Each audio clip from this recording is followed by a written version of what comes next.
We are back. Glee Season 4. A Season 1 could only describe as The show's ratings were falling, the interest was dwindling, and show creators Ryan Murphy, Ian Brennan, and Brad Falchuk had to pull out all of the stops to save their dying show. That led us to storylines in Season 4 of Glee focusing on things like a student being catfished, a school shooting episode, someone being bullied into having an eating disorder, and yes, even high schoolers posing for a nearly nude, sexy calendar fundraiser. All of that and more awaits you all in this video. Before I get ahead of myself though, let me just say, hi, I'm Josh. The editor is Blake. Say hi, Blake. And we have set out on the foolish journey of documenting every single action taken by every single character in Glee and figuring out once and for all just who is the worst person on this show. If you are wondering how we do that, well, we use a high-tech, science-based machine, also known as a Google Sheets account. We tally up every single thing done in the show, from domestic abuse to name-calling to standing up for LGBTQ rights. Each action is assigned a gloint total, that's Glee point, and helps to determine if a character is good, glud, or evil, gleevil. If you don't understand it now, don't worry, you will in the future. Or not, who cares? It's mainly just a mildly clever and somewhat unique way to gamify my thoughts on Glee. If you are new here, please hit like, press subscribe, and leave a comment like, oh my god, I normally wouldn't trust a cishet white guy to mansplain Glee and its cultural impact / social commentary, but this Hosh guy is different. If you've seen the previous videos, thank you. If you haven't, you should probably go watch those first. But what we did in the past was go episode by episode, updating you on every single plot point and every single gloint accrued by each of the characters. This time we're taking a different approach. We were trying to minimize the runtime. We still probably hit like, 3 hours and 42 minutes and 17 seconds, but it's better than 8. I think we would all agree. So don't be surprised when, instead of episode by episode, we are broken down into arcs, where major plot lines are sort of condensed into multi-episode spans that I will then update you as we go through. That being said, get ready to buckle in, Hoshers, because we are about to go on a gurney, one that you cannot come back from, no matter how hard you try. Prepare yourselves for Season 4 of Hosh on Glee. Play the montage, Blake.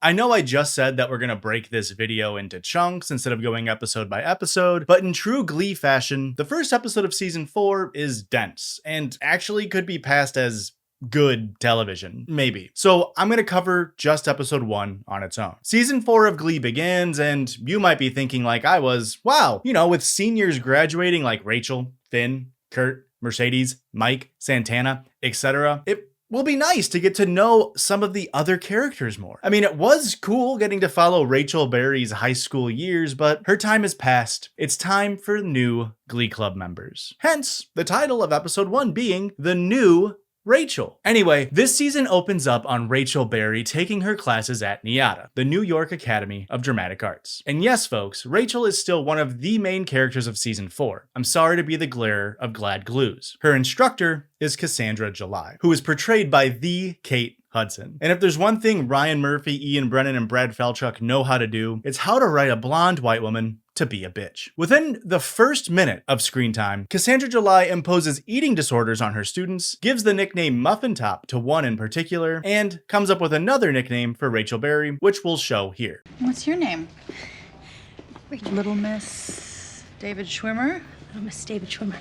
If you are not aware, David Schwimmer plays Ross on Friends. So yes, the joke is one of, if not both of the following. Rachel is Jewish, and that is funny for some reason. Or 2, Rachel has a big nose a la David Schwimmer, and Jewish stereotypes, or just Rachel looks like a dude, not really quite sure. Now you might be thinking, man, Hosh, you are spending a lot of words on just a throwaway nickname in a show. Well, that's because Cassandra July ends up using this nickname 18 separate times across the 5 episodes that she's in this season. They thought that this joke was so great, they had to keep going back to that well. And just so you know, yes, she was docked 150 gloints every single time. This is the quality writing only Glee Season 4 could bring to the table. Cassandra July, or CJ for short, goes on to showcase how she's a no-nonsense, harsh instructor that has a hatred for Rachel Berry, all while being a blonde woman named Sue Sylvester. I mean, Cassandra July. You get my confusion though. Then we cut and we get the season's first of only 2 scenes with Jacob Ben Israel, aka JBI, and I can confidently say that is the second best creative decision season 4 of Glee makes. He does this shtick of recapping what happened over the summer in a way to let us viewers know what to expect moving forward. We learn a few things. Artie is still in a wheelchair, but popular because the Glub won nationals. Tina is now a diva and has an assistant, but don't worry, neither of those things actually become relevant. And also Sam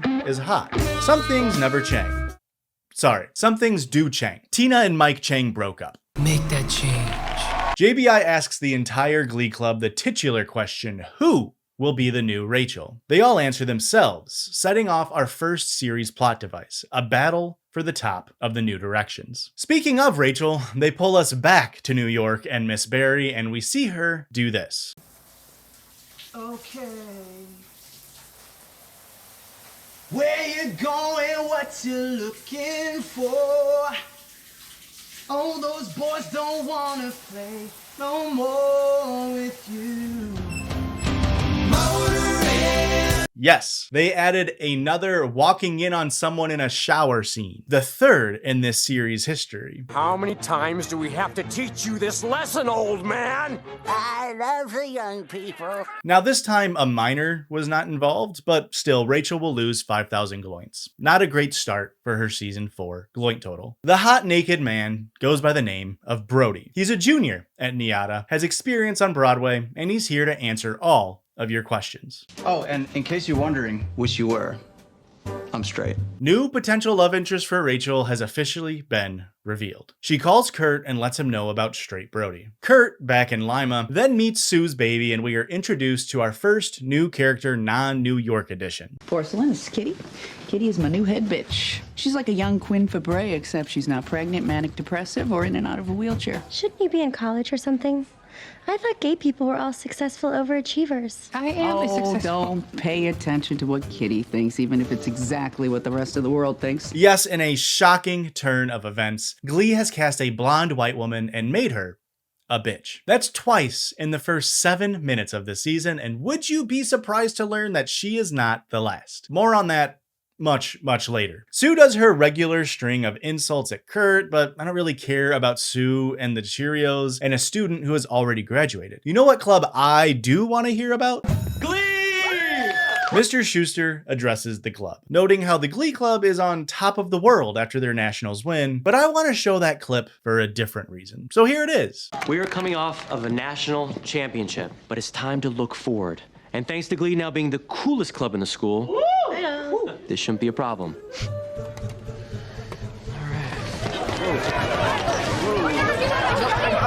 Yeah. Glee is popular. Who cares? Did you see that cutaway shot? That, my friends, is courtesy of Glee's new director of photography, Joaquin Cedillo, which I believe is the single greatest creative decision made on this season of Glee. He is on for the rest of the series run, and at first I was super excited. His presence is felt immediately in season 4, and throughout the first couple of episodes, it made Glee feel almost novel, in the way that the first 13 episodes of season 1 did. Unfortunately, as the season carries on, the dynamic shots and lighting fade away and become less frequent. So I'm gonna show the cool ones while they last. For now, we'll just give Joaquin +1 DP points. Sorry, Chad, I'm just using slang. That's director of photography points. Back to the Glids. Will tells everyone that Wade Unique Adams is joining McKinley High. This is met with racism from Brittany, aka Brit Glee, mistaking Unique for Mercedes, and hesitation from Blaine as he's worried that the competition for the new Rachel is getting stiffer, which of course prompts Will Schuster Teacher of the Year to say this. Okay, we don't win with stars. We win as a team,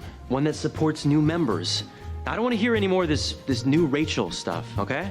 We already have recycled the Rachel wasn't who the glove was ever about stuff. She's not even there. Why are we still talking about Rachel Berry? The kids all decide to have a competition to be the new Rachel in the auditorium, with Artie being the judge, with Will not knowing. This sets up the first musical number of the season, Carly Rae Jepsen's Call Me Maybe. And as someone who is/was the target audience for this show, hell fucking yeah. Great song choice. Love it. Of course, the Glee performance is worse than the original, but nobody can really hold a candle to CRJ in my opinion. But one of the issues with a lot of the performances in season 4 is it feels like they're shooting a music video instead of like it being a song on Glee. There's very rarely songs that fit into the plot. They sort of just be like, we need to sing a song. And then they sing a song and it's shot like I'm watching it on Vivo's YouTube channel. We then go to the coffee shop. We learn of where Santana is from Glee. So, how's Santana? She's good. She's just really busy with cheerleading practice, and it's hard making out over Skype. You can't really scissor a webcam. The rest of the scene doesn't matter. Get used to that happening. We're going to be skipping a lot of scenes in the interest of Glime. Speaking of, the next scene is Cassandra July drinking alcohol after one of her students lets her know he is playing a flying monkey in Wicked on Broadway. Some might say that that student was wickedly talented. I wouldn't. John Travolta would. Please welcome the wickedly talented one and only Adele Dazeem. We then cut to another new face to the club, Marley. You guys are the Glee Club, right? Hi. I'm gonna try out. I'm a sophomore. My name is Marley. Great. Well, lots of competition, so good luck to you. And this is a joke for anybody over the age of 40. Holy exposition dump, Batman. I mean, that's lazier writing than... Parentheses, come up with something funny that's an example of lazy writing.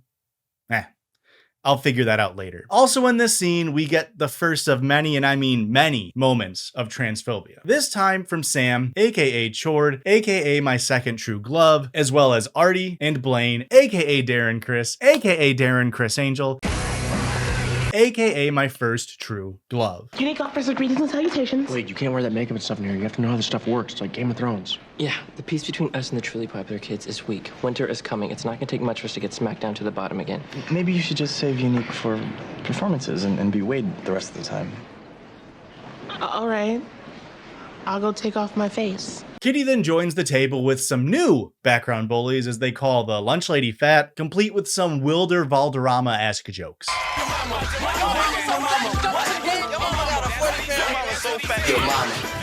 You guys seen the new lunch lady?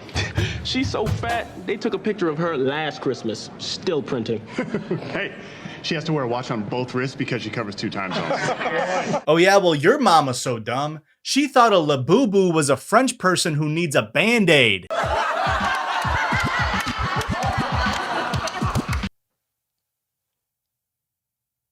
I'm the champ, I'm here. Artie and Glee join in on the fat jokes, much to Marley's chagrin. Wait a minute, hang on. I bet Marley and that lunch lady are related somehow. You ready to go? Hey, I thought that you could wear this to your Glee audition. Well, even if they think it's secondhand, the tag will say high class secondhand. It's high school, it's all about being special. But the right kind of special. Not Goodwill clothes, daughter the lunch lady special. Oh god damn it, I knew I should have put that bet on Couch Glee, the #1 predictive market Glee-based app where you can earn money making predictions on Glee's plot points. It's not gambling. Legally, it's not gambling. And if it say you're gambling, you're wrong and stupid. And they specifically made it legally different. That way the people who own it can, allegedly, rig the game to steal money from the lay people. Head on over to couchglee.com/Hashan and use code I would never take an ad from a gambling company to get Glaposit Glatching on your first 100 glowers. Marley and her mom have a really sweet scene where Marley is told that she's a wonderful singer and she shouldn't be afraid to join the New Directions. Then she mentions she'll pick her up from school a few blocks away so that people don't know that they are mother and daughter. Yes, that's the plot. The plot is that Marley's mom is so fat that Marley has had to transfer to McKinley High because other students bullied Marley too much. It's a very cool and very believable plotline centering on a fat person, Ryan Murphy. Great job. Back in New York, Cassandra July explains to Rachel that she's not picking on Rachel, she's just motivating her. Rachel notes that she has alcohol on her breath, and CJ responds to that accusation by just claiming it's mouthwash, like an alcoholic, and then doing the only thing people on Glee do when in an awkward situation.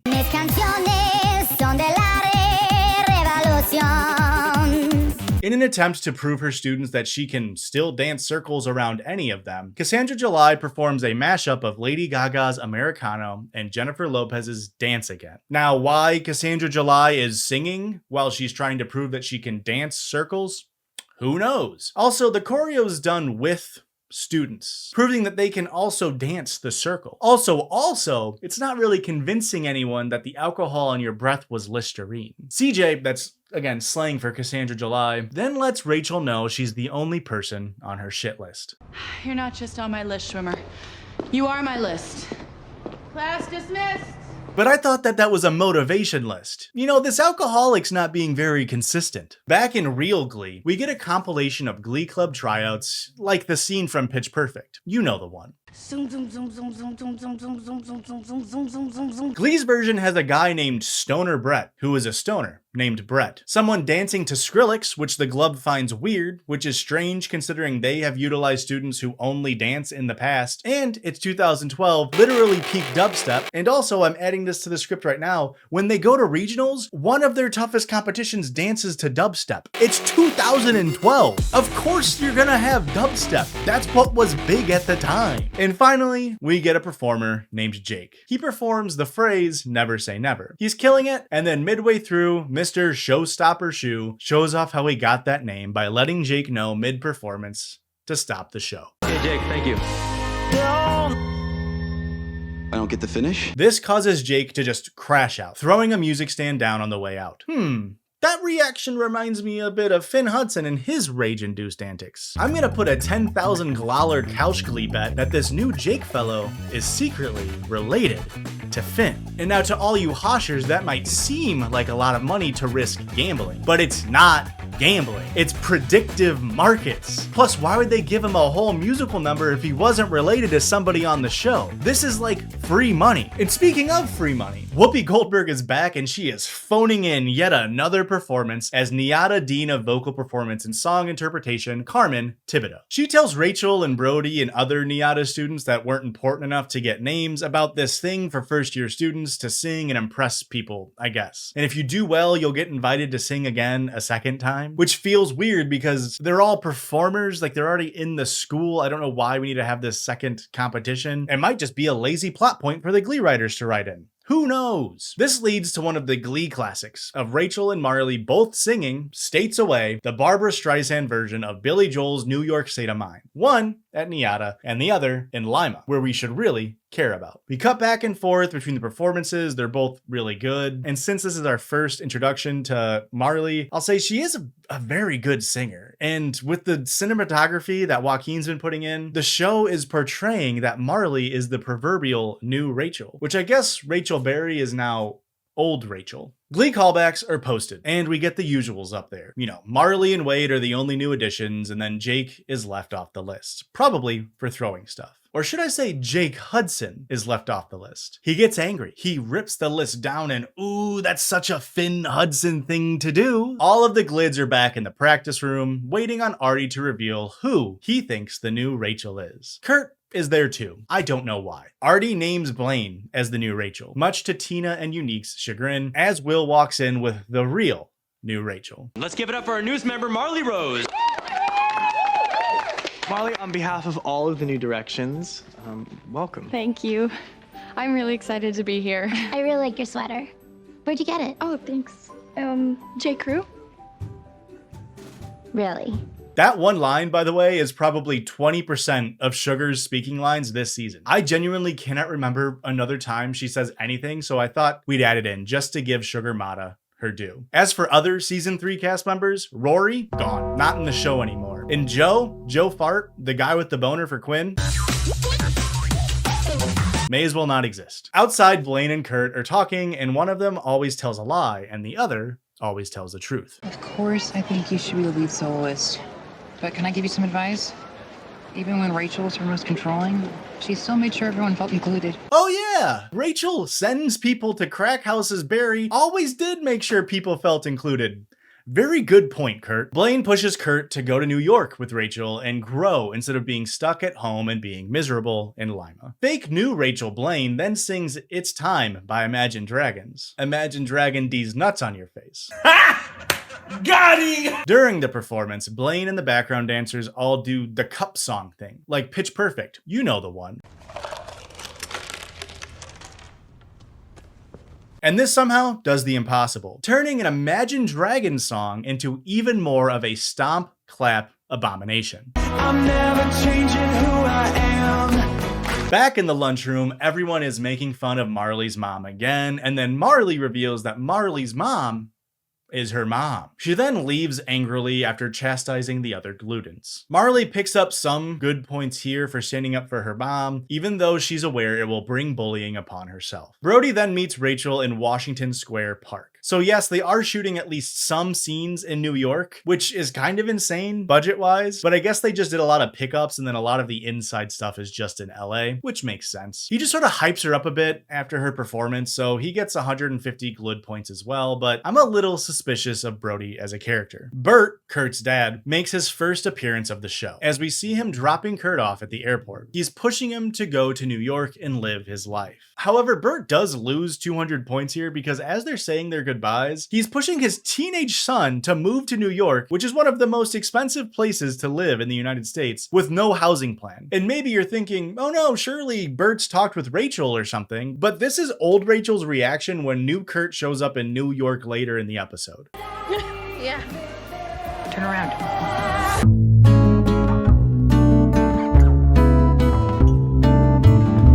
Hate me if you want, but the glist says that's a gleeful thing for a parent to do. Sam meets Marley at her locker and he pocket watches her, calling her ass out for being poor. Hey, Marley, just wanted to apologize for all of us and beg you not to quit. Look, I get you. Like, for instance, I know that sweater's from Walmart and your mom sewed the J. Crew label into it. How do you know that? Because my mom used to do the same thing for me. Look, the best thing about Glee Club is it's not about labels. If you can sing or if you can dance, you belong. And dude, you can sing. So plus 100 gloins to Chord here, but none for the rest of the kids who come to apologize to Marley. Firstly, they should be apologizing to Marley's mom. Secondly, they're not really sorry. They're just sorry that they got caught. They invite Marley to join them for a song later, but she shares that she doesn't want to sit with the background bullies and Kitty at lunch, which then prompts this to happen. That won't be a problem. We could handle Gimpy and the Tarantula Head and Richie Poor because you guys were national champs like us. But our invitation was not extended to pre-op Precious based on the novel Barf by Sapphire and Mike and Molly's daughter as part of our crew. Well, I guess we're not in your crew anymore. You know, I was kind of hoping you'd say that. And with that, order is restored. Killer line delivery aside, this gives Kitty minus 900 gloints for the verbal tirade. And yes, I am tracking the background bullies' points, but only just in case they become relevant, and glad I hope they do not. One last scene before the closing number has Jake going to see Mr. Shu about his Glee audition crash out. Glee Club performs in front of hundreds of people. Some of them might boo you. You gonna throw a mic stand at them? So I'm angry. I got a right to be. You don't know me. You don't know my life. I know your brother, Jake. Okay, I think we're about to cash out my earlier 10,000 Glaller prediction. Oh, I'm so excited. There's so many places I want to go with all that money, like Aruba, or Jamaica, Bermuda, or Bahama mayhaps. Hell, I'll even settle for Key Largo or Montego. Anyways, let's hear that couch Glee prediction get resolved. Puckerman. Half, brother. Our dad's like an NBA player. There could be 50 other Puckermans running around Ohio. No one ever mentioned anything about having a brother. He doesn't know. Yeah, I didn't know either. And now my life is ruined because that was all of the money I had. That's why you should like and subscribe. That way I get more money. That way I can blow it on more predictive markets on Couch Glee. We do have some really big plans for the future of the channel, and with your help, we'll be able to achieve them. And I know what you've been thinking. I've been got by you before, Mr. Hosh and Editor Blake. I know that you'll say you're gonna put out more content, and then you take a year and a half to upload one video. Well, guess what? I have Adderall now, baby. I was diagnosed ADHD, I think. I don't know. I used a really sketchy online website. I did all of this video in like a week. That's how cool Adderall is. So yes, Jake, Puckerman is told by Willie Schuster that he stopped his audition early because he already knew he was gonna invite him to the club. He invites Jake back thinking it'll help him get the chip off his shoulder and help him like it helped his brother, Noah. Jake declines, saying that he likes the chip on his shoulder. He then walks out but stumbles upon the glub singing Adele's Chasing Pavements. He pauses and thinks for a second, stopping to glance at Marley. But he still turns and walks away, stuck to his Puckerman roots. And that is the end of the first episode. So now we're gonna stop and go through all of the points through that episode. This is because not every point is shown on screen, for the interest of time, but I promise every single frame of Glee is scoured by yours truly to make sure nothing gets past me unless it does get past me, and for that, I apologize, but not really. Again, it's just a made-up system for me to get views. Glee always starts off a season with a bang, though. So we'll talk about the glud points first. Brody ends up 300 points in the positive, and Marley joins as a close second with 150. Sam, Joe, Sugar, Bert, Blaine, Artie, and Brickley all accrue between -50 and -300 Gleeville points, while Kitty, CJ, and Sue top 1,000 gloints in the red. But none of them topped Old Rachel, as she walked in on 5,000 Gleeville points in the shower, naked.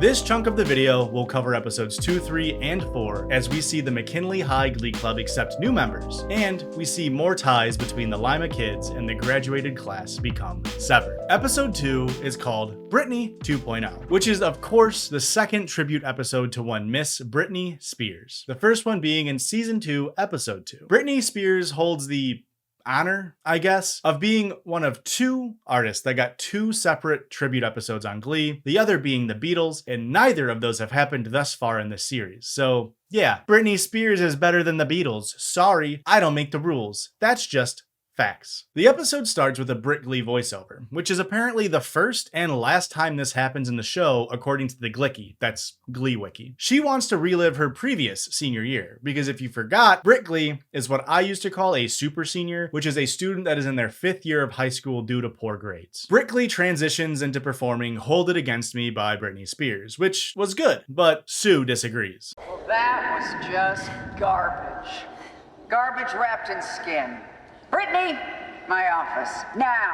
Sue then gives some tough love to Brit Glee, and she's angry that Brittany has terrible grades and is a bad role model for the rest of the Cheerios. Sue then kicks Brit Glee off the squad and then instills Kitty as the new head cheerleader. Though I don't know how much kicking off Sue actually needs to do here. According to Ohio High School Athletic Association Bylaw 4-4 on eligibility, a student has to pass at least 5 classes in the preceding grading period, which for this semester of athletic eligibility would be the previous school year's spring semester's classes, which we know Brittany didn't pass because she's still in high school. Why not just use that as the reason here? Everyone knows that you have to maintain good grades to stay in a sport, right? Britt calls Santana, who now goes to college at the University of Louisville, to let her know the bad news. But Santana's too busy to talk long, leaving Brickley to sulk alone. Will and Emma then call Britt into Emma's office to talk with her. They are concerned with Britt's recent depression after having been kicked off the cheerleading squad. Brittany isn't super receptive to their concerns and leaves before confronting her own mental health. Emma suggests Will needs to bring Brittany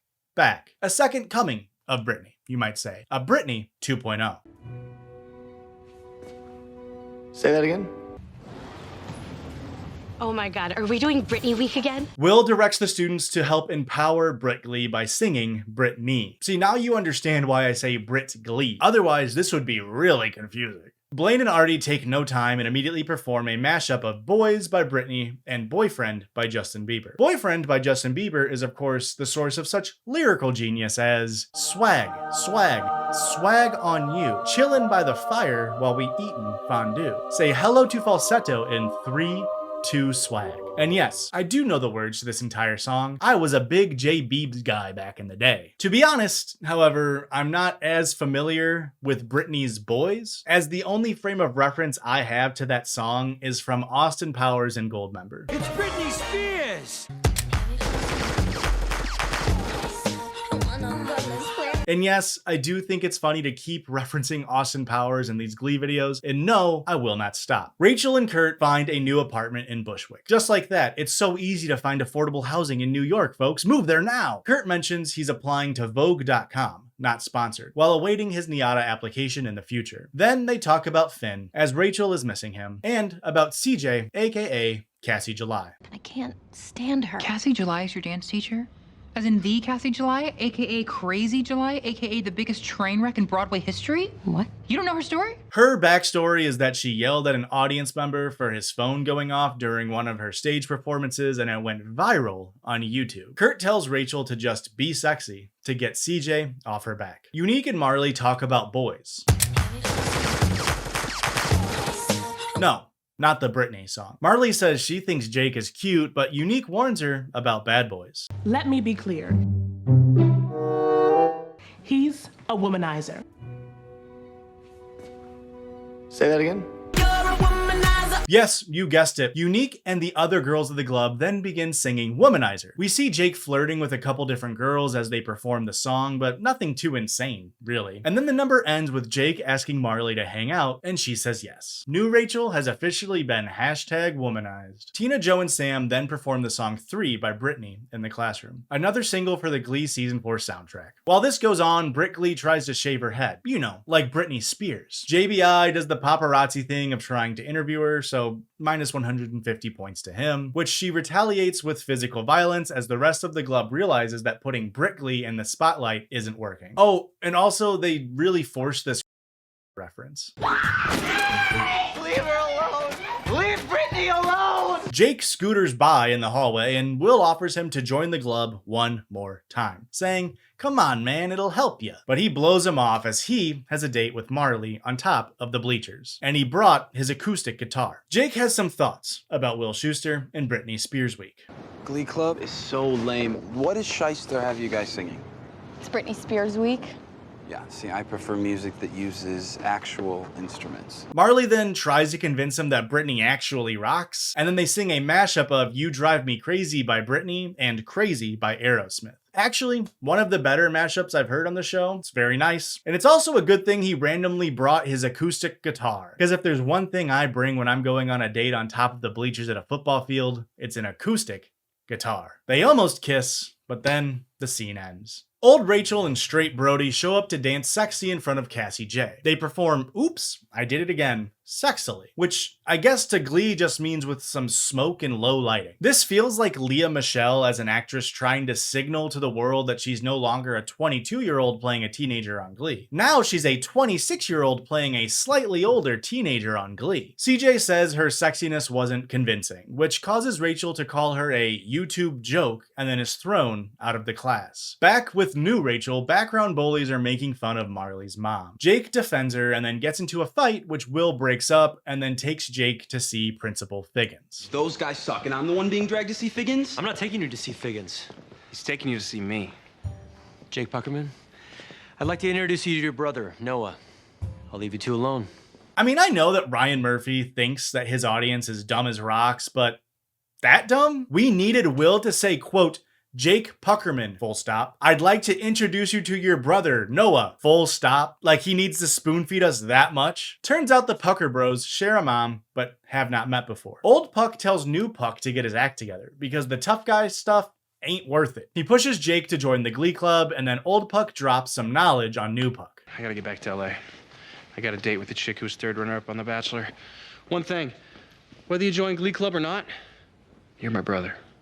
Huh? Whether you join Glee Club or not, you're my brother. And if you start dating Marley or don't, you're my brother. In fact, there's nothing you can do to change that you, Jake Puckerman, are related to me, Noah Puckerman, because that is how moms work. And scene. And that is how stupid I imagine Ryan Murphy thinks the Glee audience is. Pep rally time. The kids are all convinced by Brit Glee to lip sync instead of actually singing. And it goes very poorly. Britt is phoning it in with a way too revealing outfit for a high schooler while eating Cheetos. The crowd boos heavily after they realize that the glub is lip syncing, which is kind of funny because why the fuck do they care? They're students in a high school. Will yells at the Glee Club in the practice room saying that this lip syncing debacle could get them disbarred from show choir competition, which is insanely unnecessary amount of stakes to put onto this moment. Like, no way this is realistic even in the slightest. Brickley resigns from the Glee Club and then leaves, with Sam looking sad. Aw, poor Sam. CJ and Rachel then meet up and make up, resulting in Rachel not actually getting kicked out of the dance class. But who cares about that though? I have to talk about this scene feeling less like a Glee shot and more like a foot fetishist's wet dream. I mean, am I crazy? I get that she's like warming up, like nothing weird about the stretches she's doing here, but why focus on her feet so much? Was Kate Hudson trying to boost her wiki feet rating? I mean, she's sitting at a 4.91 as of recording. I guess if you got it, then flaunt it, but -1 DP points for this. However, those DP points are coming right back as Sam meets Brickley in the auditorium.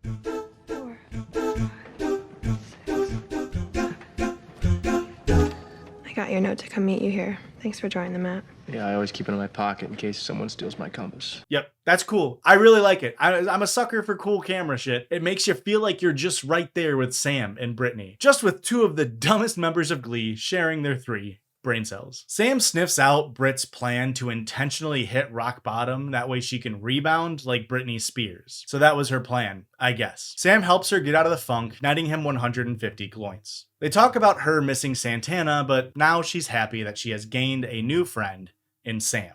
Brickley then demands to rejoin the Cheerios using her class president power. Sue says she can if she gets her grades up. She reveals Will and Emma have been helping with this already.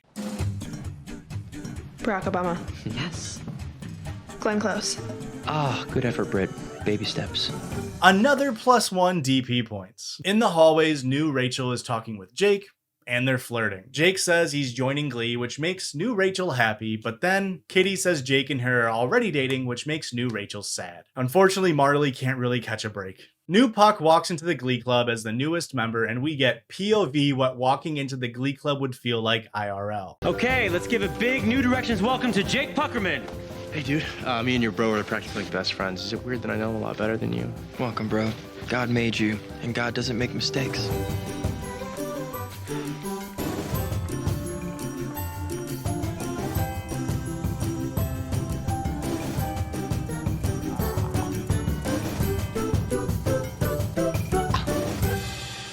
No bits, no lies. I think this might be the best 26 seconds Glee has ever produced. +5 DP points. Could you imagine if every episode had this amount of care in planning? Marley closes out the episode singing Every Time by Britney Spears, as new Rachel sings about her longing after new Puck. We also see old Rachel going through the same tribulations over at New York City, trying to balance her new feelings for straight Brody and her love for her ex-fiance Finn. Yes, it's confusing and stupid. Brickley is also shown yearning over Santana's offline Skype status, not sponsored, as the distance is proving too much to handle. Episode 3 is next, and it's called Makeover. Now keep that title in mind for later. It's also the 69th episode of the series. Nice. Which I guess makes the first episode of season 4 episode 67.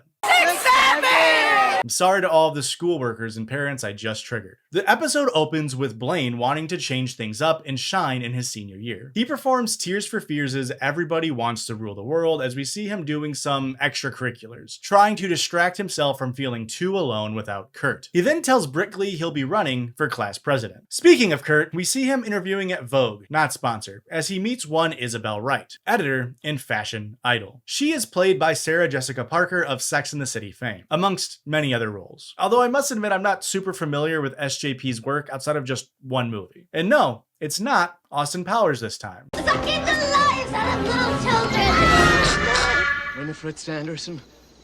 Yes, SJP was of course Sister Sarah Sanderson. And you know, it's kind of ironic that they chose SJP for this role because Sarah Sanderson is awfully close in name to Glee's own Sandy Ryerson. And they both happen to have an interest in sucking children. If you weren't aware, Sarah Sanderson is of course a Sanderson sister from the movie... Wait, sorry. What was that? What was that movie called again? Oh, come on. It's just a bunch of hocus pocus. Oh yeah. Hocus pocus. Wait. Say that again. Just a bunch of hocus pocus! How was that string of bits I just did? Was it funny? SJP, if you had to describe my attempts at comedy in this video so far using some of the most 2012 slang possible, how would you do that? It was an epic fail.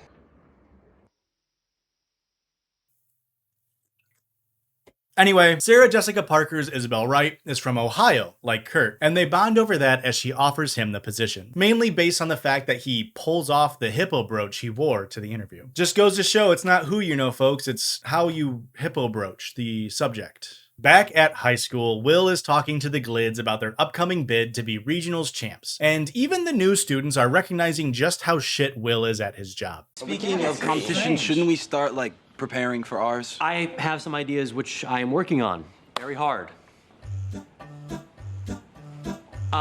Very good and convincing lie, Will. Everybody bought it. You're doing great. We get some internal monologue from Will, worried that he has run out of ideas. Which really, this whole episode's arc is kind of like a meta commentary on Glee itself by the Gliders. Will, the show, is running out of can't keep recycling ideas. The subplot is focused on a sort of parallel with the 2012 presidential election, with Brittany and Artie being the Romney-Ryan candidates, and they do a lot of comparisons between themselves and Bush Cheney. Brickley even takes this time to question if Blaine was even born in the United States, which for all of you younger viewers out there is a not so subtle reference to the birther movement, which revolved around the idea that Barack Obama was potentially not born in the United States. This started during his 2008 presidential run, but didn't get that much steam until 2011, where a certain speaker at CPAC, the Conservative Political Action Conference, decided to announce his plans to run for president and started pushing the Obama isn't a citizen narrative. That speaker? Donald John Trump.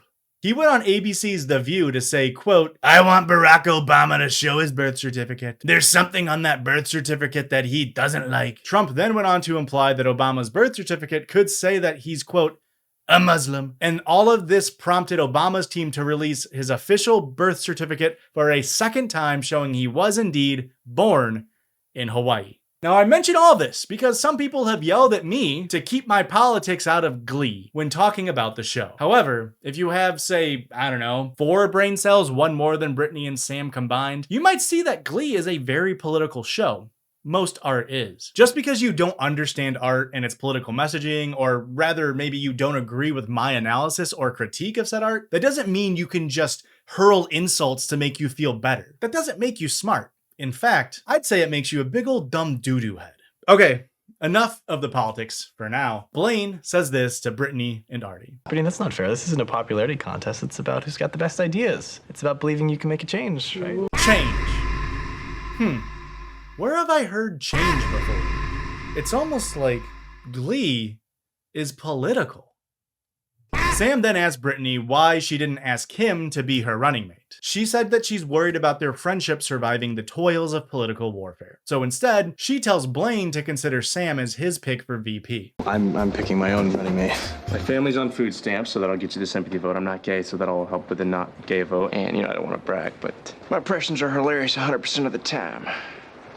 Blaine accepts Sam onto his team, and then the stage for a senior class presidential debate is set. I'm not sure why Brittany is allowed to run for president. She is a 5th-year senior, feels like she shouldn't be able to do it. Why do I care? Oh my god. Back at Vogue.com, not sponsored, Isabel is struggling with inspiration, kind of like Will and the show Glee. Kurt helps her though. What she needs is a fashion mindset makeover, like the title of the episode. Blam, that's Blaine and Sam, begin their debate prep. Blaine wants to give Sam a more professional look via, you guessed it, makeover, like the title of the episode. Brarty, that's Britt, Glee, and Artie. Come on, keep up with the names. Also want to make Britt Glee seem less dumb. How can you do that?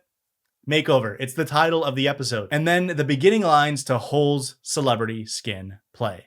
In politics, you can never go wrong. Oh, make me over. It's a great song.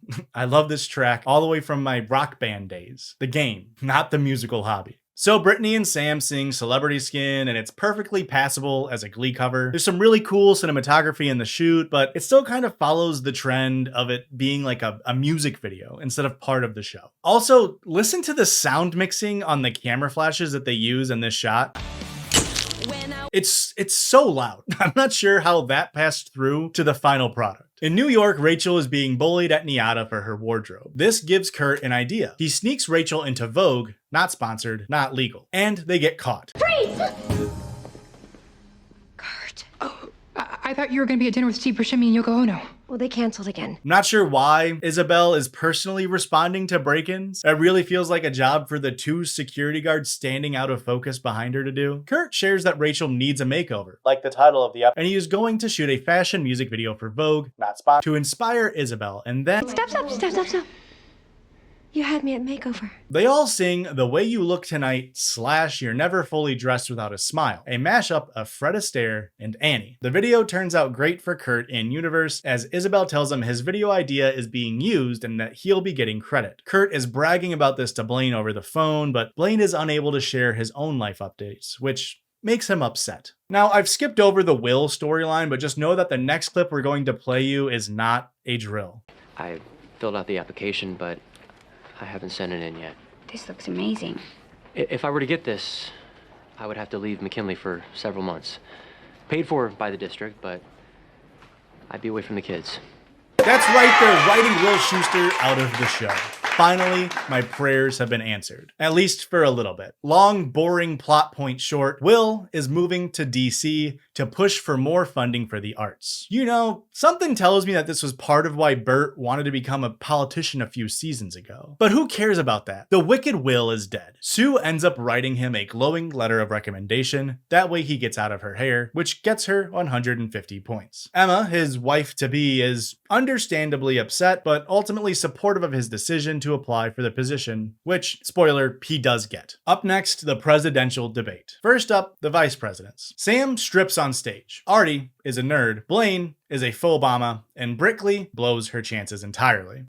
I think that everyone should love this school as much as I do.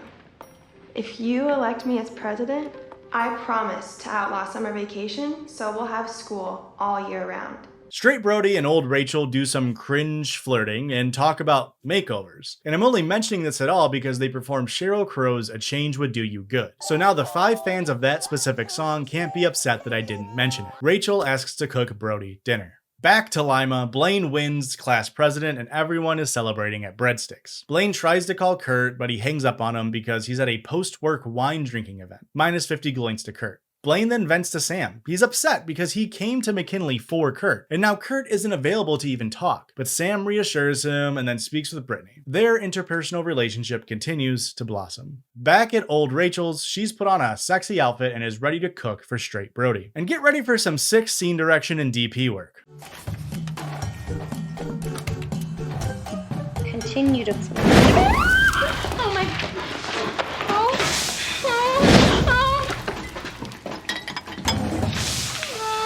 I'm sorry to keep harping on this, but could you imagine seasons 1 through 3 of Glee doing a shot with actual pyro being near an actor's hand, let alone having Lea Michele perform in it? It kind of almost feels like the fire wasn't supposed to happen and that was actually Lea Michele trying to put it out, but I can't find any information that would corroborate that, so I guess I just have to give my kudos to the team. Plus 2 DP points. Straight Brody shows up and the show hits us with this line.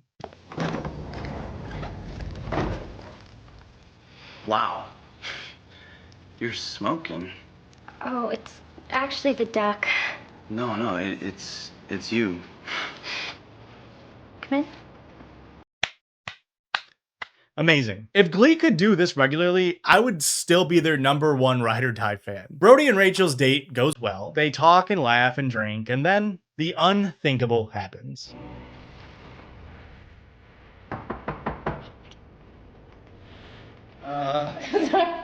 It's Kurt. He keeps forgetting his keys.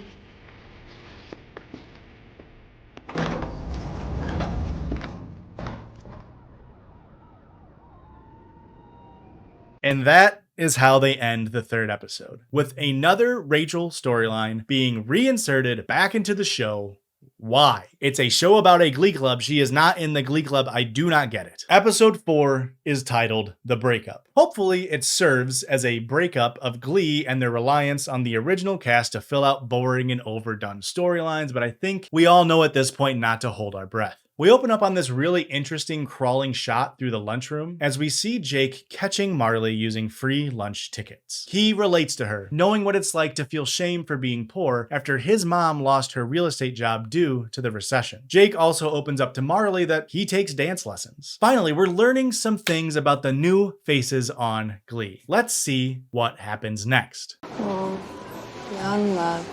Do you remember when you first started dating Santana and I started dating Kurt? Back before everyone was so busy and so far away. Things were so much simpler. Are they far away, Blaine? Because we can't stop hearing about them. Essentially, Glee and Blaine are sad and miss the easy days of high school love. You know who isn't missing high school love? Rachel. Because Finn randomly showed up to her apartment completely unannounced. He stayed the night and didn't talk to Rachel at all, waiting until morning to drop this bomb. No pun intended. I don't understand. I don't know what's going on. Why are you here and why aren't you in your uniform? Because I'm not in the army. Well, I was for 16 days, but all right, it wasn't that bad. I really felt like I was someplace I could make a difference and I'm pretty used to getting yelled at, so I was doing okay. Then one day I was cleaning Rachel. They make you give your rifle a name. Right through my thigh. The craziest part is that this isn't even the first time that Finn has dishonorably discharged while touching Rachel. Pun intended. Finn, for lying, loses some points here. Rachel comforts him after his sob story, and she pushes him to try to find a new dream for himself with her in New York. Which of course is what Rachel was trying to get Finn to do at the end of season 3, and we all know how that turned out. So to all 12 of you Finchel heads out there, you should know where this story goes. Santana and Brittany are folding clothes and chatting about college/high school. We also get a little glimpse into Brickley and Sam's conspiracy arc, which I think you'll all find as amusing as I did. Are you okay? Yeah, sorry. I was up late last night reading Desecration, Antichrist Takes the Throne.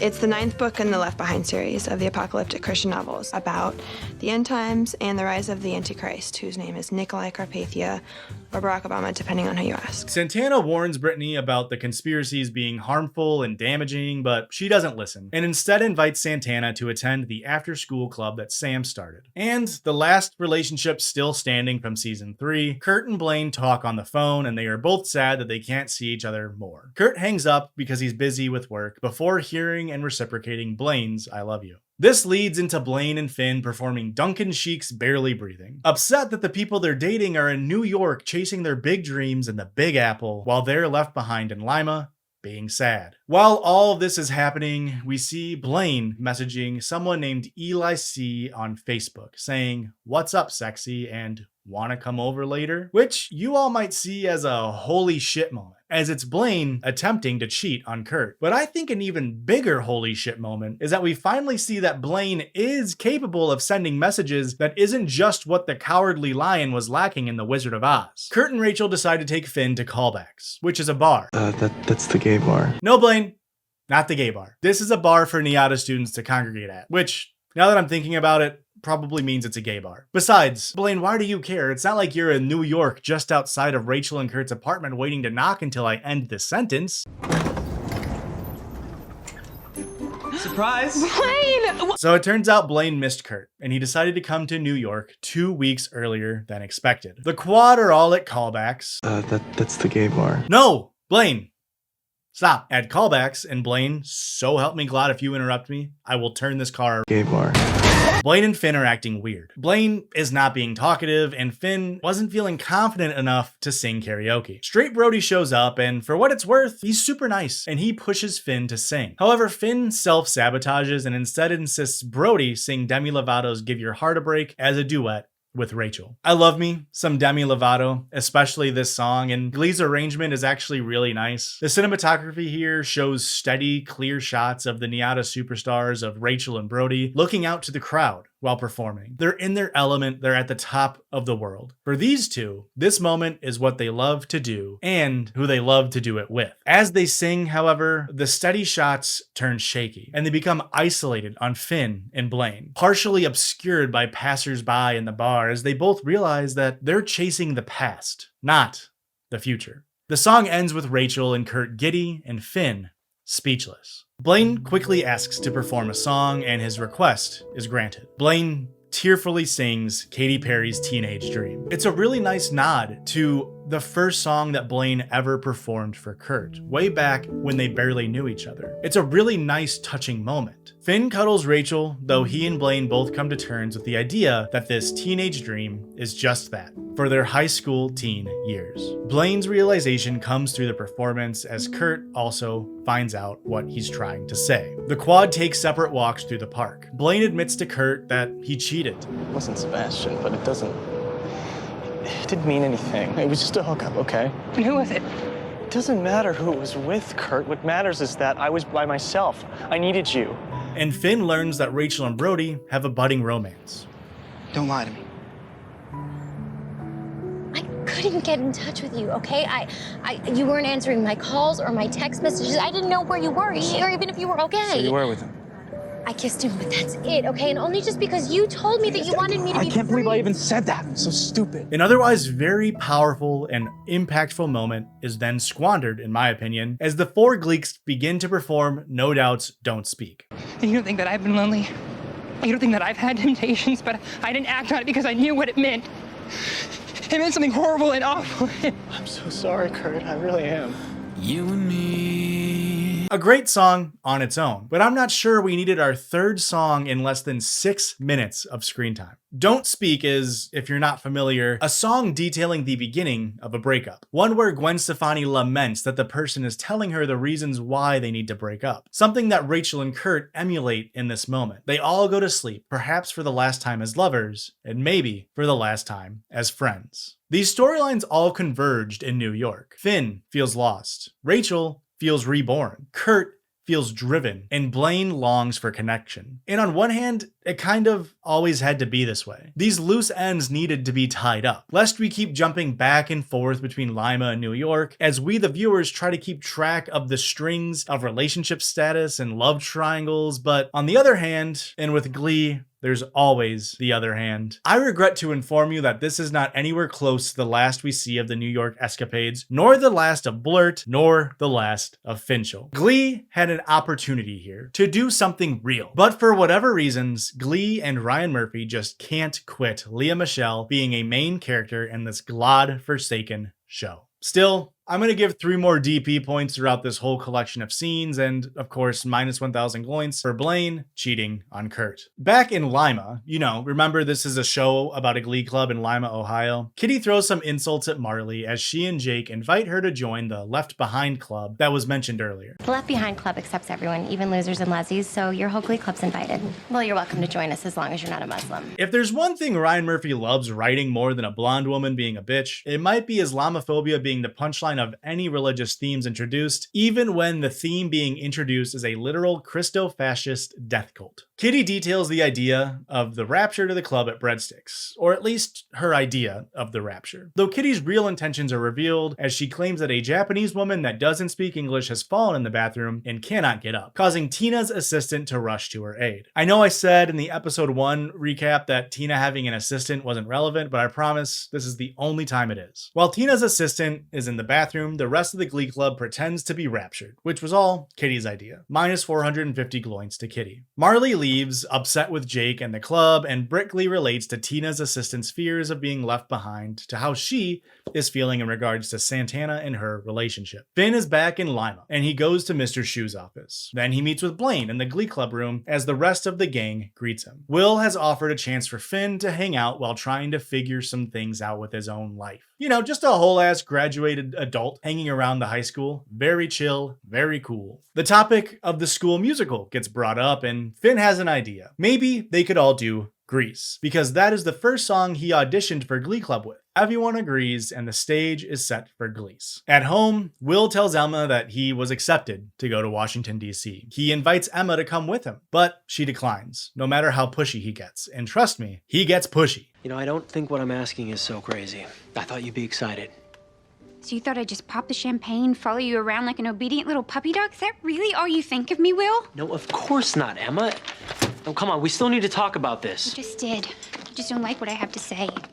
Santana and Brickley also break up in the glove room, and I'm sorry, that probably feels unceremonious and out of nowhere, but that's kind of how it happens in the show. Except in the show, it is accompanied by Santana singing Taylor Swift's Mine. And it was a great performance from Naya Rivera, but boy, was Heather Morris not showcasing her best acting work here. Like, she kind of looks sad, I guess, but she just sits there like this while Naya is pouring her dang soul out. Brickley sheds a couple of tears at the end as Santana lays out the harsh realities that the long distance relationship isn't working. They kiss and hug goodbye. In the hallways, Jake breaks up with Kitty because she is always mean to him. Marley is happy and asks to practice some Glease with him, but he declines and runs away. Finn is in the auditorium and Rachel is also there for some reason. Thought she was in New York. Just know that she's upset that Finn was lying about not being in the army and also about leaving her apartment without saying goodbye. Rachel cries about the fact that Finn is her first love, but is realizing that right now he's not going to be his last. She breaks up with Finn. Something that I thought happened, 20 minutes of Glee runtime ago. Like, what are we talking about? They kiss goodbye, and then Finn begins to sing Coldplay's The Scientist. He's quickly joined by Blaine, then Santana, Kurt, Brittany, Emma, and Will. All 4 relationships having gone through the crossroads they found themselves at the beginning of the episode. All of them turned out for the worse. We see flashbacks to Finn glumming on Rachel in the auditorium, Kurt and Blaine running through the halls of Dalton, and Britannia and Wemma sharing their first kiss. Then, the auditorium lights go dark,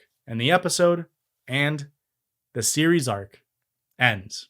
The first 4 episodes of season 4 serve to mainly signal to the viewers, hey, things are changing. Get used to it. So I thought it would be a nice spot to update on some Gloint totals. In the positive, we have Sam, Brody, Marley, Jake, and surprisingly Will. They all have been pretty tame this season, if not serving as the, here's a good guy being a good person moment when bullies need standing up to. Though, Sam only sits at 100 Gloints and Will has the most at just 300. Towards the bottom of the board, we have Blaine, of course, mainly for cheating, at minus 1200. Sue is tied at minus 1200 for general Sue Sylvester things like name calling. New Sue, or Cassandra July, is nearly tied with new young Sue, or Kitty. CJ has minus 2200 Gloints, a lot of them coming from the Schwimmer nickname she's given Rachel, while Kitty has racked up 2,225 Gleeville points thus far, cementing her as the top blonde woman who is a bitch at this point of the season. However, Kitty is not the most Gleeville person so far. That is still held by Rachel Berry. How could we forget her walking in on someone in the shower? And yes,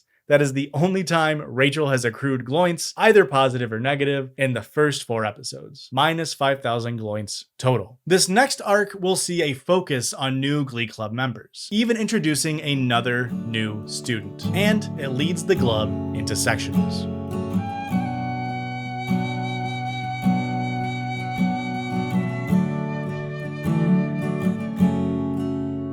Episode 4 of Glee's 4th season aired on October 4th, 2012. Episode 5, however, didn't air until over a full month afterwards, on November 8th. I could not figure out why, though Wikipedia does note that the 5th episode was meant to begin filming on August 31st and was still being shot when the season premiered on September 13th. This might lead you to believe that the 5th episode would have some large, never-before-seen stuff in it, but you'd be a fool to think that. It's a regular-ass episode of Glee. I think Glee might just have been poorly run. Who's to blame?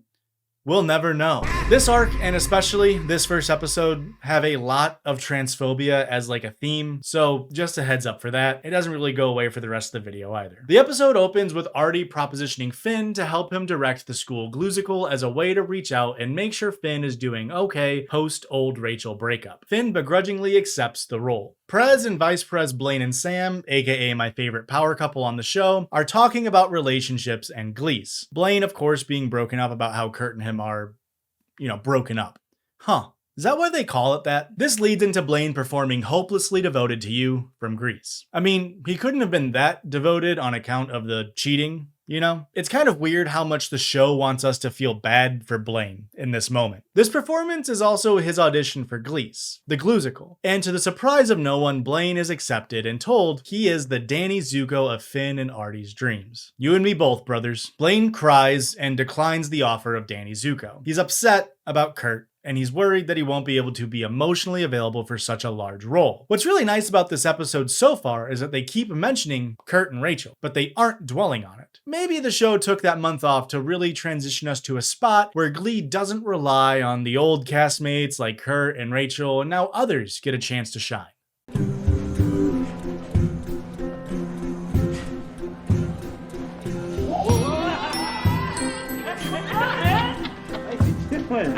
Psych. They brought back Mike and Mercedes for no fucking reason at all. Speaking of old story beats, Will and Emma are having relationship issues and are using Coach Beast as a couples counselor. Emma is upset that Will wants to put Emma's career on hold and go to Washington, D.C. with him, and Will is upset because he's a sassy little misogynist that doesn't like when women express their feelings. Here's an example. My relationship with Cooter, it was more sour than Brian Urlacher's compression shorts. But that doesn't mean true blue sweeties like yourselves aren't gonna have a flag on the play. Take a timeout. Call an audible. It's all about knowing when to pass and when to punt. That's very insightful. Will shittily apologizes and makes his final case to have Emma join him. So no, he doesn't understand why she's upset. Emma accepts and says that she will go with him to DC, but we see that she doesn't really want to go. Duh. Mike, Mercedes, and Artie and Finn are all struggling to find someone who wants to play Danny Zuko. They remind Finn what Mr. Shu had to do to find his leading man back in season 1, and thankfully Finn goes to look for his football player leading man stereotype out on the gridiron and not sex pestily in the showers. While on the field, Beast points out one Ryder, Lynn, a kind of dumb jock type with more guts than brains. A new Finn. Ryder is played by Blake Jenner. No, not those Jenners. He was the winner of the Glee Project Season 2, which I did make a Yappy Hour video about, which you can access by becoming a member or a patron, whichever floats your G-dang boat. From football field to bathroom, Marley and Unique are talking Glease, and Unique has her eyes set on one role. I'm not auditioning. What? Why not? You know you get a part. I don't want a part. I want the part. Rizzo. No offense, Sunderdee, but Rizzo's the money role of that show. A hot bitch who thinks she's pregnant and turns out to have a heart of gold. It's basically my life story.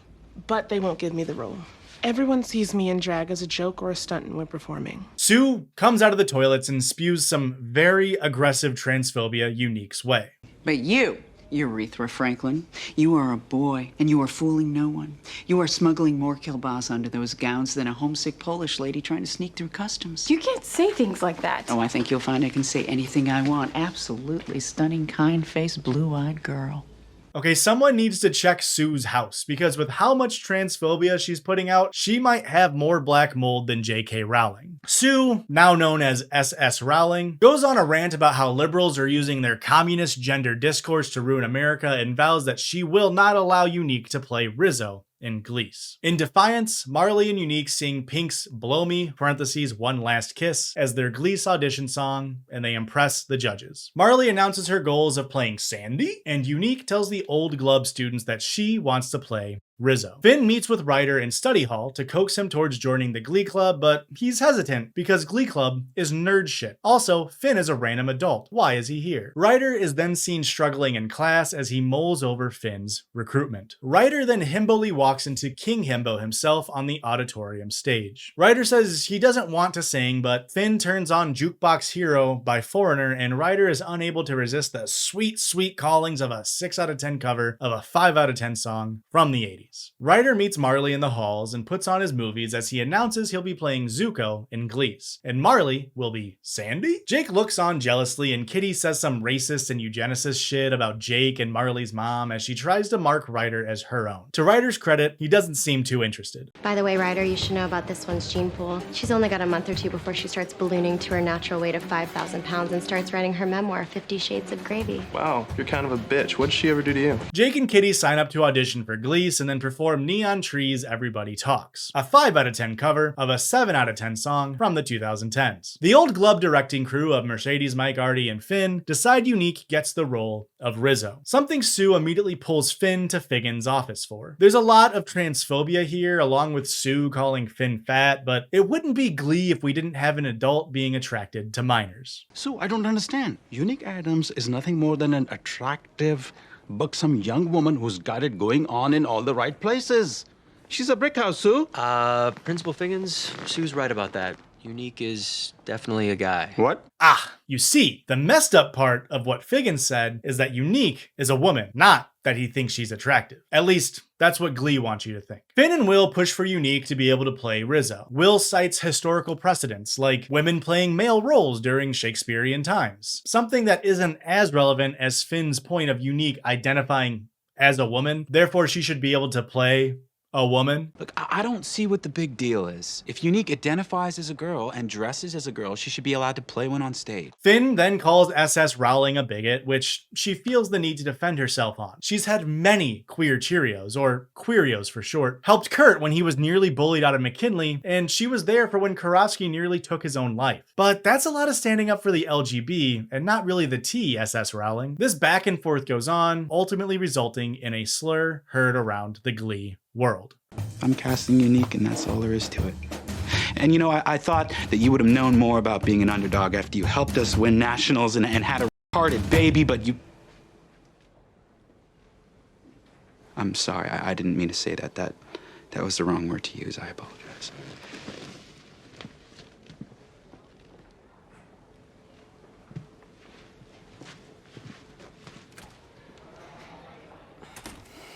Finn was the only person in that room that was properly listening to and standing up for a trans student. Will, Sue, and Figgins were all failing. And then the show taints Finn's correct position by having him fall back on what he does best, calling people slurs. Are we supposed to believe that Finn has had zero character growth? I would hope not. Otherwise, he should not be around teenagers. Are we supposed to feel bad for Sue, having heard her child with Down syndrome being called the R slur? Sue constantly and haphazardly throws around derogatory remarks and slurs about most people, especially this episode regarding Unique and her trans identity. And what about Figgins and Will? They were sexualizing a trans girl, minor by the way, and denying her trans identity just a few minutes ago. But now they're agape when Finn, the slur sayer Hudson, says a slur? It really feels like the Gliders didn't want us to side too much with Unique and both sides this argument, but we're unable to come up with an actual argument against Unique playing Rizzo other than, but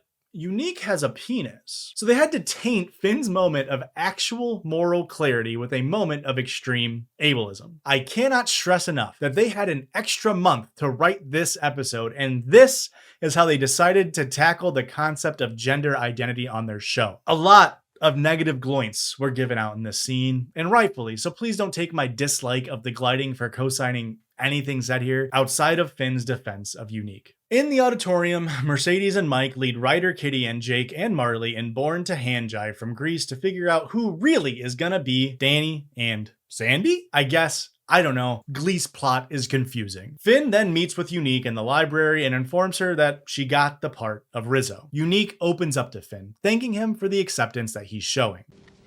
You okay? I don't feel right in the men's locker room, but I can't go into the girls'. And I don't feel right in men's clothing, but I can't wear dresses every day. It sucks to never know your place. It's just nice for once to feel like I found one. Yeah, it is.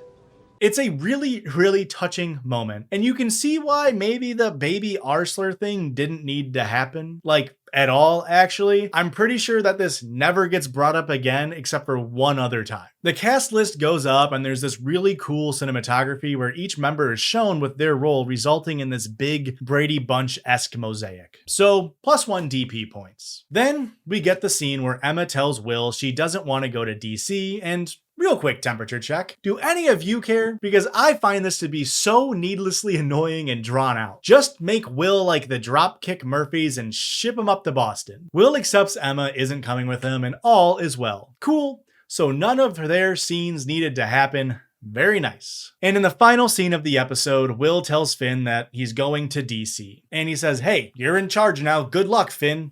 Just like that. Finn is the new Schuster. Hopefully.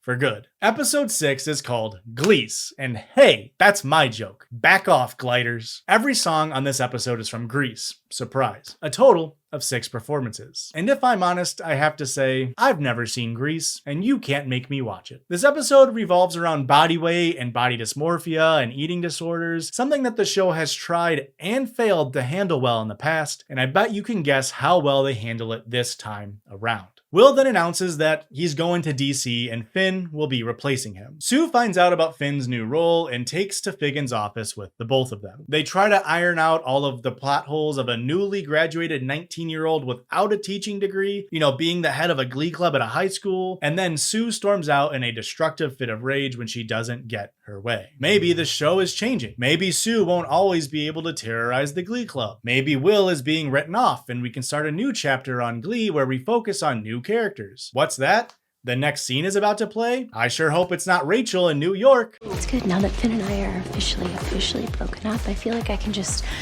focus on really why I came to New York, which is my work. Use the floor, ladies. Speaking of work, guess who got her first off-Broadway play audition? Well, that one episode away from Rachel was nice. Rachel has an audition for an off-Broadway role, and Cassandra July tells her that she isn't ready. Then she offers Brody a TA position. She's up to something. If I cared about Rachel's plot, I would put more effort into a foreshadowing joke here. The girls of the Glub are trying on costumes for Glease, and Marley's is tighter than it was the day prior. Kitty then appears to be mean, because that's all she really does. Oh, I'm sorry. Did I just say fat? I was distracted by Marley's unfortunate and very noticeable weight gain.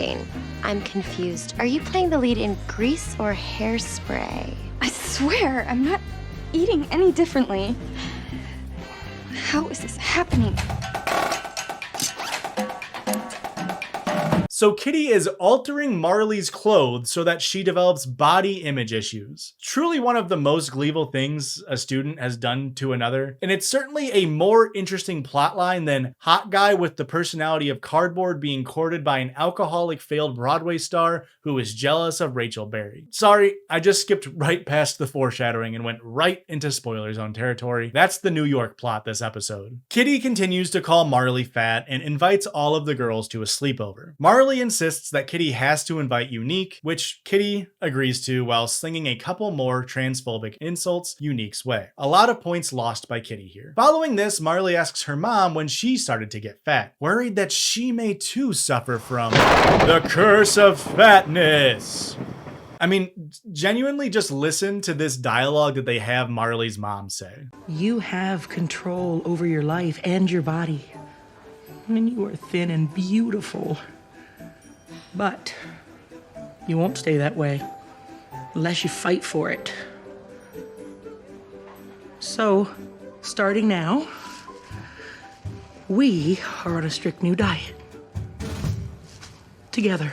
Oh, you're thin and beautiful, but you won't stay that way, is an insane takeaway for Glee's watchers. I give Marley's mom 150 gloints here because she is being supportive of her daughter, but if that line doesn't tell you how fat-phobic Ryan Murphy and the Gliders are, I don't know what will. Fatness does not equal ugly, and beauty does not come from skinniness. That line of thinking is exactly how unhealthy body standards become normalized. Finn tries to apologize to Sue for calling her baby the Arsler. Sue refuses Finn's apology and retaliates by calling him fat, a prostitute, hateful, fat a second time, fat a third time, and then Sue reveals that she has moved her Cheerios practice to the auditorium, preventing the Glee Club from using it. So Nepo baby Finn has the Glies practice Glease in his stepdad's garage. They perform Greased Lightning, and Ryder, who canonically has no acting, singing, or dancing experience, fits right in. No time or need for his development as a performer because Glee, at this point, sucks. There is a common writing trope known as a Mary Sue character. Typically, this is a young woman who is unrealistically good at things, and often it's used pejoratively, and in my opinion is also very often just a way for film bros to pseudo-intellectualize their hatred of women and female characters. And this isn't even to say that a character being a Mary Sue is inherently bad, nor are they always without flaw. But when juxtaposed against other characters within the same universe, it can be jarring. The male version of this archetype is either not really pointed out because you know, patriarchy. But you know, also viewers just typically don't notice when a guy is able to do stuff that's realistically outside of his skill set. James Bond, Indiana Jones, any character Tom Cruise plays. However, the term Gary Stu is used for male characters in these roles, and as I like to assign nicknames to the Glee characters as this series progresses, Ryder Lynn will now be known as Ryder Stu. Kurt and Rachel's scene is next. Kurt is being filled in on the Lima drama from Tina. Oh, Grease update from Tina. Ooh, apparently the girl playing Sandy's gained so much weight she can't fit into her clothes. No, that's unfortunate. But doesn't really have anything to do with us. I would argue the same, Rachel. Why are you on my television screen? CJ interrupts and tells Kurt and Rachel to go see Glease and Lima. She even gives them free plane tickets through her frequent flyer miles. CJ is up to something that I already spoiled for you. At Kitty's sleepover, the only snacks available are sweets and other unhealthy things. Marley looks concerned, so Kitty takes her to the bathroom to talk to her. These are called fingers. Just stick them in your pie hole and bingo. You're magically supermodel thin forever. I don't want to make myself vomit. That's gross. You know what's more gross? Having your gelatinous, corpulent 6-ton stomach explode blood and pudding and sour cream and chili cheese fries just because you didn't love yourself enough to binge and purge. Do you do it? I would if I was born with a fat gene. And let's be real, you weren't just born with the fat gene, you were born with the circus fat gene. No offense. Just think about it.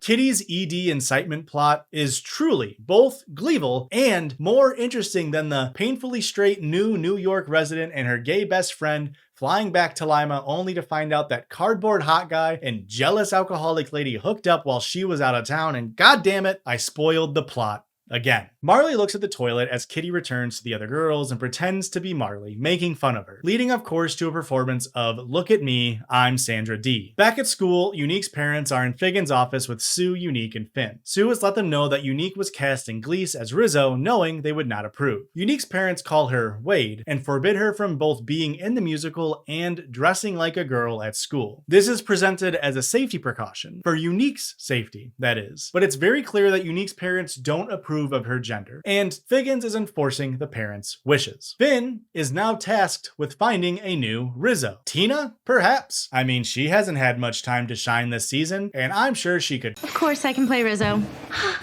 Are you sure? We open tomorrow and we just gave you the script. I was born to play this role. I've known it by heart since I was 1, Artie. I thought that the little jokes, hand-waving away continuity or plot holes this season, were funny here or there, but they rely on this joke so much to cover up just dog shit writing. It's genuinely frustrating at this point. To make it all worse, Tina enters the glove practice room hoping to play Rizzo just moments later. But alas, the role was already taken by Santana. Oh well, too bad I guess. Fuck you, Tina. You don't get anything. Rachel and Kurt show up at McKinley and it's the night of the first Glease performance. Marley cannot fit in her dress, so Kitty takes her to the bathroom to help, holding up 2 fingers. And I know what you're thinking. That sounds interesting. How are they going to handle such an intense scene involving bulimia? Well, we don't know for now because instead of that, we get Blaine and Finn running into Kurt and Rachel. And the kicker, nothing happens in this dialogue other than the awkward thanks for coming and oh yeah, wouldn't miss it stuff that you would expect. Then the performance of Glee starts with beauty school dropout. Kurt and Rachel plot quota reached. We cut to Ryder finding Marley purging in the bathroom. And Ryder handles this the only way a cishet white jock Ryder Stu can.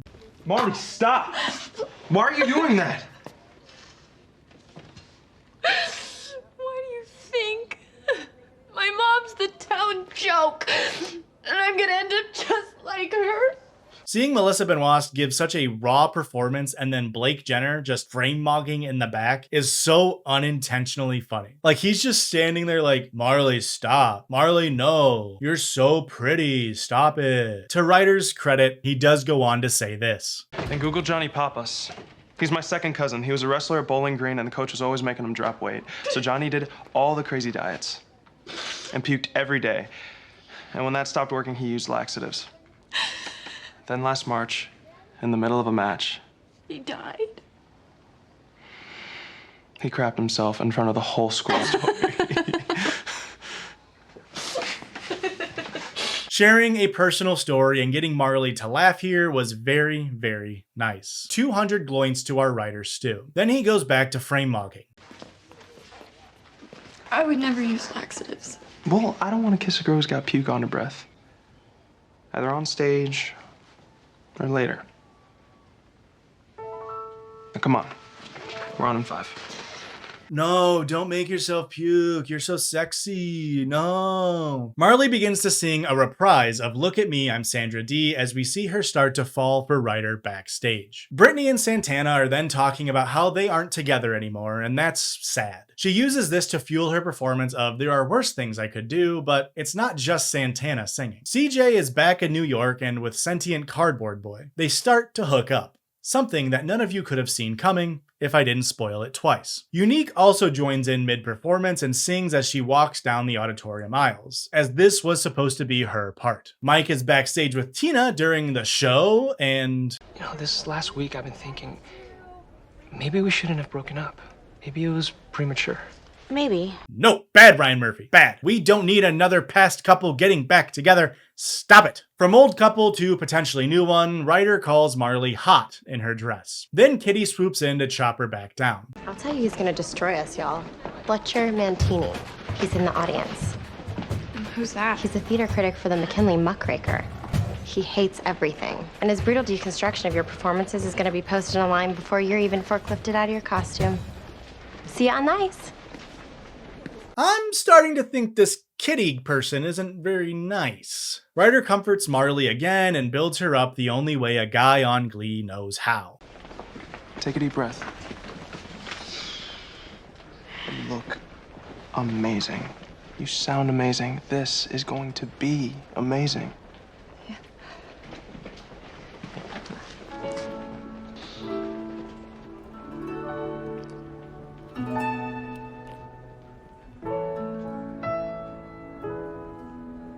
Yes, in case you forgot, that is Marley's boyfriend getting cucked in 4K sans Glee cuck window. We cut to the cast performing You're the One That I Want, which is actually the 3rd time that this song has been performed on Glee if you wanted objective proof that this show is out of ideas. During the song, Rachel sees herself and Finn on stage as they had performed this song together twice before, complete with flashbacks to season 1. Afterwards, old Rachel calls Cardboard Box Man, but he doesn't answer. CJ does. She reveals that they had fucked with his penis and her vagina. But what was CJ up to? Why don't we consider this one of those little nasty life lessons? Auditioning for an off-Broadway play, throwing yourself at an upperclassman, and telling me that I need to get back in the game? I need to get back in the game? I think you were overreaching and needed a little bit of a reminder. I am the game, Schwimmer, and you are what you've always been. A privileged, self-indulgent, diamond... I'm starting to think that this Cassandra July lady isn't very nice. Rachel cries and then tries to leave McKinley. But Finn stops her, and he asks what's wrong, but nothing important happens. They leave, still not in a relationship, and still not over each other. Same old, same old. But then Blaine runs into Kurt in the hallways, and they leave. Still not in a relationship, and still not over each other. Very cool, Ryan Murphy. Very important scene. Artie reads the reviews of Glease to the Glub and Will. They're overwhelmingly positive, and he officially passes the torch over to Finn, as he is now set to leave for the District of Columbia. This episode ends with Finn and Will hugging, wishing each other luck in their endeavors, with Finn's sights set on Sectionals. Remember the League of Doom Glee did in season 2? The supervillain group Sue made with pedophile Sandy, Terry Schuster, and that other guy? Do you also remember how that episode was cited on the Glicky as part of the main reason why Glee hired a writing team in season 3 due to that episode specifically being received so poorly? Well, that didn't stop Glee from going back to the superhero mold. The Secret Society of Superheroes Club is now in session. It is the purpose of this club to fight injustice, to right all of that which is wrong, and to preserve truth, justice, and peace in the halls of McKinley High. We are given such riveting characters as Tina's Asian Persuasion, who can manipulate anyone she wants, Blaine's Nightbird, and Joe's Tarantula Hair. My superpower is lashing you with my treads. They make a sort of meta joke here about how Artie definitely isn't Professor X of X-Men fame, as he's named Dr. Y, and then we are ready to start this shit show. The Glustus Gleague is called to the choir room and finds someone has stolen their Nationals trophy. In its place is a laptop with the following video. Greetings, New Directions. You have been living as national champions on borrowed time, and that ends now. We have your trophy. Soon we'll have your title as well. The great reckoning is at hand. Sectionals. Your move. Man, they're really lucky that the Warblers decided to steal the trophy the first and only week the club started doing superhero cosplay. Jake meets Marley in the halls and asks her to hang out Friday night. And before we let a woman speak her mind on this show, Ryder Stu swoops in to save the day. What do you say? Marley's got plans on Friday, dude. Damn, what's your superpower, Ryder? Putting your nose in other people's business? Ryder and Jake exchange some words about how Jake isn't treating Marley right, which eventually leads to some shoves, and then both of them lose points. Asian Persuasion is there to break up the fight, and then Finn calls everyone to his first Glee Club meeting as the leader. He introduces Ryder and Kitty as the new members of the Glee Club. And if you've seen the Hash on Glee series in the past, you'll recognize this brilliant line of plot device that Finn regurgitates as to why he invited Kitty to join the Glee Club, despite objections from Asian Persuasion.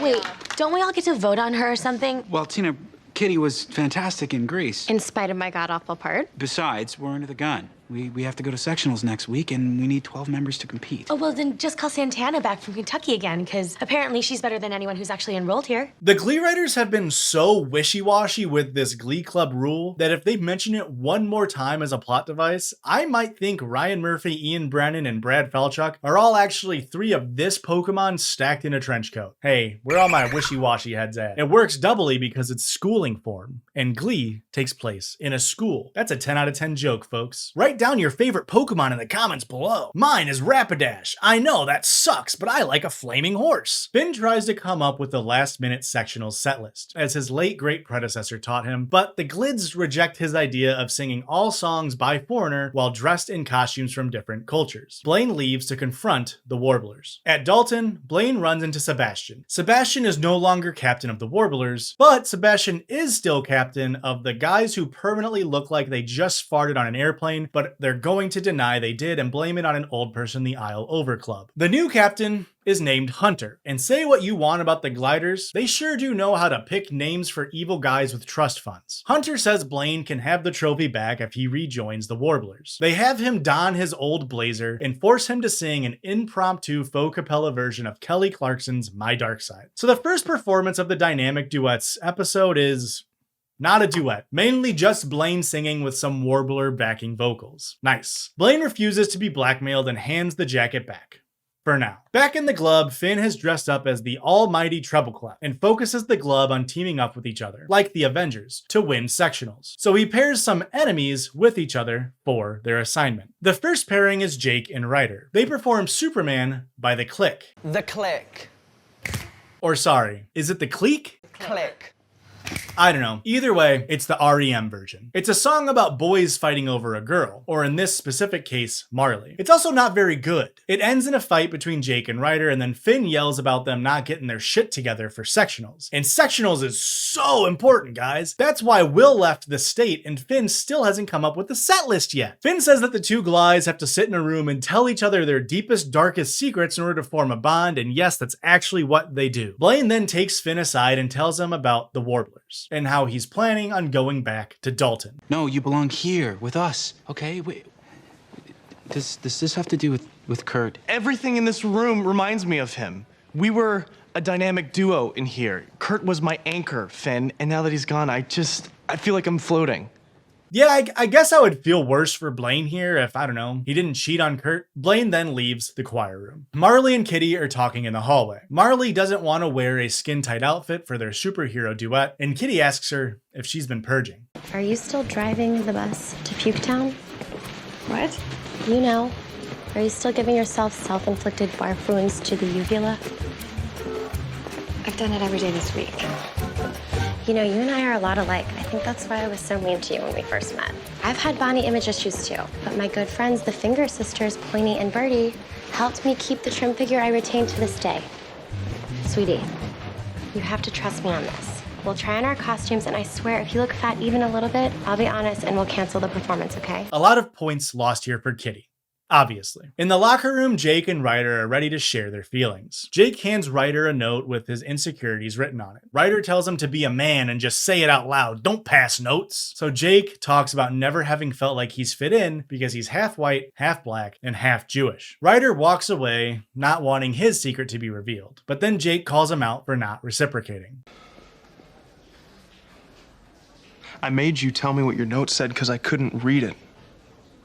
And there is the flaw given to our writer, Stu. He is dyslexic, and that is why he struggles in school despite always studying, and why he asked Jake to just read out the note and not just write it. This is actually the third canonical Glee character with dyslexia, and I will give you 5 seconds to see if you can guess the other two. Here's a hint. One debuted in season 1, and the other in season 2. Time's up. Congratulations. If you said Howard Bamboo and Sam Evans, you win and you know too much about this show. Ryder's character arc revolves around this disability for a bit this season, and then it's dropped, like Sam's reveal of him having dyslexia. But yes, that is why Ryder is such an asshole. Dyslexia. I guess. I think that's what the show is trying to tell us. Later on in the episode, Jake is shown telling Finn about Ryder's dyslexia. Finn gets Ryder a special ed teacher to help him with the diagnosis. He goes through a lot of tests, and we see a montage of him struggling before finally getting his dyslexia diagnosis, and it hits him hard. My whole life, it's been, Ryder just needs to apply himself. Ryder's smart, he just needs to work harder, focus, get it together, man up. But inside, man, I knew they were all wrong. It didn't matter how hard I focused or how hard I worked. I was stupid. And if anyone ever found that out, if they knew the real me, I was sure it would have killed my parents. Finn does his best to comfort him, saying he no longer needs to have a secret identity, and Ryder thanks him, but he tells him he should be thanking Jake. Kitty and Marley are in the bathroom pre-performance, and this is news to me. You can still get pregnant from pre-performance. Marley feels self-conscious in her wallflower alter ego outfit. Kitty, in her femme fatale cat onesie, supports her and tells her that she has a, quote, bitchin' bod, and that she'll help get some clothes she'll feel confident in. But you are a damn fool if you think Kitty is getting any GLUD points for that. They perform Holding Out for a Hero from Shrek 2, and it seems Finn's plan has worked as they kill the performance, and Kitty is maybe turning a new leaf with how she's treating Marley?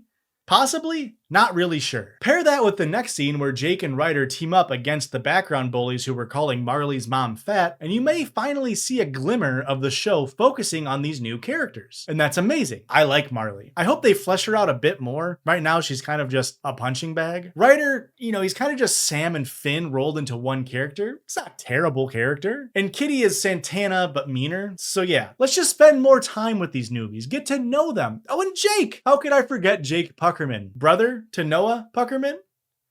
Wait, why do I have in the gl-eep to cut to a clip from the show?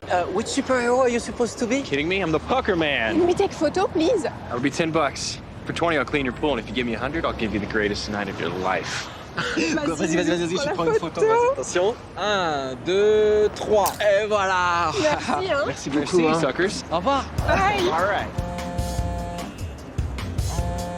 Jake calls Puck and asks for his advice on the Ryder-Marley situation, which, is kind of just a rehash of the Finn-Puck-Quinn storyline from season 1. So he tells him to get her pregnant while she's drunk. It worked out for him. Sam runs into Blaine, emptying his locker as he leaves for Dalton. He talks about how sad he is for cheating on Kurt, but Sam is there to pick him up and recruit him back to the new directions. They perform David Bowie's Heroes as we see scenes of the Glub painting over graffiti. Why? Seems random to include here. Blaine was successfully convinced to stay at Lima, given Chord helps him with one last heist.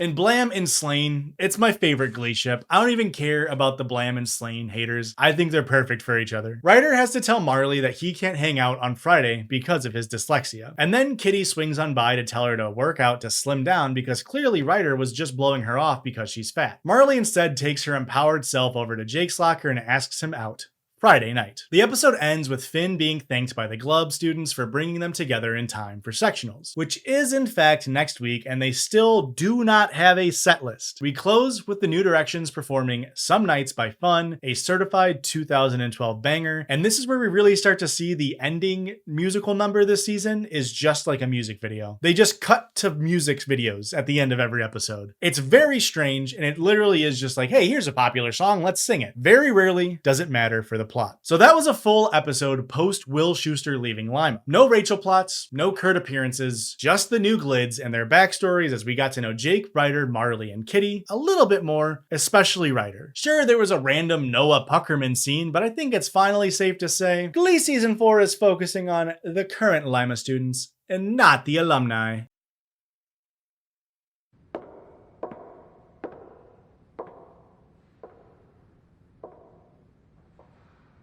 I'm sitting in. Fuck you, Quinn. Fuck you for showing up. Fuck you. Episode 8 is titled Thanksgiving, and in true post-high school student fashion, Mercedes, Puck, Quinn, Santana, and Mike have all traveled back to Lima to see their families and sing Simon and Garfunkel's Homeward Bound mashed up with Philip Phillips' Home. What a mouthful. This scene maybe would have hit a bit harder if the show hadn't, already made most of these characters teleporting back to Ohio every chance they've had in the first 7 episodes this season. We've already seen all of these characters multiple times except for Quinn. It loses the allure at a point, don't you agree? The title card flashes and we hear a Marley inner monologue about her reminiscing on her first singing performance as a kid and how Sectionals is pushing her to be great and achieve her dream of making people happy when she sings. The pressure is on for Marley. Finn brings all of the alumni in front of the current Glee Club and pairs them up for a weekly mentor session, kind of like the Glee Project. Then he lays out the set list for sectionals, but I want to keep that bit a secret for now. To build the suspense for all of you Hoshers who maybe haven't seen Glee, because I can promise you, if you have, you did not forget what song they chose to close sectionals with in season 4. Finn promises his plan for sectionals will lead to a win. All they need is a strong lead dancer. So, who's gonna be? Hello. White chocolate. Oh, no. Jake meets Ryder at his locker and lets him know that he hung out with Marley on Friday night, but he wants their friendship to still be cool, which Ryder wholeheartedly agrees to. Except later, when the Glub is learning how to dance with Mike, Ryder outperforms Jake and gets the nod to lead the dance number for sectionals. Marley asks Jake why he wasn't trying, and he says that since Ryder is being so cool about Marley and him dating, he feels like he owes it to him. He's giving him a pity dance solo at sectionals, the lamest shit ever invented. The last 8 minutes of runtime of this episode was that plot, and then an impromptu Quinn, Santana, and Brittany performance of the Supremes' Come See About Me, which I'm only mentioning so that the unholy trinity stands don't put an Etsy witch curse on me like that small-faced loser wife who definitely didn't love him having asshole named Charlie Kirk. Did you have a bet that I would mention Charlie Kirk in this video? If so, you win! Skipping forward a bit more, Santana discovers that Kitty was giving Marley laxatives and confronts Quinn, who has been fully manipulated by Kitty into thinking that Kitty is actually innocent and cool. So Quinn calls Santana jealous, and then this happens. Oh, what are you guys doing? Nothing. A lot of insults were thrown leading up to that slap, but nothing super important. We find out Quinn is sleeping with the professor at her school. Whatever. We're going on to the next scene. Jake finds Ryder backstage and he's struggling with learning the dance for the big number at sectionals. So Jake offers to help. It's about just letting yourself go.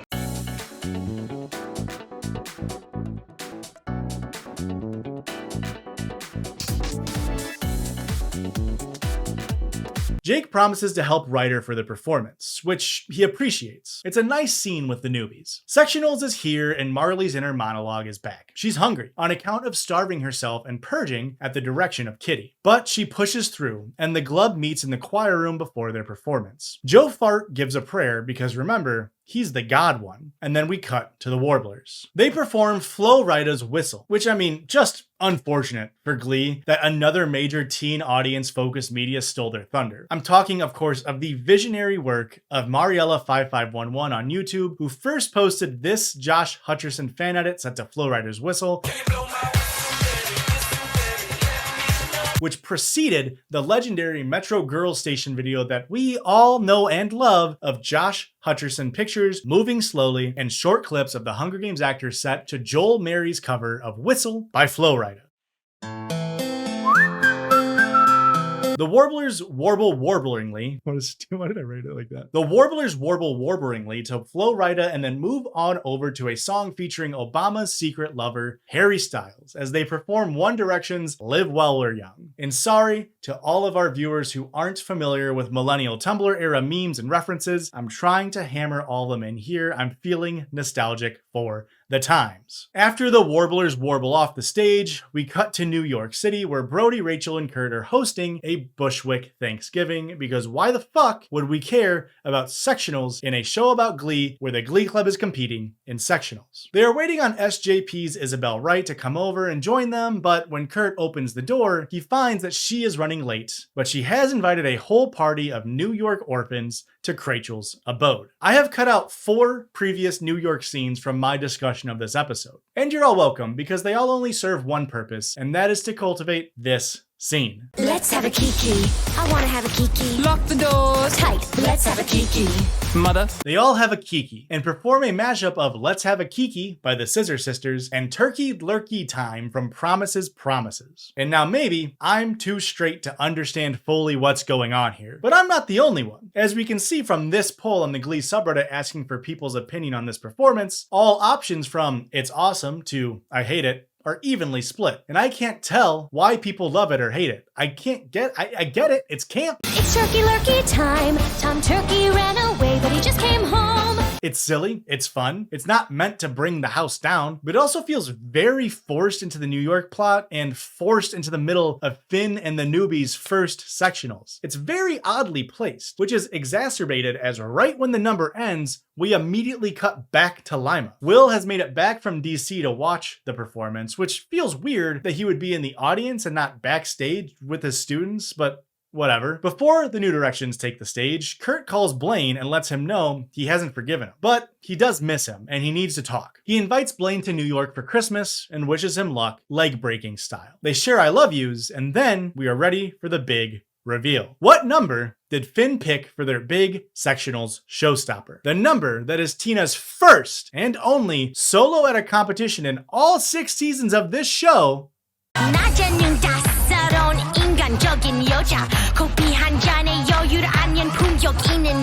Oppa motherfucking Gangnam Style. But what the fuck do they have Tina doing here? This was supposed to be the big dance number that had Ryder, Stu, Chord, and Jake all worried. And this is what Tina is doing? Not to mention they changed the lyrics of Gangnam Style to, quote, kill those fucking Yankees who have been torturing Iraqi captives, kill those fucking Yankees who order them to torture, kill their daughters, mothers, daughters-in-law, and fathers, kill them all slowly and painfully?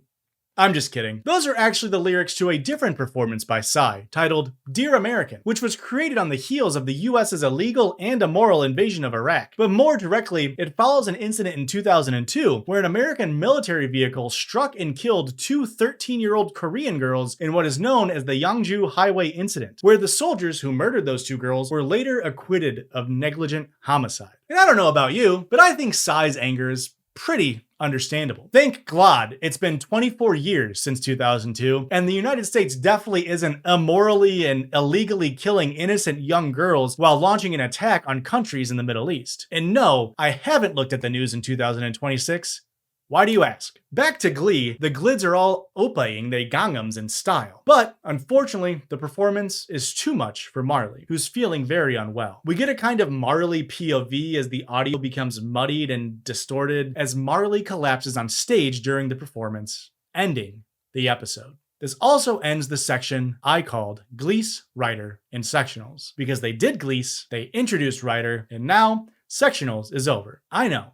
Really great naming convention I have. So before we get to the resolution of Marley fainting, let's tally up all of the gloints accrued from episode 5 through episode 8. Let's start with the worst of the worst. Cassandra July racked up 5,950 Gleeville points for a lot of David Schwimmer name calling. She also slept with a student just to spite another student. You know, Gleeville shit. Kitty and Sue are not far behind with minus 3850 and minus 4075 respectively for their repeated transphobia and name calling. Of course, Kitty gets a good amount of gloints for giving Marley an ED, though you must remember on my scale, adults' actions are weighted more than kids, and that she will still be accruing points for that as long as Marley is suffering, so don't think that's all that Kitty got. Outside of those three, you also have Santana, Finn, Jake, Will, and Quinn picking up between minus 450 and minus 100 gloints. Nothing crazy. While Figgins had minus 1500 for sexualizing Unique, a literal child, by the way. Cannot get over that. How many times they do that to children in this TV show. And then we have our golden zone. The three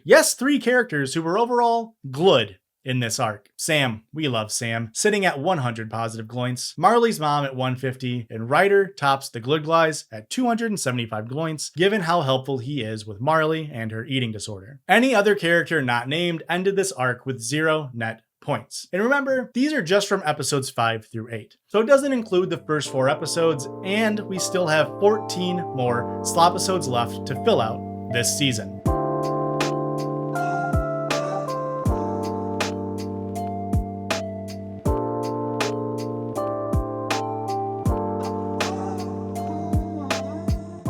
What now? Well, like I just said, we got some slopisodes incoming. This isn't a spoiler because it's the first thing that happens in episode 9, but the Glub is disqualified from sectionals because of Marley passing out. So their competition season is over. No regionals, no nationals, nothing. So you might be wondering where the show is going to go if the Glub isn't working towards a competition. Well, that's why this arc is titled What Now? Because the gliders have to answer that question. And unfortunately, that question is answered with some slop episodes that eventually lead to a plot twist that makes all of these episodes for nothing. But I don't want to spoil too much. Let's get into episode 9. We open in the choir room while Will and the Glub are looking after Marley after she had fainted. Well, the Glub is looking out for her. Will has more important things on his mind.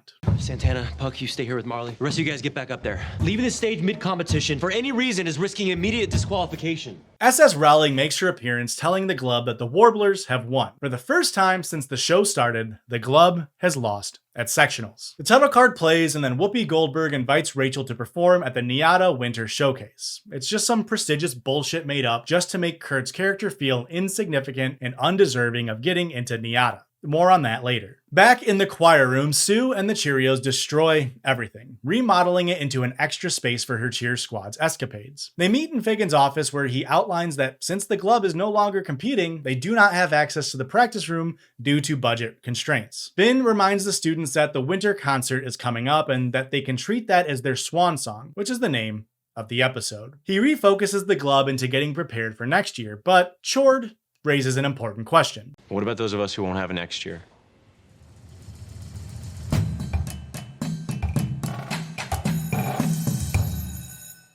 So, we ask you, what now, Glee? How are you going to keep the show about a Glub in a show called Glee that has 2.5 more seasons? Well, they start by pairing the two dumb blonde seniors together in a romance arc. Chord leaves a trail of Cheerios for Brittany, which is a nice little pun, gliders, to a private room where Sam and Brittany sing Frank and Nancy Sinatra's Something Stupid, but the Robbie Williams and Nicole Kidman version. And I know I talk a lot about how boring and bad and stupid this show has gotten, but the Chord Brit Glee ship is honestly one of my favorite things they do this season. So get excited for the antics that these two dumbos get up to. Brittany and Sam nearly share a kiss, but Brittany stops him because she is afraid that all of the online lesbians will come after him on behalf of Santana and Brickley's past relationship, which is just a dig at Glee's audience at the time that didn't like the Sam and Brittany pairing. Nothing says that you've won an argument like a bunch of adults in the entertainment industry writing an attack on a mostly underage fan base in your Fox sitcom. Very cool, gliders. You guys won. You showed those children who was wrong. In New York, Cassandra July is jealous of Rachel getting the Whoopi Goldberg invite, so she challenges her to a sing and dance off in front of the other students. Their dual weapon of choice is the opening number of Chicago, All That Jazz. And nothing important happens, so we cut to Kurt going into Whoopi Goldberg's office. They talk about him reapplying to NYADA, and she tells him that he's just too surface level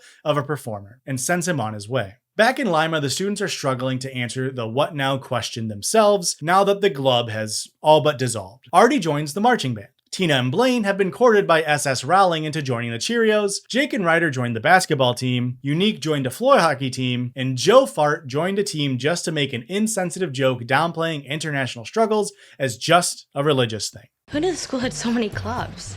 I joined the Interfaith Paintball League, where Christians, Jews, and Muslims can shoot at each other safely.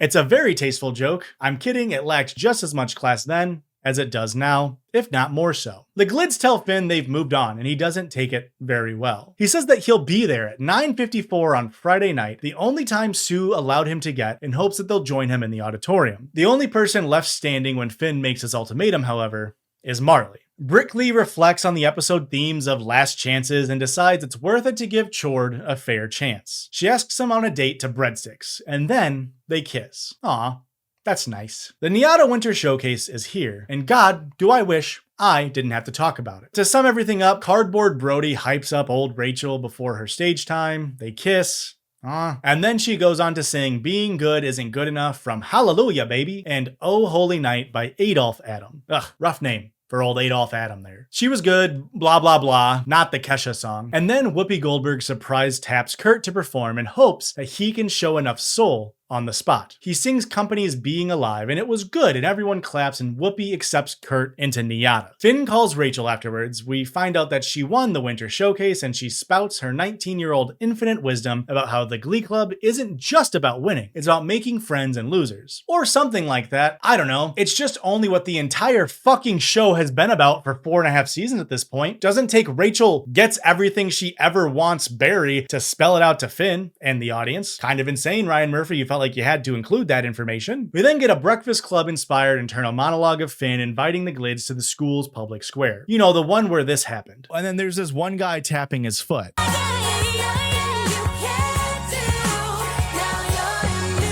Very cool and not weird way to stare at someone, Finn. Whoa!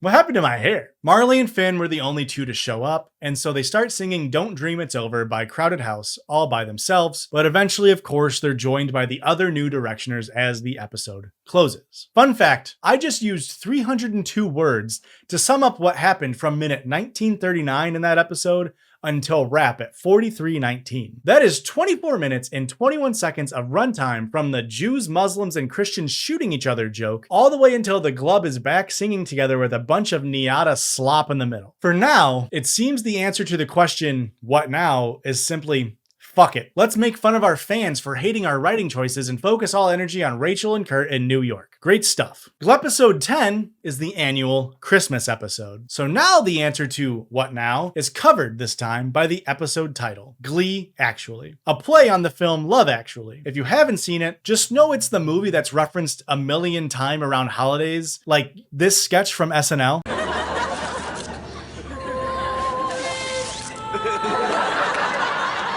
Or if you haven't seen SNL, maybe you can reference this other sketch from SNL.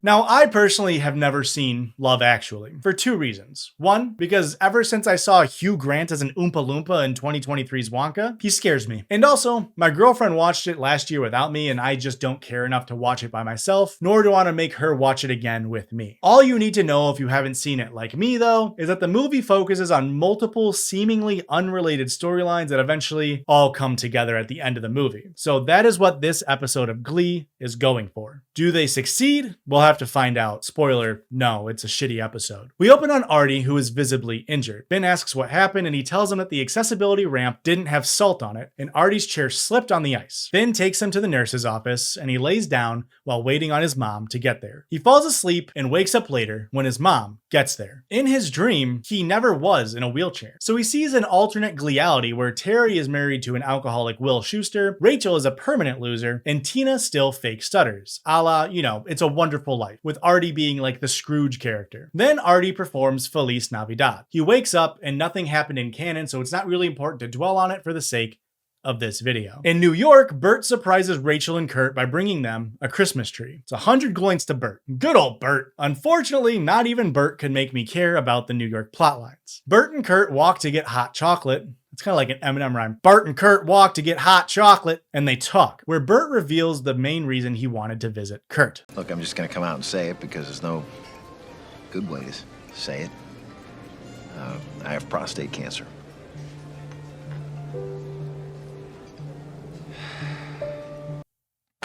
Great, now I'm the bad guy for saying I don't care about the New York plot lines. What's good for Bert is that the prostate cancer was caught early and that his doctors are confident that he'll beat it. Back at Rachel's apartment, the father and son exchange some gifts, which means Bert received some Niata merch, while Kurt received a slip of paper with an address on it. And what does Kurt find when he heads to that address?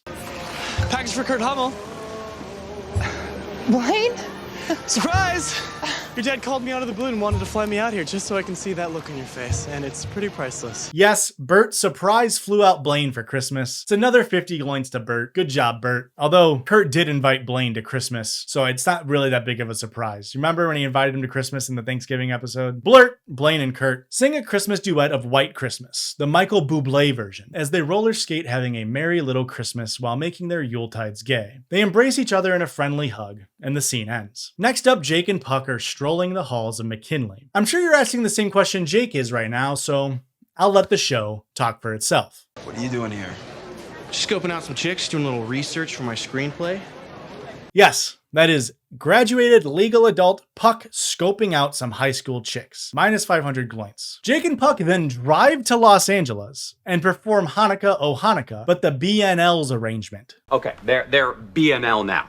We need a shorthand for the bare naked ladies. That's how fundamental they are. Fundamental. Yeah. They get matching Star of David tattoos, and then Puck talks about how lonely he is in LA. Jake makes a plan to have Puck's mom meet his mom at Breadsticks for Christmas. It's a very nice gesture from Jake, so 100 gloins for him. They squash their differences and toast to the holidays to the new family the four of them have. Next is the Brit Glee story, which starts with her giving out thousands of dollars worth of gifts, including a Rolex, a fully paid for vacation, and a 2013 Camry. Originally, I give her 500 gloins for this, but we quickly learn the reason why she's doing it. Hey, Brittany, can I ask you a question? Yeah, not if you're gonna tell me that the Mayan apocalypse isn't real, because the documentary I watched was on the History Channel involving real actors portraying real events. No, listen. I believe it too. This is one of my favorite little parts of season 4, if not my favorite overall. Cord and Brit Glee detail how the Mayan apocalypse is real and is definitely happening, and if you were sentient in the year 2012, which I hope most of the Hoshers were, this bit will hit especially hard for you. If you weren't aware, pretty much there was this Mayan calendar that ended on December 21st, 2012, which all of science was like, yeah, that's not what that says. It's just one calendar that does that. It's not a prediction. But then all of the news was like, holy shit, the world is ending. Tell everyone the world is ending. At least that's how I remember it as a 17-year-old at the time. Sam and Brit Glee have fallen for the faux end times prophecy, and they decide to tell everyone how they really feel about them before they all die. Brittany loses the 500 gloins for the gifts by insulting everyone to their face, and the Glids are not buying the end times bullshit. To show his love to Brit Glee, Chord performs Bobby Helms' Jingle Bell Rock in the library, so he just has no respect for social norms. We're just gonna be loud in the library now? Okay, Chord. Well, apparently we don't respect social norms, because once he's done singing, this happens. Yes! Here's another rock. Brittany. Before the world ends, will you marry me? Are you sure you're qualified to marry us? You betcha, kiddo.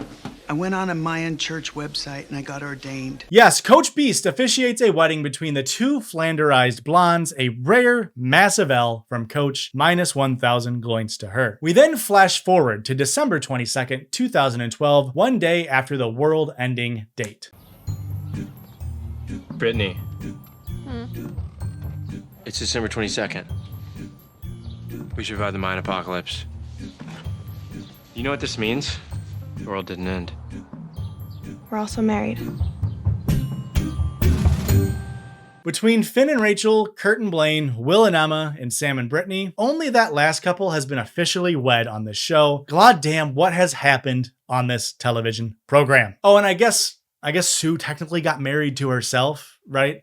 Speaking of, Sue's story is up next. It's a classic Sue and Becky storyline where Becky is ungrateful for presents and Sue is mean to Marley's mom for being fat. Then Sue overhears Marley and her mom talking about how they are super poor and they can't afford a Christmas tree, let alone presents. So for a present, Marley's mom asks Marley's mom's daughter to sing to her. She sings The First Noel by Davies Gilbert, and Marley's mom's daughter's mom shows her appreciation. Sue then buys Marley and Marley's mom a Christmas tree and sneaks it into their house along with $800.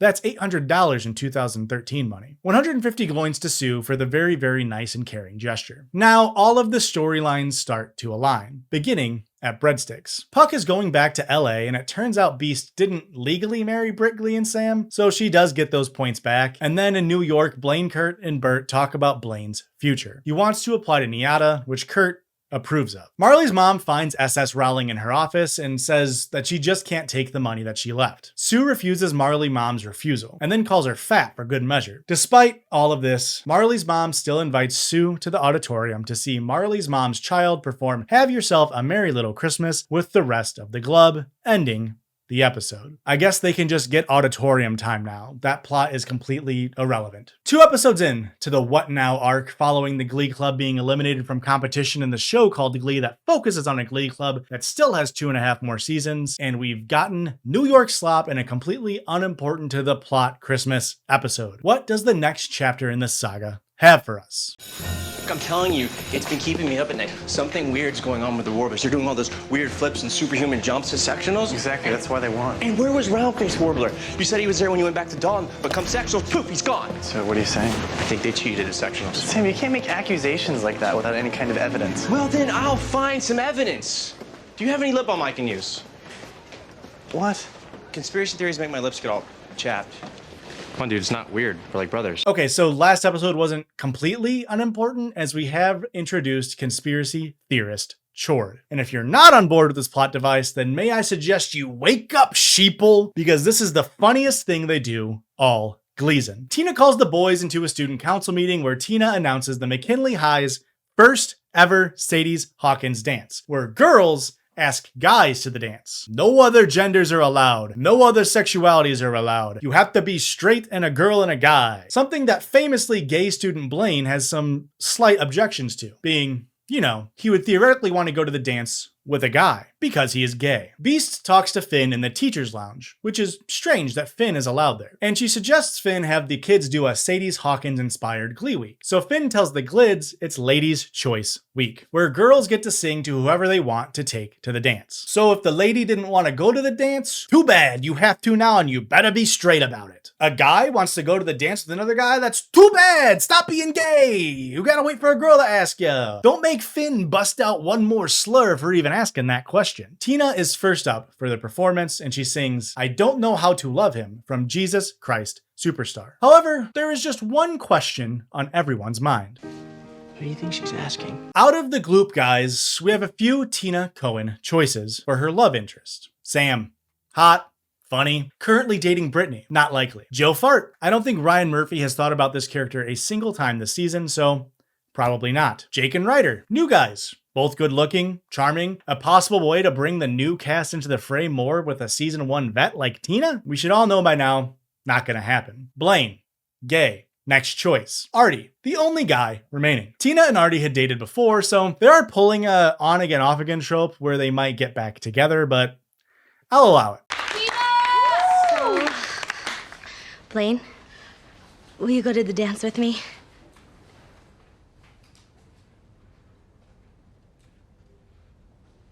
Oh, wow, Tina, I don't know what to say. No. Thank you, but no, thank you. I can't believe they did Tina this dirty. Never giving her a good plotline the entire show's run, make her do whatever the hell that one dance move was in the Gangnam Style clip, and now they have her falling for a guy who is not only emotionally unavailable, but also not interested in dating women. I would say that is the most offensive thing done this episode, but the next scene is this. I like big butts and I cannot lie. You other brothers can't deny when a girl walks in with an itty bitty waist and a round thing in your face. Folk millennial baby got back should be illegal. And that performance may feel like it came out of nowhere. And to be fair, I have cut out all of the Niata plot so far in this episode. But that guy is called Adam, and he is the runner of Niata's show choir group, the Adams Apples, which Kurt is thinking about joining because Rachel is banging Brody all the time, and Kurt is lonely. I promise you, even with all of that context, getting to this scene was still jarring. And the wildest part is that Glee/Fox just straight up stole this cover from someone, which is doubly fucked up because now you have to make me defend that cover of fucking Baby Got Back in a millennial folk stomp clap ass style. Has your girlfriend got the butt? Jonathan Coulton performed this arrangement, created this arrangement, and then posted it on YouTube, and then Glee stole it. And when he tried to contact them, all that Glee and Fox said was, too bad it's a cover, you don't have the rights to it, get fucked. Which is like, I guess legally correct? I don't really know, but they didn't even credit him or apologize. They just told him to fuck off. And you might be thinking like, oh, surely they were just inspired by his dogshit folk cover. There's no way they stole it just one for one. But no, not only did they rip the original melody that John had rewritten for his version, but on the full Glee studio album version, they kept in this line from the song where Jonathan Coulter swapped out the original lyrics of Mix-a-Lot's in Trouble with a self-referential Johnny C's in Trouble. Johnny C's in Trouble. Which is completely insane and removes all reasonable doubt that Glee just ripped his shit. And I don't know how you feel about that, but to me, that just makes me feel like Ryan Murphy is even more.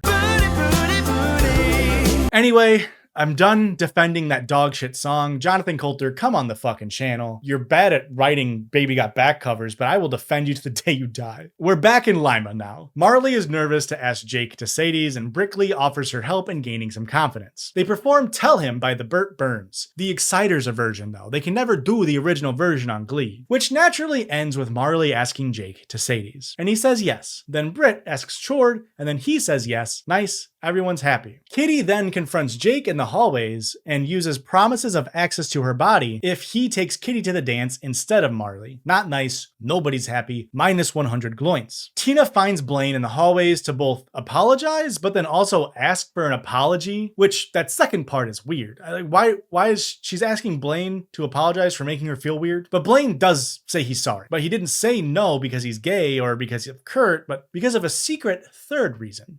I have a crush on somebody, and I don't want to go to a dance where everyone's going to be romantic there but me. Who?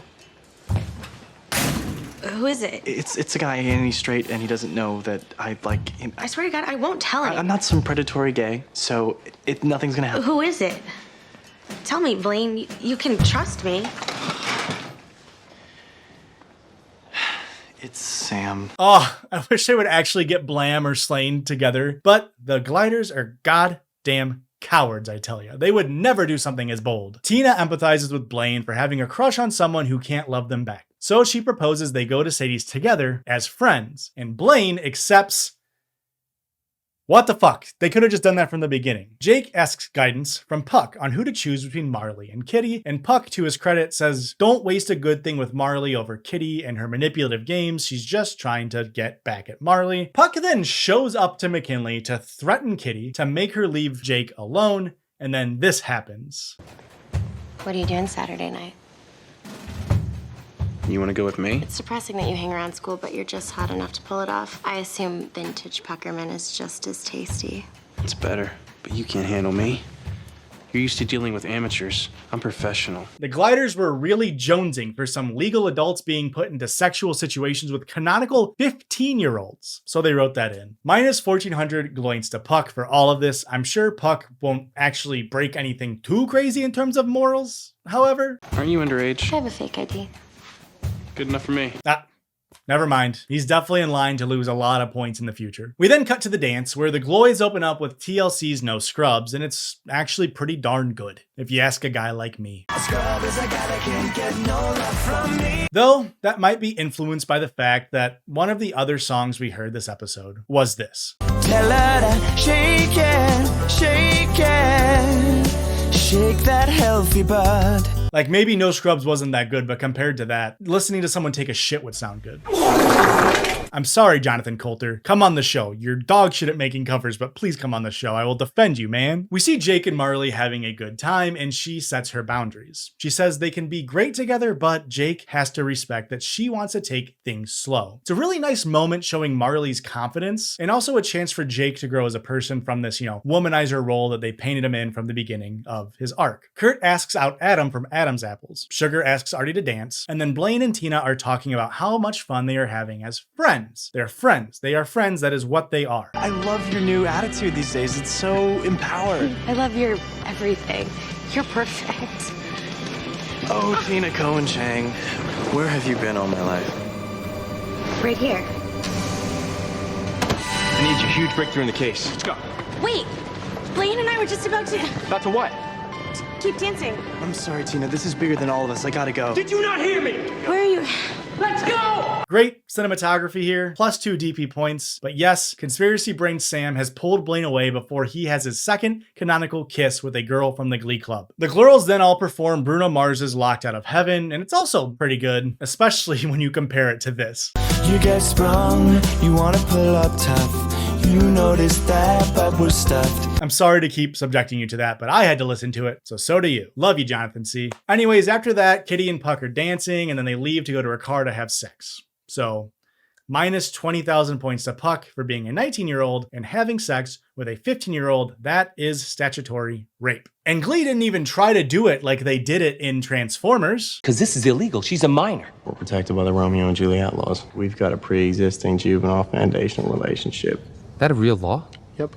Romeo and Juliet, huh? It's just incredible that in 2013 for this Glee episode, and then in 2014 for that Transformers movie, that multiple pieces of media went out of their way to excuse/glorify adult relationships with minors. But hey, at least it's 2026 now, and I'm sure we've learned our lesson as a society, and we definitely don't have a president and entire government who are known associates of Jeffrey Epstein running everything. Right? No, I haven't checked the news in 5 years. Why, do you ask? In the Glocker room, Blaine and Sam are laying out their big Warbler conspiracy to Finn. Look at the pictures, Finn. It's not just Hunter. Half the Warblers have gained 10 pounds of muscle since they joined the team. I already looked into this. This is a weight training regimen that they stole from Vocal Adrenaline. You can't just go from being a twig to Jean-Claude Van Damme in a few months. Tell him, Sam. Look, the average male gains up to 2 pounds of muscle per month.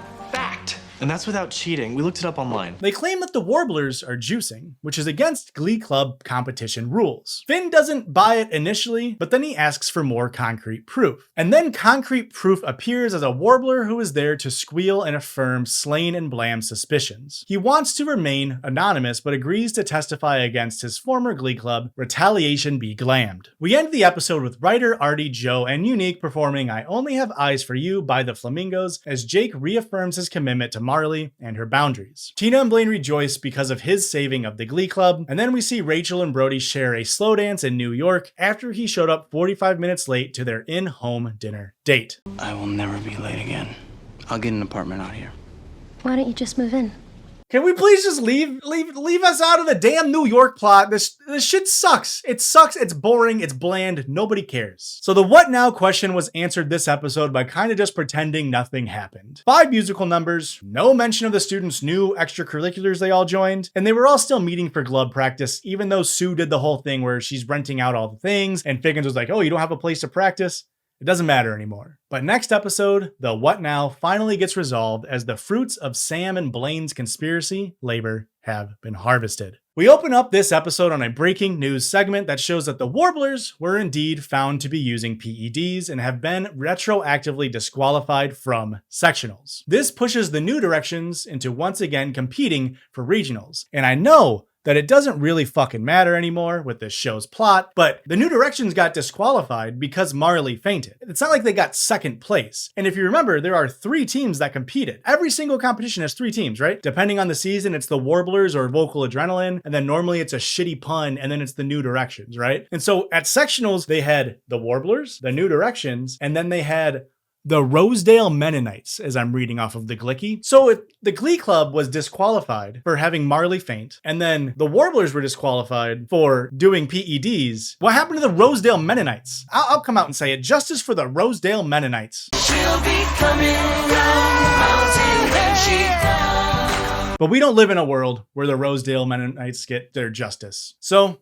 Now, the New Directions are back competing for regionals. So this whole arc, post New Directions losing at sectionals, one that dared have the show ask, what now, has led to the answer of nothing. None of what has happened mattered, even one single bit. Kitty didn't get punished for pushing Marley into having an ED, the Glub gets to compete for regionals as if nothing happened, and Puck still is not going to be arrested for being yet another adult sexually abusing a child on this show. Can't say the same for Mark Sailing. Rest in piss. Well, at least those storylines are out of the way for the rest of this season, I guess. Let's just finish up this episode and arc without sexualizing any more minors and we can get back on track. Episode 12 is called Naked. What could that mean?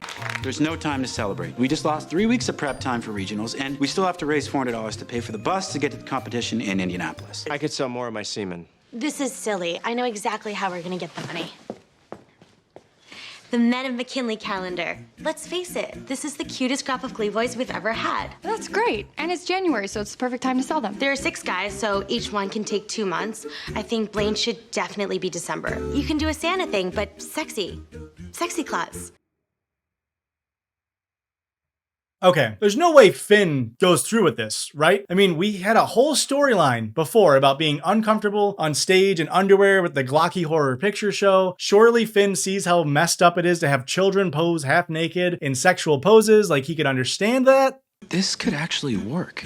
Tina, you're in charge. You can set up the photo shoots, everybody else, pick your months, and work on your concepts. Awesome. Minus 500 times 2 to Finn. This episode brings back Brickley's fondue from 2 from season 2, and it becomes a recurring bit for the rest of season 4, but these scenes mainly are just exist to like make shitty jokes, so I don't talk about them very often. This scene here is just to make jokes about Marley having an ED and her weight, so it is minus 600 to Brickley, but I wouldn't have even brought it up if I didn't know that the fondue for 2 heads in the comments wouldn't be yelling at me. Like, none of these are ever canonically important. It's just a filler way to start saying some Sue-style jokes. In Figgins' office, we find out that Brittany has scored a near-perfect score on her SAT of 2,340 points, and Sam has scored a 340. Brittany tries to reassure Chord that, he doesn't need to go to college, but he's clearly distraught. Britt is happy as she turns out to be one of the smartest people in America, because sure, why not at this point of the show? The next day, Sam shows up to school in only booty swim shorts. So unfortunately, it's minus 200 to Sambo here.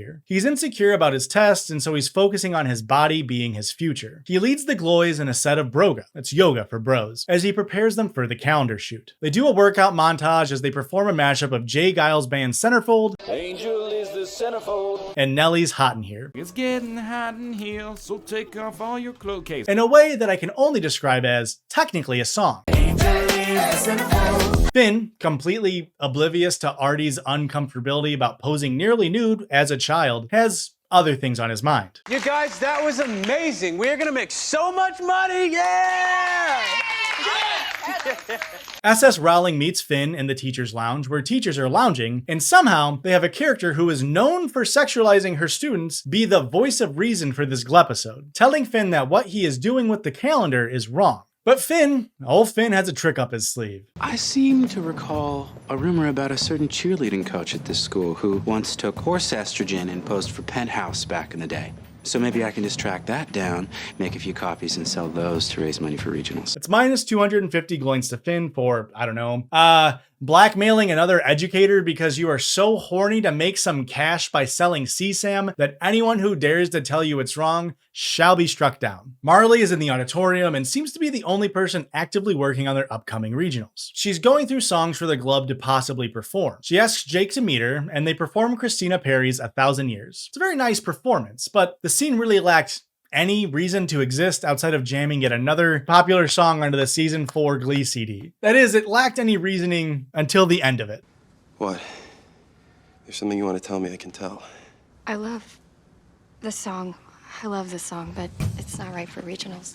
Marley was going to say, I love you, but she had to stop because the gliders realized they were almost giving the new characters an interesting storyline. So Marley goes back to looking for more songs, leaving Jake confused. Finn then meets with Artie in secret to enlist him to search for SS Rowling's Penthouse issue, which means yes, an adult educator is tasking a child high schooler to look at oodles and oodles of pornographic material. That way he can blackmail said past sex worker so that he can sell pictures of children nearly naked and posing sexily. Don't you love Glee, the show about a glee club? Since Artie has nowhere else to turn, he asks Finn for help in regards to his insecurities about posing for the calendar. I'm not sure I want to pose for the calendar.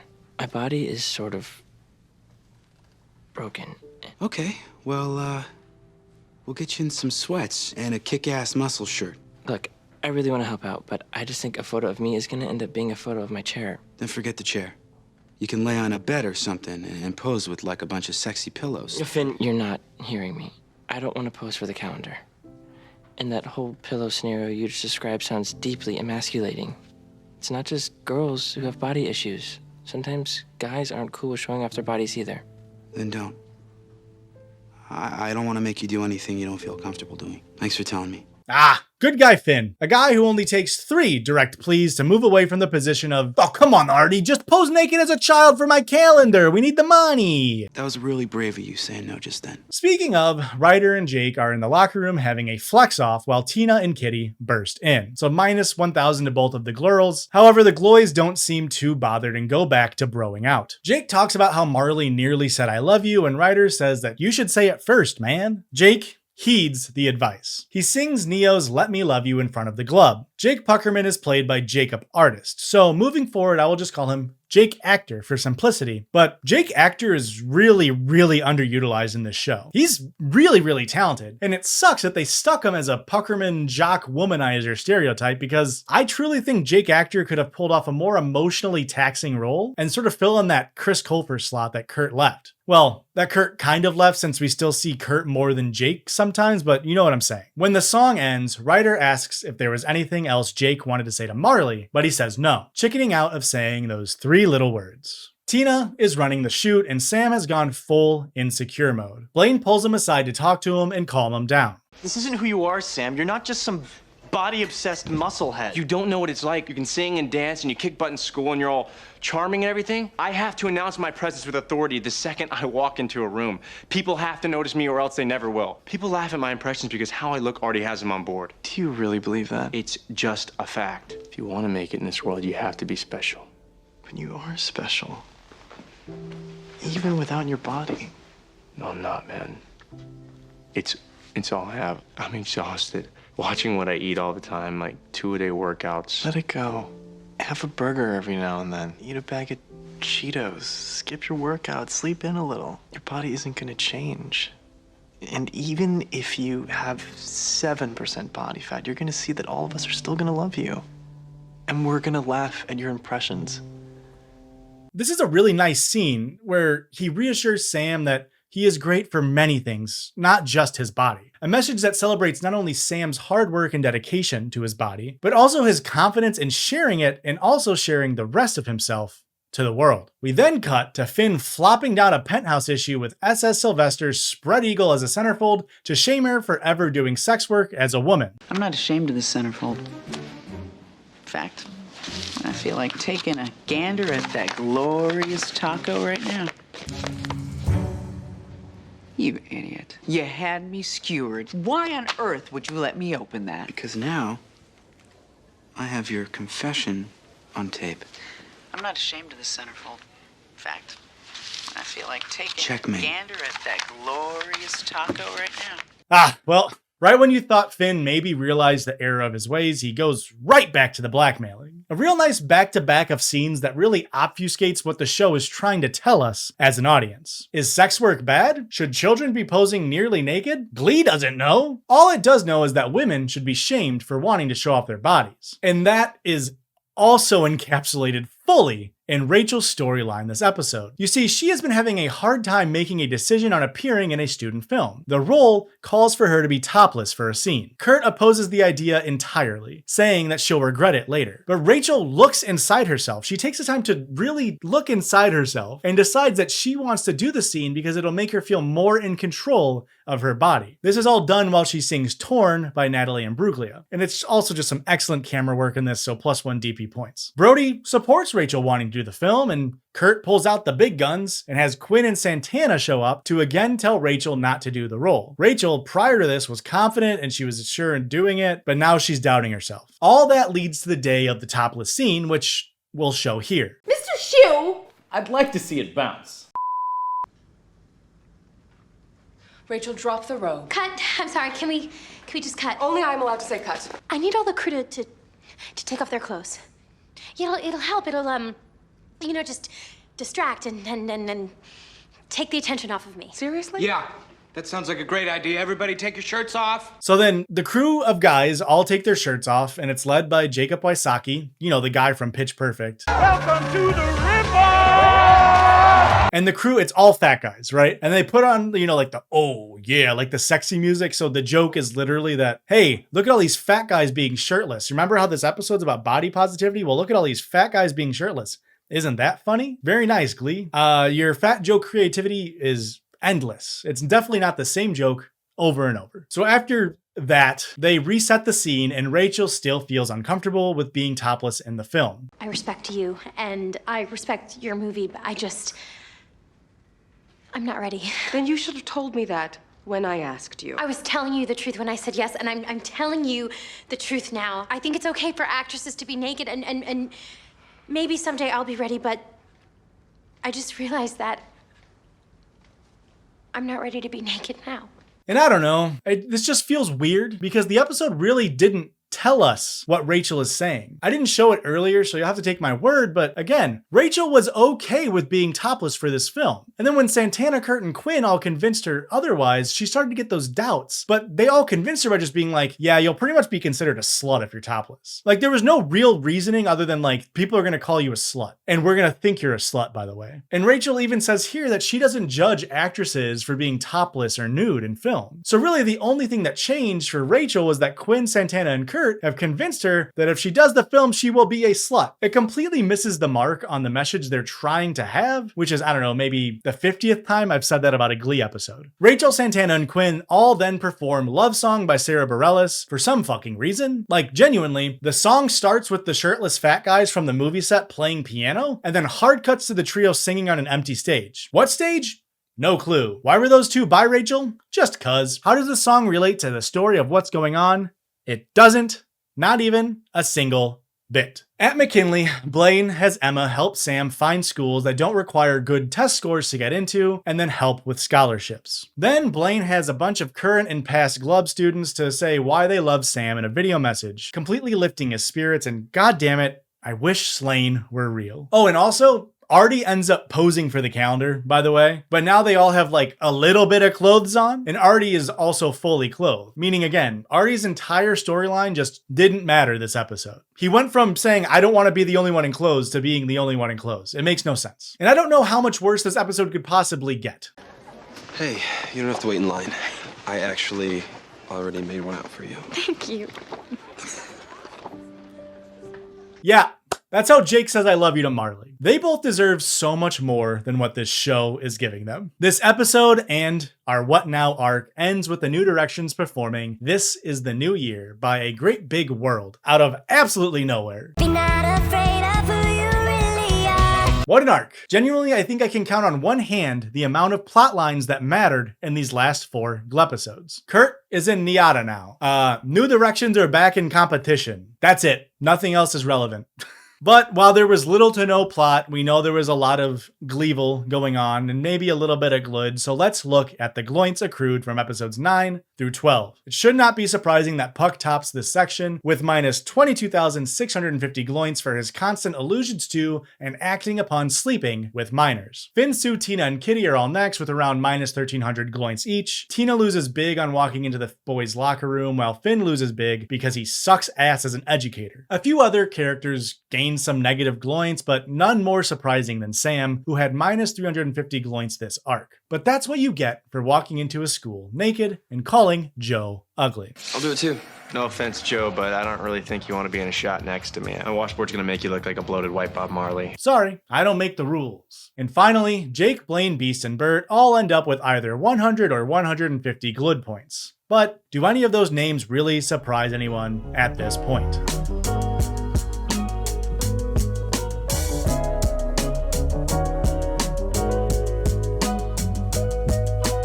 I don't want what I'm about to say to be underplayed, so hey, look back from the other screen. Stop playing Pocopia or Slay the Spire 2, depending on what kind of social disorder you have, and listen to me for 1 second. This arc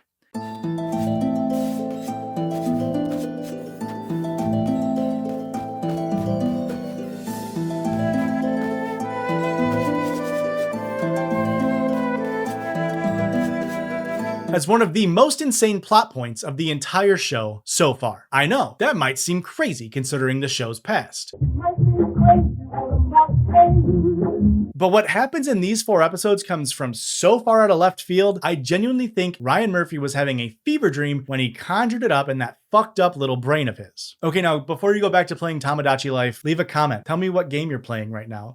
We were trying to get comments to help with the algorithm. Come on! This arc focuses on Emma and Will's wedding. Their I do's and their I don'ts. I mean, what can stop this absolute power couple from taking over Lima with their love? Well, that's what you're here to find out. And trust me, if you haven't seen Glee, you will not be able to guess where this storyline goes. Episode 13 is titled Diva, and they aren't talking about the cup. In this season's iteration of, if a girl really wants something they deserve, then they are secretly a bitch who we should judge, we focus on Rachel and Kurt's friendship falling apart, and the Glee Club's needs to find their new diva for regionals. No, it's still not the cup. We're not talking about the Diva Cup. In a way, since Rachel was the OG diva, non-cup variety, and they are looking for a new diva to arise, one could say they're looking for the new Rachel, which is of course the title of season 4, episode 1, which means the Gliders are doing an intra-season rehashing of old plot lines. It's a real sign that this show is nearing its end. This episode also includes 7 musical performances, and yes, I said 7, because those really eat up the runtime, so just for fun, let's see how much time of the 43 minutes and 21 seconds is devoted to album sales and how much is devoted to plot. We open with a Kurt internal monologue about how Rachel has become overconfident and self-obsessed since winning the Winter Showcase.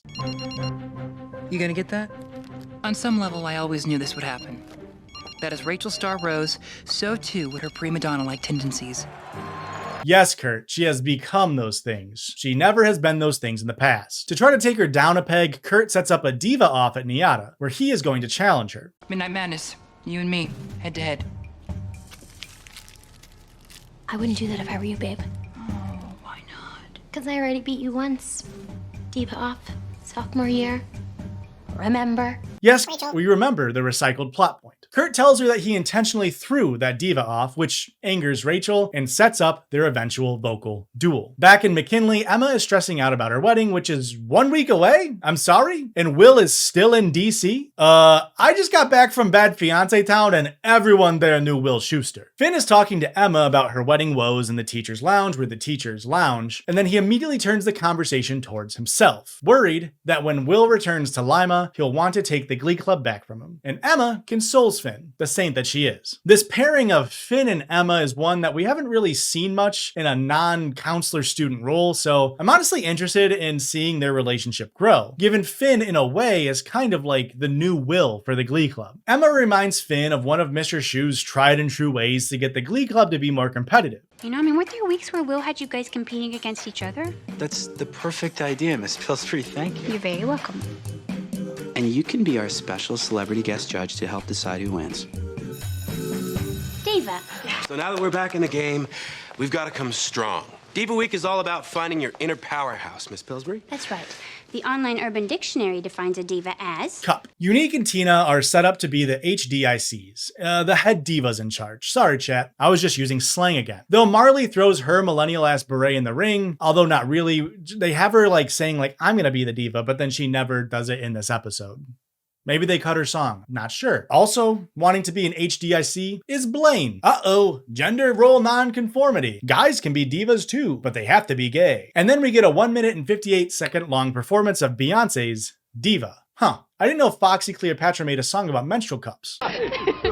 You always knew how to make me smile. Thank you, Foxy. I think you're pretty funny too. Unfortunately for Blaine, he is sick during Diva Week. Tina notices and brings him some cold remedies in a first aid kit, so 100 gloins to Tina. Blaine specifically mentions that he cannot take the cold medicine because it makes him fall asleep, and he can't afford that during Diva Week. To prove his ability to be a diva while sick, though, he performs Queen's Don't Stop Me Now for 2 minutes and 10 seconds, and everyone in the club claps. Their diva cups runneth over with support for Boy Diva. We then cut to commercial and come back to Santana and 4 other Louisville Cardinal cheerleaders at McKinley High for some reason. They perform Nutbush City Limits by Ike and Tina Turner. Hey, I also nut in bush. Nut bush? Yeah, we had 2 of them things as president.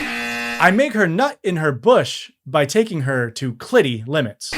Top 5 people you should attack this year. Number 1, Josh. Anyway, this performance is another 107 seconds of screen time. Brittany and Santana talk about Bram, Brittany and Sam, and Santana flexes that, well, she's dating a fellow Louisville cheerleader, which is a very cool thing for Santana to drive multiple hours to flex on high schoolers for. Finn and Emma are in her office and they're talking about how sad he is that Rachel is Facebook official with Brody. So we kind of fell back onto that student counselor role here. I'm not sure if we'll ever really get a progression between the relationship of these two. Though, something surprising does happen here. I haven't been interested in other women since Rachel and I broke up. Well, maybe it's time to be. There's a great new math sub. I know she's a little, but... She's like 26. What do I have to offer a grown woman like that? I'm just a man boy. Sound the alarms. For the first time in Glee history, we have a character correctly pointing out a weird age gap. Now, there's something to be said that this line is talking about two theoretical consenting adults and work colleagues instead of, I don't know, how many times a grown-ass person has had sex with minors in this show. Emma talks about being lonely since Will has left, but says it's okay to be sad sometimes. It's just important to get back on the saddle and keep trying in life. Finn thanks her, and then the scene ends. Sam then finds Santana in the auditorium to confront her, where she just continually insults him for being stupid, boring, big-lipped, etc. So she loses 300 gloins here. Santana is upset that he is dating Brittany, and to mark her territory, they sing a duet of Make No Mistake, parentheses, She's Mine by Barbra Streisand and Kim Carnes, but it's the Kenny Rogers and Ronnie Millsap version. Another 1.93 minutes down the drain. Sam reminds Santana that Brittany has made her choice to be with him, and she should leave her alone. Santana refuses. Tina is upset that she doesn't encapsulate diva-ness fully, but Blaine vows to help her find the diva that's inside her and bring it out. Bad wording on my part. He invites her over to his place to practice and pick out some songs, and Tina takes this as an opportunity to really figure out if Blaine is actually gay. Have you ever been with a girl? Nope. Perfect gold star gay, except for that one time where I kissed Rachel Berry. That doesn't count. Blaine shares some songs to inspire Tina in search for her diva, but uh-oh, he took some cough medicine. He's getting a bit sleepy. I was thinking that we could use one of those dresses from Sectionals. I'm sorry, that cold medicine is really very strong. Why don't you lie down? Okay. That's a good idea. Blaine, I'm falling in love with you. Blaine?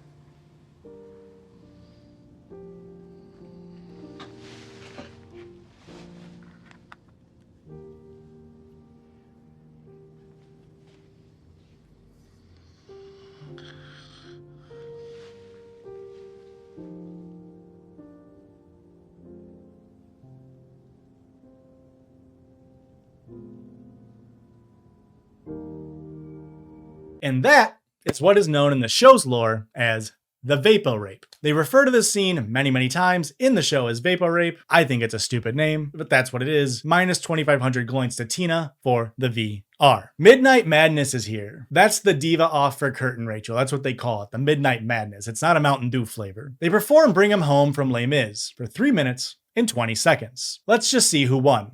All right. And the winner by the closest margin in Midnight Madness history is Mr. Kurt Hummel.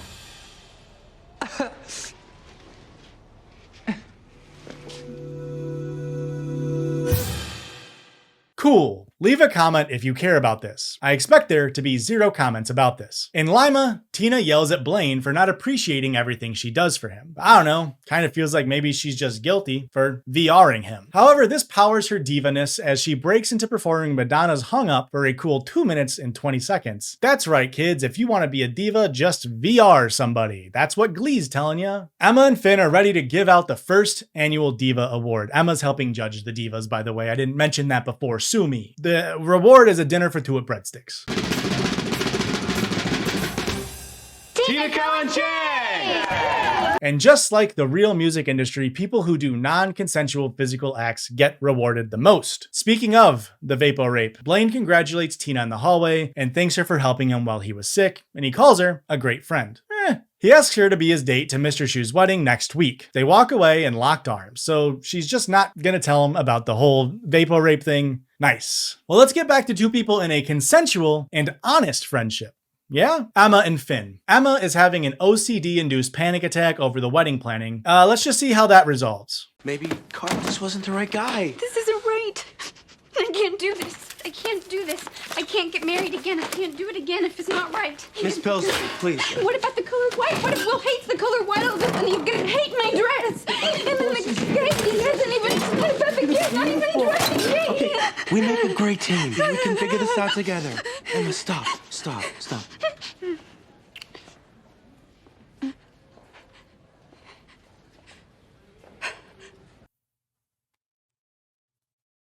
I'm just speechless. 79 episodes into this show, and I can't say that I'm mad. It's just unamusing at this point. What a stupid fucking plotline that the Glee writers have unleashed. But the episode is far from over. Brittany and Santana meet in the auditorium. Why is Santana still there? Who fucking knows? But she says that she wants Brittany to aim higher than someone like Sam. But Britt calls her bluff, saying that she knows she was faking having a girlfriend, and she also knows that Santana has dropped out of college. Brittany turns Santana's words back onto herself. I think you need to be somewhere that's as big and as hot as you are. It's okay to follow your dreams. No, Brittany, you have no idea what it's like out there in the real world. No one gives a damn about you. Rachel found a new guy, and I hear Kurt did too. Why shouldn't you get the chance to be around people who are like you, who appreciate you? Be a part of a community. Why can't you have a real girlfriend, but not a best friend? Because that part's already taken.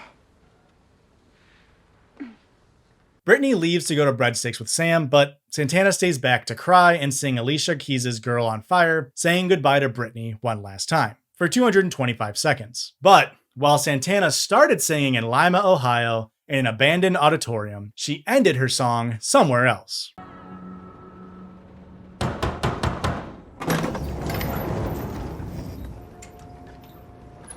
Santana, what are you doing here?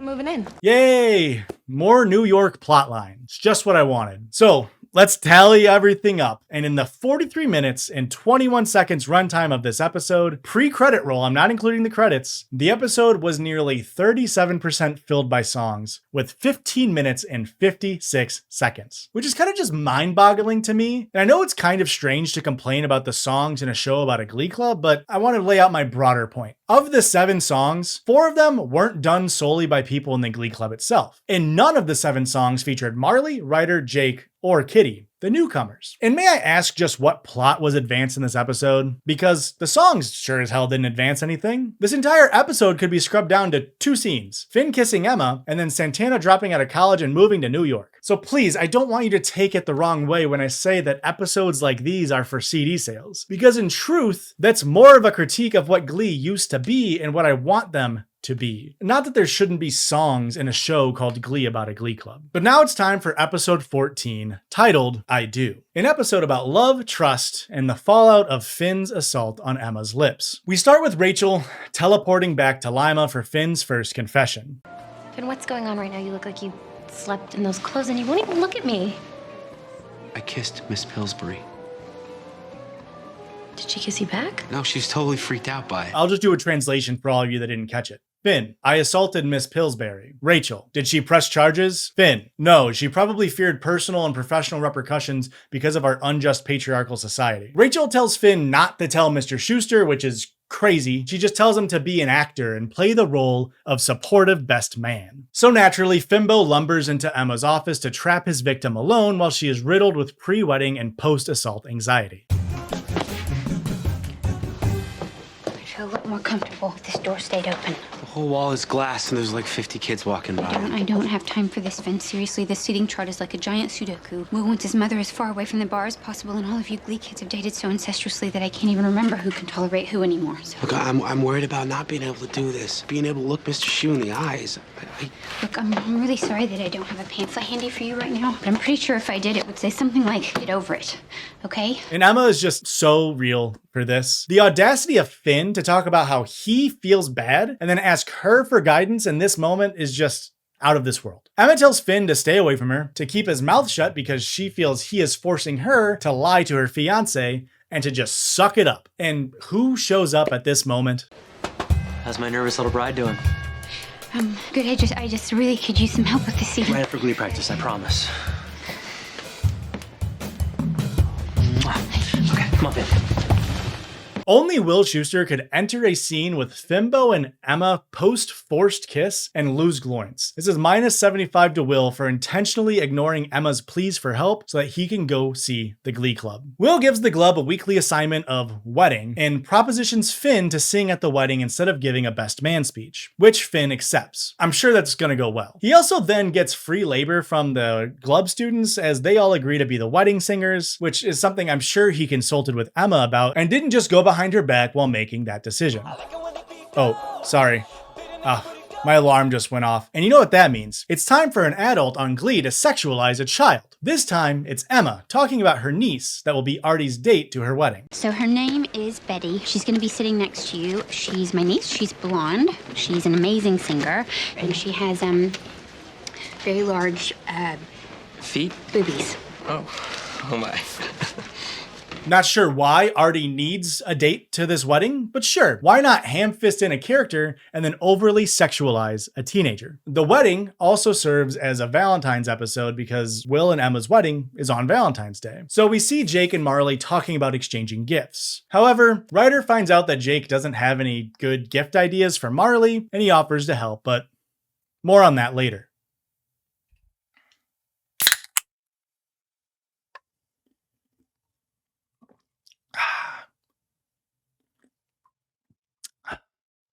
It is now later. Jake interrupts Marley and Ryder's history class, and the New Direction boys help Jake perform You're All I Need to Get By Marvin Gaye and Tammy Terrell, which quickly turns into a duet with Marley. Pretty fortunate, she just happens to know the lyrics and was warmed up and ready to perform in front of a whole class of students trying to hammer home the finer details surrounding the Battle of Stalingrad. 200 gloins to Ryder for helping out Jake. We then hard cut to the wedding, and we get to see who Artie's date is. You know, the one with the huge tits. Hi, Betty? Yes? Oh God. What, did I beat you to the last handicap spot? Sorry. I'm Artie. Miss Pillsbury said I should look out for you. Hell no. No. No. Wheel away. Wheel the hell away. You know, my Ryan Murphy loves to write white blonde women as bitches theory is holding up pretty true. Betty is played by Ali Stroker, who is now a Tony Award-winning actress and the first person in a wheelchair to be nominated and win a Tony. Before that, however, she was a contestant on the Glee Project Season 2. She of course didn't win, as that honor went to Blake Jenner, who plays Ryder in the show, but that didn't mean showrunner Ian Brennan didn't have a vision for Allie's talents. Here's my thoughts on that from our YouTube members / Patreon exclusive video on the second season of the Glee Project. And speaking of sticking up for Allie, let's see what Ian Brennan, show creator Ian Brennan, thought of Allie. So what did you think? She's great. I kept picturing her as a promiscuous bitch too. I think she'd be good as a bitch character. I mean, he really hit the hard B on itch. And listen, I'm saying it with the soft B, so it's not offensive, itches. Such a stupid joke. So Betty and Artie didn't exactly hit it off despite their shared interest of being in a wheelchair. Miss Pillsbury didn't tell you I was in a wheelchair, did she? Obviously not, because I don't date losers in chairs. But you're in a wheelchair. Yeah, I'm also blonde, captain of the cheerleaders at my high school, and I've got this going on. I mean, just a master class in writing here. Pre-wedding, Sue shows up to talk to Emma.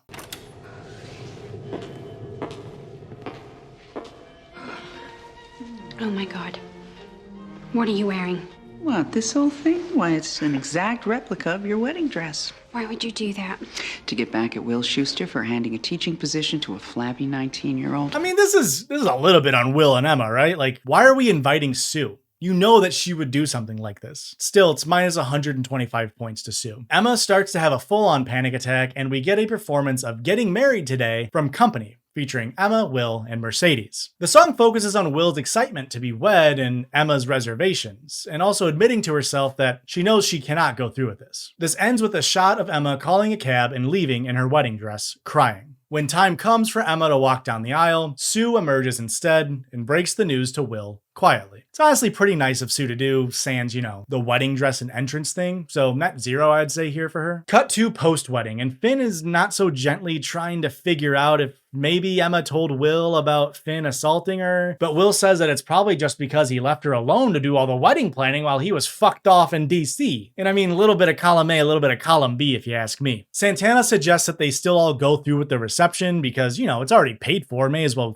party. And Will's like, yeah, I guess, yeah, sure. And then he leaves to go look for Emma. We get a performance of Depeche Mode's Just Can't Get Enough by Blaine and Kurt, and some smatterings of plot here and there, but nothing really important that we won't just get to later. The reception closes with Rachel and Finn singing We've Got Tonight by Bob Seger, the Kenny Rogers and Sheena Easton version. Couples new and old head back to their hotel rooms throughout the song. Jake and Marley, Betty and Artie, Finn and Rachel, Kurt and Blaine, and even Santana and Quinn, and all of them have implied sex. We see all of them talk post-coitally, which I think is the worst way I could have said that. Quinn thanks Santana, but iterates that, I'm sticking to guys. No thank you, Santana. I'm gonna stay straight. Blaine and Kurt playfully talk about their future together, and then we see Marley and Jake. Turns out they did not have sex, as Marley doesn't feel like she's ready, and Jake fully respects her wishes.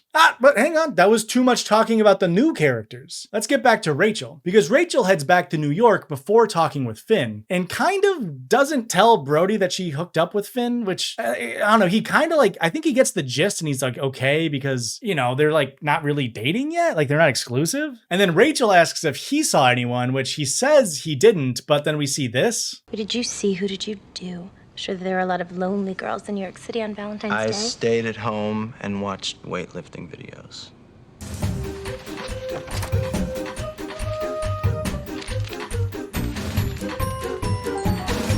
Thank you for being honest with me. So something is going up with Brody here, so minus 100 gloints, and maybe more once we find out exactly what he was doing. Back in Lima, Marley thanks Ryder for all of the gifts that Jake had been giving her for Valentine's week. I wanted to say thank you. For what? Come on.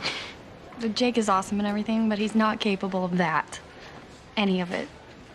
I know it was you whispering in his ear like Cyrano. Like who? Anyway, it was sweet and romantic. And whenever you do that for someone for real, she's going to be the luckiest girl on the planet. It was for real.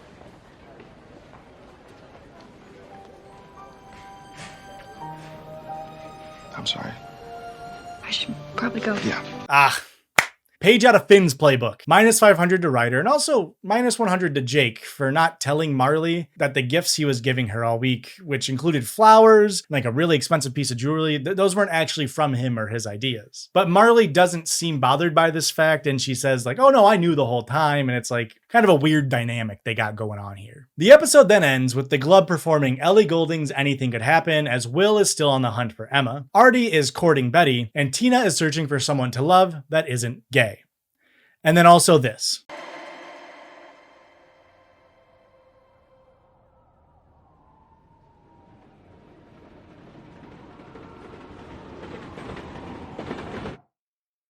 That's right, Rachel got cummed in by 2 boys and she doesn't know whose cum made her have a baby maybe.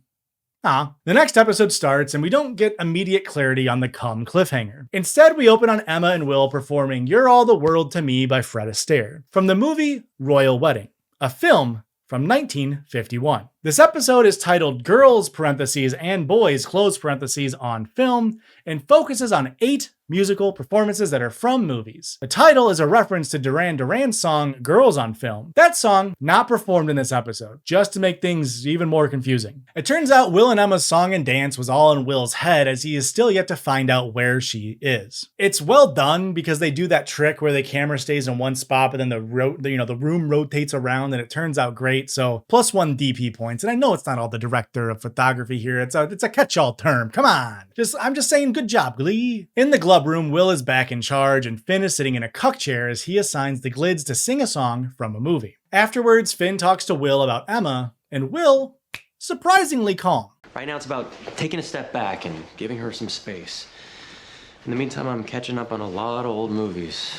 It really calms me down. So, sitting around in front of the TV is somehow supposed to make her want to come back? Of course not. I know she's hurt, but I'm hurt too. You are a good man, and I really appreciate your concern, but it's time to leave it alone. It's a very mature reaction from Will. But Finn is not satisfied with Will's response, so he asks Sue and Artie for information and tactics to stalk and find his assault victim. Back in Fun Plot Zone, the Glids all decided to do a Guys vs. Glorals mashup week on top of the movie week, and they kicked things off with Shout from Animal House, a movie from 1978. You catching a theme? The average age of the movies selected for this episode, filmed in 2012 mind you, is 33 years old, the newest being from 2001, the oldest from 1951. I need to remind you that the target audience from the show is, it's people my age. So in 2012, you're looking at like 16 to 30-year-olds, which means the average age of these movies is older than your target audience. And I'm not saying these movies aren't like iconic, but we couldn't get anything more recent, like, I don't know, Lose Yourself from 8 Mile, Accidentally in Love from Shrek 2, Decode from Twilight. Like, all could have fit this episode really well. They have the themes. I'm just shooting out ideas here, Gliders, for when you need inspiration for the Glee boot. Me and Jonathan Coulter are ready to write for you. We're buddies. He can't write covers for shit, and I can barely pass a joke, but neither can you guys, so kind of a match made in heaven. In New York, Rachel, Kurt, Santana, Brody, and Adam are all snowed in. Yes, that's how many fucking characters we have in New York now. Except Brody is out working, so I guess he's not really snowed in. Also, if you don't remember who Adam is, it's this guy. Deep in the jeans she's wearing, I'm hooked and I can't stop staring. Santana is getting on everyone's nerves, and it's hinted that she figured out that Rachel got cummed in, suggesting that they watch movies like Rosemary's Baby and She's Having a Baby. Kurt is completely oblivious to all of this tension, and instead he suggests watching Moulin Rouge. And then we see Kurt and Blaine perform Come What May from Moulin Rouge. It's just a couple of lovesick gays longing for each other on different sides of the Appalachians. Afterwards, Santana explains to Adam, Kurt, and Rachel that she's suspicious of Brody. She snooped around the apartment and found $1,200 cash and a pager. So minus 75 points for that, but I also think we all know how she found out about the cum inside of Rachel. Santana thinks that Brody is a drug dealer, and the others are a little bit on board, but they're still hesitant. I mean, they trust Brody, right? Brody's a good guy. He's a piece of cardboard. So Rachel calls him to be like, hey, Brody, you're not a drug dealer, right? And he's like, oh, I wish I could talk, but I'm stuck at my friend's house in Manhattan, which is a little suspicious, and Kurt buys into Santana's theory a little bit more. Later, Santana and Rachel are alone, and they talk about the cum. Santana comforts Rachel as she cries because she doesn't know what to do. It could be Finn, or it could be Brody. Who knows where the cum comes from? We cut to a mashup of Old Time Rock and Roll by Bob Seger, which is from Risky Business, and Kenny Loggins' Danger Zone from Top Gun. And then the scene ends. No plot, no worries. Don't worry about it. The Glorals are then in the bathroom getting ready for their performance, and Kitty apologizes for everything she's done to Marley. Feeling friendly, Marley then asks if she can admit something to Kitty. If I tell you something, do you swear not to tell anyone? Swear. Last week, Ryder kissed me. OMG. Was he any good, or did his humongous donkey tooth bite into your lips? He was good, but Katie tells her not to fret it and just to continue playing both boys. Then we see the Glorals mash up Diamonds Are a Girl's Best Friend from Marilyn Monroe's / Gentlemen Prefer Blondes and Material Girl from Madonna / Moulin Rouge. Then the scene ends. Nearly 6 minutes of screen time, and we got like 2 sentences of plot. At least it makes my job easier. Finn's stalking campaign proved fruitful after he tricked Emma's parents into revealing that she's staying at her sister's house. Don't know how Will didn't think to ask Emma's sister. Or her parents. He tells Will to go win her back. So he does just that and sings In Your Eyes by Peter Gabriel from the movie Say Anything outside her window as the New Directioners give backup. He does the whole holding a boombox over his head thing, like from the movie. And finally, the number ends. Will, are you crazy? Crazy for you. Will professes his love and asks the Glids to leave. Emma and Will then talk about what went wrong, though she leaves out the Finn of it all. She says it feels like they don't know each other anymore after he ditched her for DC. They make a movie date for Friday to try to reconnect, and they hold hands as the scene closes. Back at the high school, Jake comes clean about the Valentine's Day gifts being from Ryder, but he tries to make it up by offering her a pottery wheel, which obviously leads them into singing Unchained Melody from Ghost, like the scene from Ghost and the pottery wheel. But while Jake is singing to her, Marley sees visions of Ryder and herself instead. Kissing, that kind of thing. It's a sort of ghost image. Eventually, she just sees Ryder singing. She pulls away from Jake as he tries to kiss her, and she comes clean that she both knew about the gifts and that Ryder kissed her. She says that she let him. So I guess it's not an assault kiss, so that's nice. Nice for a change. Will talks to Finn and thanks him for all of his help and being such a great best man. He then takes this moment to come clean. She say anything about me? No. Why would she? Because I kissed her. And I tried to tell you, but I couldn't because I knew that it would ruin everything. And it's all my fault. So just go ahead and just punch me. Or whatever, because I deserve it.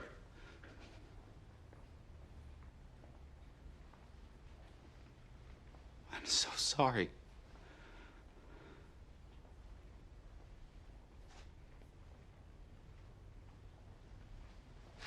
So Finn still feels guilty, as he should, and Will takes the high road out of the situation. I don't know, man, though, I wouldn't have minded a punch or two, right? I feel like that's valid to punch a guy. Still would have got minus points, but valid. We hard cut from that emotional moment to an out-of-nowhere performance of Kenny Loggins' Footloose from Footloose, the movie. The Glids do their weekly mandated music video performance to bulk out the CD as the episode ends. And for the final episode of The Wedding Glark, we have episode 16, Feud. It opens up as we see that Will is no longer taking the high road with Finn. He's been treating him as a personal lackey, hurling snide remarks his way, and ultimately Finn breaks and storms out of the glove room. I can't take it anymore. Okay, it's bad enough you're treating me like you're lackey, but I'm not gonna sit here while you fake compliment Ryder just to hurt me.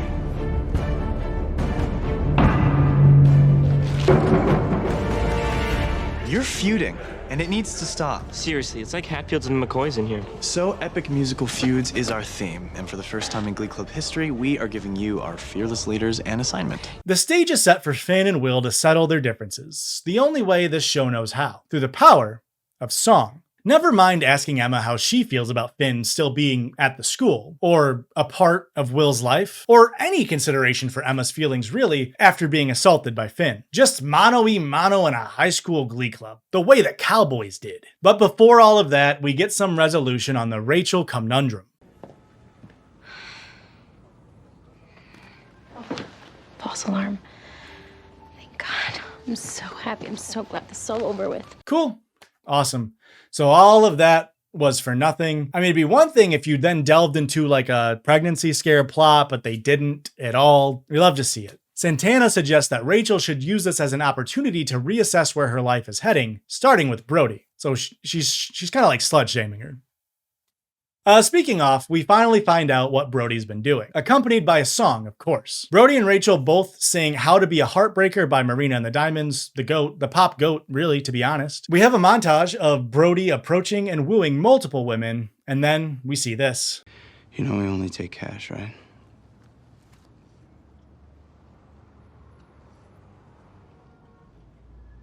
So this is minus 5,000 gloints to Brody for lying to Rachel and hiding that he's an escort. Not because sex work is bad, but, it's not good to be untruthful about your sexual encounters while hooking up with someone else. It's unsafe, and clearly Rachel didn't consent to this. Although she also had sex with Finn and didn't really tell Brody, so no one's really innocent here. Brody probably less innocent. Santana steals Brody's pager to try to prove to Rachel that he's a bad guy because Rachel is not listening to Santana's warnings. It's minus 100 to Santana. She ends up confronting Brody at NIADA while he's teaching a class, and she threatens him, saying, "Leave Rachel alone, or else she'll tell her what he's been up to." To prove her point, Santana sings Paula Abdul's Cold Hearted. That'll show him. This confrontation leads Rachel and Kurt to give Santana an ultimatum. Stop going after Brody, or move out. She chooses the latter, still warning them of Brody, but not fully spilling exactly what she knows.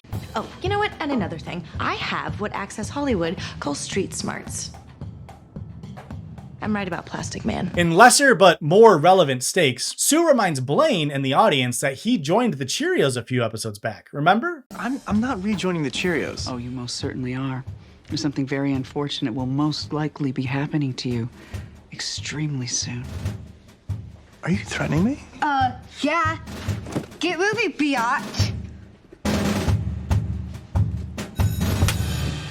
Blaine finds out what that threat was when he was gifted hair gel by Becky. Only, it wasn't regular hair gel. Coverboy hair gel. This is really expensive.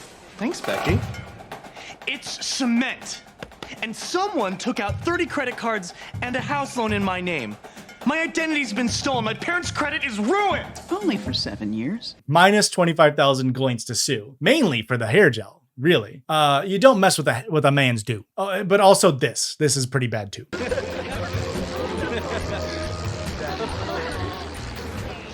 Come on. Sue challenges Blaine to a singing duel-off. If Blaine wins, she'll allow Blaine to not be on the Cheerios. And now for the storyline of the Gleason. Ryder is talking to someone online, and it doesn't take a genius to quickly figure out that he is being catfished. Bear versus shark. Bear. Onion rings versus French fries. French fries are the world's best food. There's nothing you could put up against French fries that could win. You are the perfect girl. I swear those are all the exact same answers I would have given. Soulmates.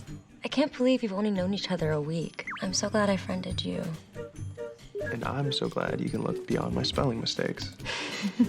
This spans multiple episodes for the rest of the season, so strap in for the Ryder catfishing arc. At the same time, Unique calls out Ryder for getting between Marley and Jake, and so the catfish tells Ryder that he should challenge Unique to a duel. But imagine all of that happening with Ryder and the catfish misgendering Unique a lot. Marley and Jake are working through their own troubles in a really, really weird way. You were supposed to not let him think that it was even a possibility. Fine. I'll own that. I haven't minded the fact that both of you are into me. And I certainly didn't discourage him, which wasn't fair to him or to you. But are you telling me that you've completely stopped flirting with other girls? I would never do anything. So if some Cheerio you're uncontrollably flirting with suddenly decides to kiss you, you're just gonna backflip out of the way before her lips touch yours? But what are we even talking about here? Are you seriously worried that I'm gonna leave you for Ryder? I don't know.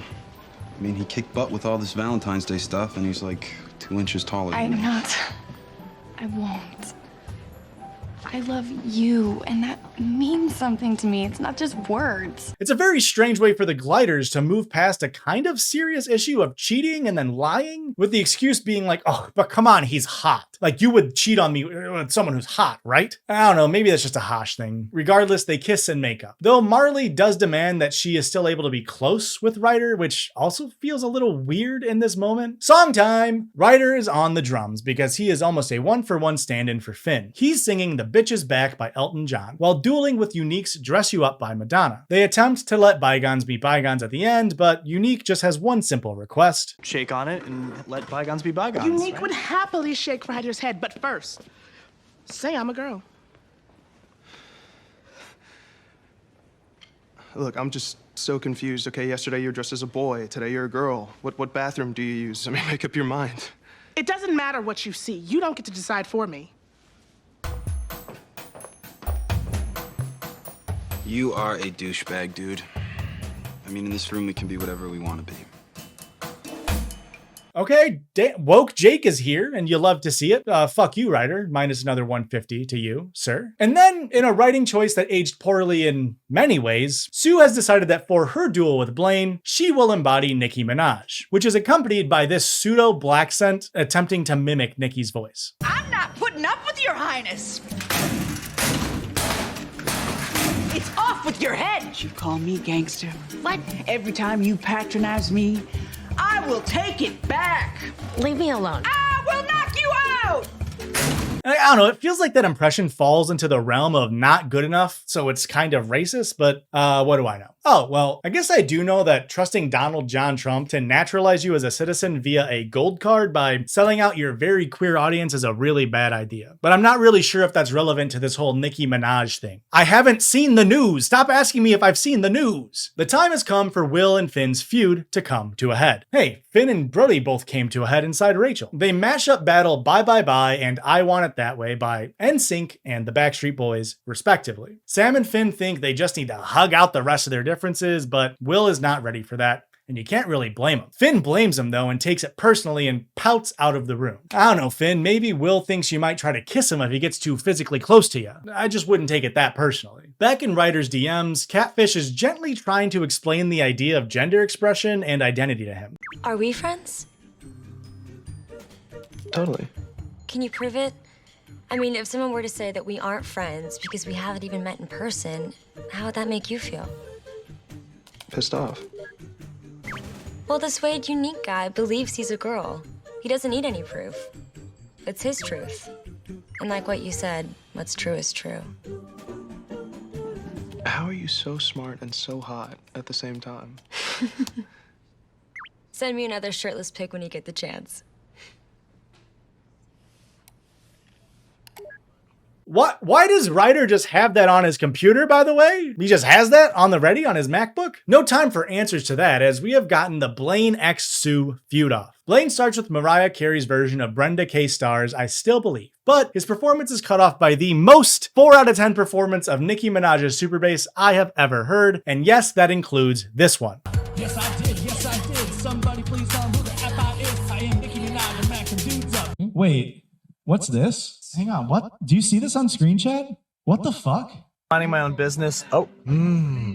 What the fuck? That was a suck. When did that happen in Glee? What the hell? When did Blaine and Coach Sue kiss? Is that season 4? That's super bass. That's super bass. No, I pulled it up on TikTok. Are you kidding me? I don't have that clip saved. Guess who does have that clip saved though? Blake does. Yeah, because I have to put it in the damn video. Search their hard drives, folks. Yeah. Sue wins the feud duel, and thus Blaine must join the Cheerios again. Those are the rules. But Blaine and Sam have something else up their sleeve. How'd it go? Exactly as planned. I'm gonna work from the inside and bring her down. By the time we graduate, Sue Sylvester's reign of terror will finally be over. Excellent. Heads up, this never gets resolved. We never find out what their plan was. It gets stuff happens later on. This never gets resolved. So this is entirely bullshit. Forget you ever saw it. Sorry. Ryder, inspired by his catfish, calls Unique, Marley, and Jake to a room. He apologizes to Marley for kissing her, to Jake for being a shit friend, and Unique for being transphobic. Unique, look, I'm not gonna pretend like I understand everything that's going on with you. But you have a truth. And as your friend, I need to support that truth, so you're a girl, dude. His pronouns are they, them. That's just what that reminds me of. It's just a poor way to handle that scene. Turns out, Unique has been getting bullied as she walks home from school. So Marley, Jake, and Kitty all volunteer to walk Unique home to protect her from bullies. All of the Glids are coming together before regionals to have their best chance to survive as a glub and as friends. 50 gloins to each of them. And for the second to last scene of the Glark and Glepisode, we see Brody entering a hotel room to meet with a client. But when he turns the light on, he doesn't see Vicky. Good evening, Vicky.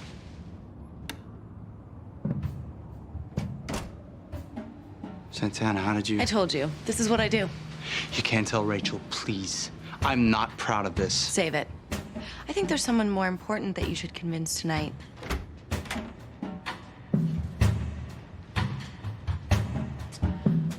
Okay, well, I am going to leave you two alone for a little girl talk. Have fun. Luckily, Finn doesn't know any slurs from male sex workers, or else you know he'd be slanging them things around. Finn threatens Brody and then punches him, resulting in a tussle.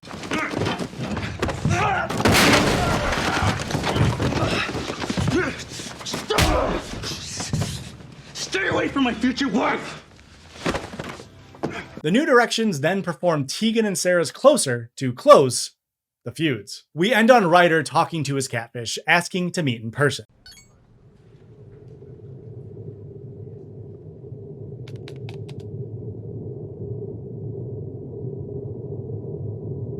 Personally, this isn't as enticing as the Who Comed and Rachel cliffhanger, but it is a cliffhanger nonetheless. The I Do Won't, which is how I'm pronouncing that, the I Do Won't arc. Oh, you're so Portuguese. Spanned episodes 13 through 16 of season 4 and revolved around Will and Emma's wedding and the fallout. We saw a lot of unwanted and non-consensual touching in this arc, like Tina racking up 2,400 gloints in the negative for her Vapo rape. Finn kissed Emma and punched Brody and racked up minus 5,450 points. Brody picked up negative 5,100 gloints of his own for being dishonest to Rachel. And Ryder got off, pretty scot-free after his kiss was deemed to be consensual, with Marley totaling only minus 800 gloints through these 4 episodes. But no one was worse than Sue for ruining Blaine's credit and publicly calling him a bottom via plain sign, totaling minus 26,525 gloints for the insult-slinging coach we all knowingly refer to as SS Rowling. In the positive, we have Marley with 50 points and Kurt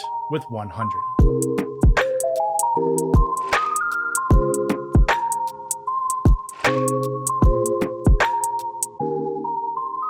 We are now in the final glark of season 4, and it's all about the lead up to regionals. Yes, you heard that right. Season 4 does not go to nationals, as the regionals episode is actually the last episode of the season. The Gliders, in a move I suspect was done partially through the season airing, decided to split this school year into 2 separate seasons. Because if there was one thing I thought Glee needed, it's more filler episodes between Glee Club competitions. Let's stop stalling ourselves and get into the home stretch, starting with episode 17, Guilty Pleasures. We open with Blaine giving Sam some cold hard cash because Sam is poor and he's been stealing food from the cafeteria. I don't know, probably because last season Rachel and Finn kidnapped Sam away from his family just so they could have him back for Glee, and now he's a 17/18-year-old boy on his own. 100 gloins to Blaine though. Can you promise to keep a secret? Yeah, of course. I have been stealing pasta. But it's not for dinner, it's art. So, what do you think? Are those macaroni portraits? They're my guilty pleasure. My art teacher thinks I'm some sort of genius. Oops, scratch my Sam is poor rants. A little premature there, but I mean, I think we can all agree stealing food and then using it for art, that's not a guilty pleasure, right? That's like white privilege. You're choosing to steal food and then not getting caught and not worried about getting called out. Only a white guy could do that. Sam asks Blaine to share his guilty pleasure in a sort of tit for tat sort of way. I don't have a guilty pleasure. You're lying. Everybody's got that one thing that they like that they're so ashamed of that they refuse to admit it to anybody. I love Wham. What? The band, Wham. They're my favorite band of all time. Oh yeah, that massively popular and well-known band. That's definitely not a guilty pleasure, right? Am I going crazy? Also, if you pick up on the undertones here, Blaine is back to having a crush on Sam, so the slain dream still lives on. We get the heartwarming news that Mr. Shu is out this week sick. And I guess Finn is still fucked off. So Klaine assigns guilty pleasures as a weekly self-assignment. In reality, Corey Monteith was actually in rehab around this time, so his appearances in these final few episodes are spotty. So Klaine and the New Directions kick things off with Wham's Wake Me Up Before You Go Go. Later on, Sam wants to confess something to Blaine in the locker room. I've been waiting to let it out and release this inner sin that has tortured my insides. Do you have feelings for me? What? Dude, no, come on. It's obviously, I'm kidding. I'm just a trying to million loosen times you up. worse than that. Sam actually admits that he likes Barry Manilow. How scandalous. And then Sam performs Copacabana by Barry Manilow. And it turns out everyone in the club loves Barry Manilow. Not really a guilty pleasure. And then we find out Kitty has a guilty pleasure of her own, and it's massively popular Spice Girls. Later, she sings Wannabe by the Spice Girls with the rest of the club, and everybody likes it. Then we find out Kurt's guilty pleasure is this. What the hell is that? Oh my god, the curtain means privacy! Oh my, Kurt, that thing is really creepy. What is that? I thought it was stupid the first time I saw it too, but I kept thinking about the ad. Are you lonely? Do you need companionship? Yes, I need all those things. That is a boyfriend pillow. Also, Santana still lives with them, and no, it's not explained. And yes, Brody broke up with Rachel, and no, he didn't tell her why. And yes, it's because of Santana and Finn's threats. And no, I don't really care about this plot. Kurt also later gets Rachel and Santana their own pillows, which they love. If you care, I don't. Jake's guilty pleasure is Chris Brown. Yeah, Marley finds out, and all of the girls get mad that Jake would even consider singing it. He beat up his girlfriend Rihanna, and then he got a picture of a battered woman tattooed on his neck. The dude is a psychopath. I know, and that is why I chose his song, okay? The assignment was guilty pleasures. I like his music, and I feel guilty about it. You like his music? Some of it, yeah. I mean, I don't think all of it's bad. It doesn't mean that I like him, and it doesn't mean that I think that he's a role model. He doesn't end up singing the Chris Brown song. And I think that's a good thing. That guy, piece of shit. But need to remind you that they have done a song by Aerosmith this season, as well as in the past, whose lead singer was accused credibly of sexual assault by multiple women. They've also done songs by Elvis Presley, who started courting his eventual wife when she was 14, and he was 24. And in season 6, they go on to perform The Knack's My Sharona, which is a song about the 25-year-old lead singer Doug Fieger lusting over a 16 or 17-year-old Sharona, as she accounts here. Quote, I was about 16 or 17 at the time. He was 9 years older than me. And within a month or two later, he told me that I'm in love with you, you're my soulmate, you're my other half, we're going to be together one day. They perform that song, a song that literally has the lyrics, quote, "I always get it up for the touch of the younger kind." All of this, of course, is not a defense of Chris Brown and his own sexual misconduct and assaults. But it seems interesting that Glee has no issue playing songs from artists involved with underage girls being preyed upon, sometimes that even being the topic of the song that Glee chose to cover. You know what? Now that I think about it, that actually makes total sense for Glee to do. Am I just being too woke? Maybe. But also, this is just why Glee can't hide behind the "no, it's not serious, it's camp" thing this far into the series. The Gliders attempt to do actual commentary on real issues far too often to be taken as seriously as they sometimes want to be. I'm just doing all this to prep you emotionally for the school shooting next episode. Back to Guilty Pleasures, Blaine also likes massively popular and massively successful artist Phil Collins. He performs Against All Odds, parentheses, Take a Look at Me Now by Phil Collins for the Glove, and everybody likes it. After Jake does his performance of My Prerogative by Bobby Brown instead of his Chris Brown song, he realizes the girls were right, but he also finds out that the girls were still angry with his song selection. You do realize that Bobby Brown allegedly got Whitney Houston hooked on crack, right? Let me get this straight. You know about Vicky the Robot Girl, but you didn't know about Bobby and Whitney?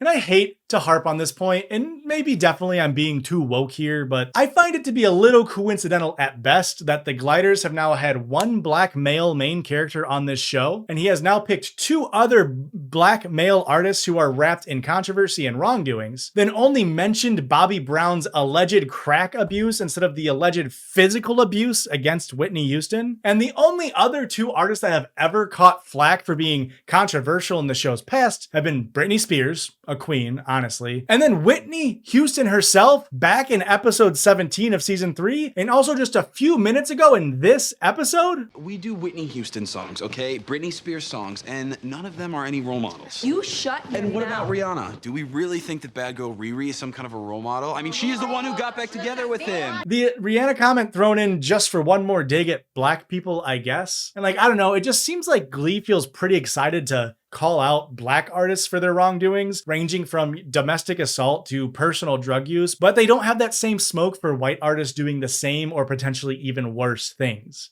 Okay, woke rant over. But just for 1 second, because Santana told Rachel that Brody was a sex worker, and Rachel confronts Brody about it like this. What's this? I was hoping that I could have dinner with you tonight. I'm sorry, is it not enough? I wasn't sure what the going rate was these days for male hookers. Don't judge me. Oh, really? For selling your body? Not everybody has doting daddies to pay their bills.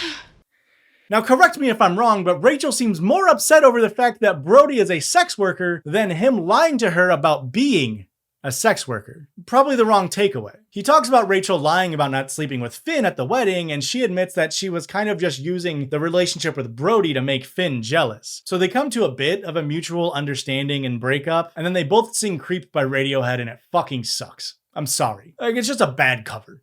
Sam talks to Blaine in the auditorium and says what Blaine and I have been thinking all damn season long. You don't have to be uncomfortable. Dude, it's okay. I get it. Your guilty pleasure is me. I mean, I've known all year, and frankly, I'm an attractive guy, and you are into dudes, and if you weren't into me, I'd probably be pretty offended. You're not freaked out? Because I don't want to jeopardize our friendship. I mean, you've been there for me throughout this just whole stop. No, don't worry about it. Nothing's gonna change. imperative. Stop. Nothing is going to change. Sam comforts Blaine and says that this will not affect the relationship as, they share a hug and everything's chill.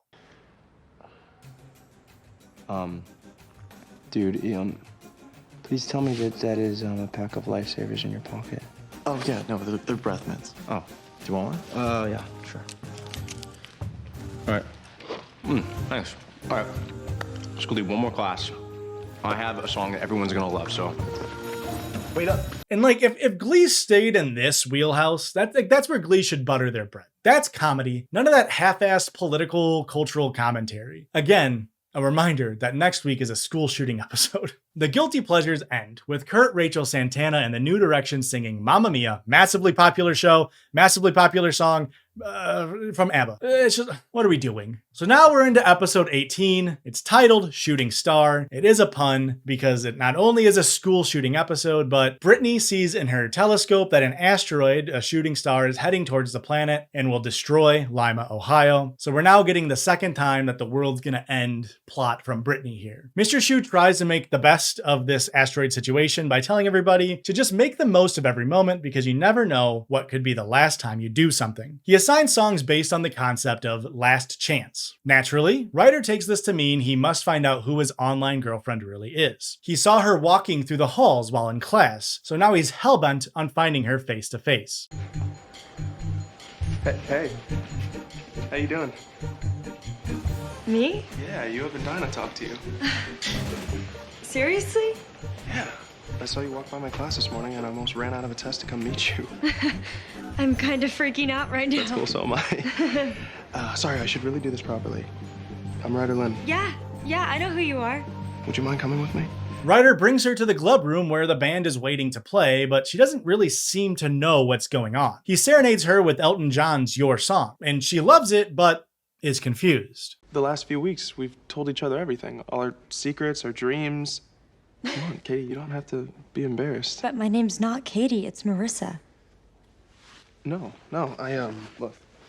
See, here are all our texts, and that's a picture you sent me of yourself. Well, yeah, that's my picture, but I didn't send it to you.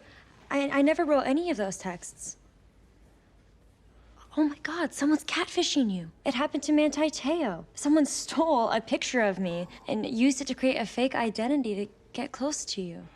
Who the hell would do something like that? This angers Ryder, and now he's hellbent on finding out who was catfishing him. It took him this long to figure out he's being catfished. He blames Marley at first, then Jake, but they both swear it wasn't them. Ryder texts Katie catfish and demands that they meet so that she can apologize. She says they will, tomorrow at 3:30, outside the choir room. Brittany realizes that she didn't actually see an asteroid hurling towards Lima, but it was actually a ladybug at the end of her telescope, except her telescope was also a Pringles can. She admits this to the astronomy club that she was heading after finding out about this asteroid, and everyone disbands except for Becky. She's worried that once Brittany graduates, Becky will be all alone. And it's a scary world for Becky because the world doesn't treat people with Down syndrome fairly. She's scared. The next day, Will has invited Beast to help with a glove lesson. I don't know, Will. Come on, we're gonna sing some songs, maybe bust out a few dance moves. I may even rap.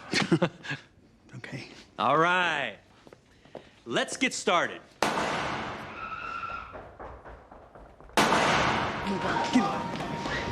Everyone just spread out and hide, spread out and hide. Find a place to hide, Katie, just go over there.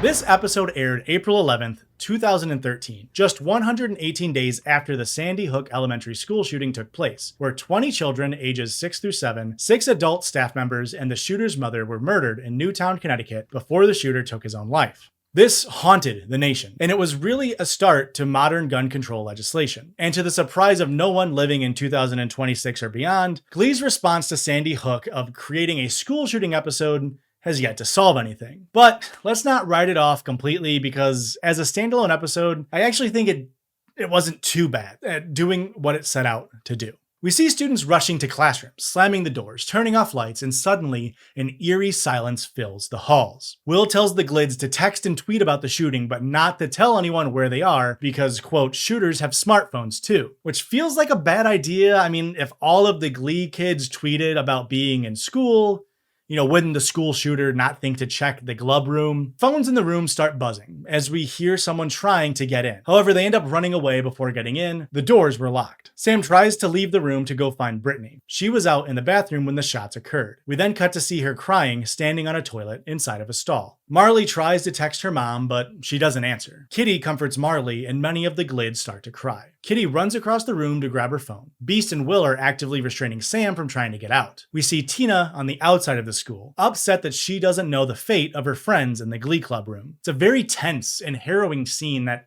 really attempts to capture the anxiety, the fear, the sadness that an event like this might have for those directly involved. Ryder then decides to record a video on his phone, thanking his dad. love you, Dad. Thanks for, like, everything, and I know I don't always let you know, but you've taught me a lot. Marley and Jake take turns talking, saying their potential final words and goodbyes. We cut to Brittany in the bathroom as someone opens the door. She remains quiet as she sees a man through the crack. It's Mr. Shu. He finds Brittany and 2 other Cheerios and lead them back to the safety of the glove room. It's a very heroic thing to do, if not ill-advised. Ryder then decides to call Katie, wanting to speak to her before it's too late. It's a very dumb and very dangerous thing to do. He dials, and a phone goes off inside the choir room. No one gets up to answer it. The lights then come on, a sign that the threat no longer exists. And the gl-eep all embrace each other, having survived a living nightmare. We see law enforcement going through lockers and metal detectors being installed at the school. The following day, Will, Beast, and Sue are in the break room. Sue fills in the audience on some information. What if it wasn't even a gun? You ever think about that? Cops didn't find one. It could just as easily have been firecrackers or a car back there. I grew up on a farm and I know what a gunshot sounds like. Somebody fired a gun in this school. And quite frankly, I don't feel safe knowing there's some kid with a gun stuffed in his backpack walking around these halls. Now, either the kid took the gun home, in which case they won't be able to bring it back because of the new metal detectors, or the kid stashed it somewhere here at school, in which case the police are gonna find it. I mean, they are searching every locker and interviewing every single student. Every single student? Yeah. And then when they find who did it, the kid's gonna be expelled. Well, no student's gonna get expelled. Why not? Because it was my gun. Sue then goes to tell Figgins that she had a gun because of recent events, not so subtly referencing Sandy Hook and other school shootings. She feels that having a gun makes her safer. I was just doing my daily safety check, making sure Uma Thurman, that's what I call her, was locked up tight. And she accidentally went off. When she fired, I dropped her. And the second shot came when the gun hit the floor. This doesn't make any sense, Sue.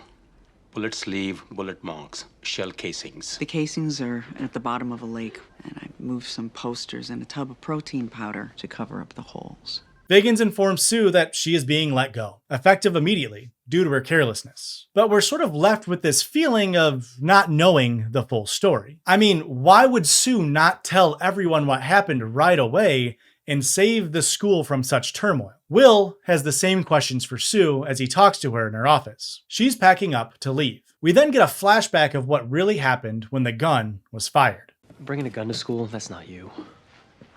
I was scared, Coach, about graduating, being out in the world with no one to protect me. Honey, I told you, you will always have a place here. No, I wanted to be prepared and protect myself. I need help. I don't know what to tell you, Will, but I stand by my actions. Becky, give me the gun. Where did you get that? It's my dad's. I wanted to be ready. Oh, I know, sweetheart. Don't worry about it. I completely understand. Just give me the gun. So that's it. This is how it ends. Give me something so I can talk to Figgins. Let me help you.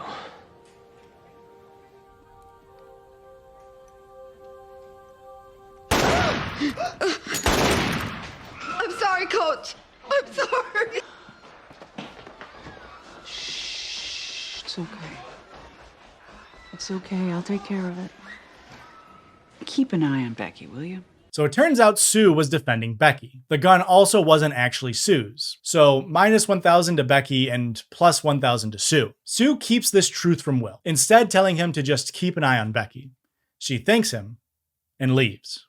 Ryder runs into Sue as she's leaving. He's waiting for the catfish. You see how the catfish plot doesn't really fucking matter in this episode? You see how they have an episode about a fucking school shooting just a couple months after Sandy Hook? And they're like, now we're back to Ryder and the catfish. Like, if you're gonna do a fucking school shooting episode, do a school shooting episode. Don't do a school shooting and also Ryder catfish episode. Ryder runs into Sue. He's waiting for the catfish to show up. No one else shows up though. So the catfish stays a secret. The kids are in the auditorium and they're all singing Say by John Mayer. At the end of that performance, we see the phone recordings, the ones that the students took, recording what they thought were their last words.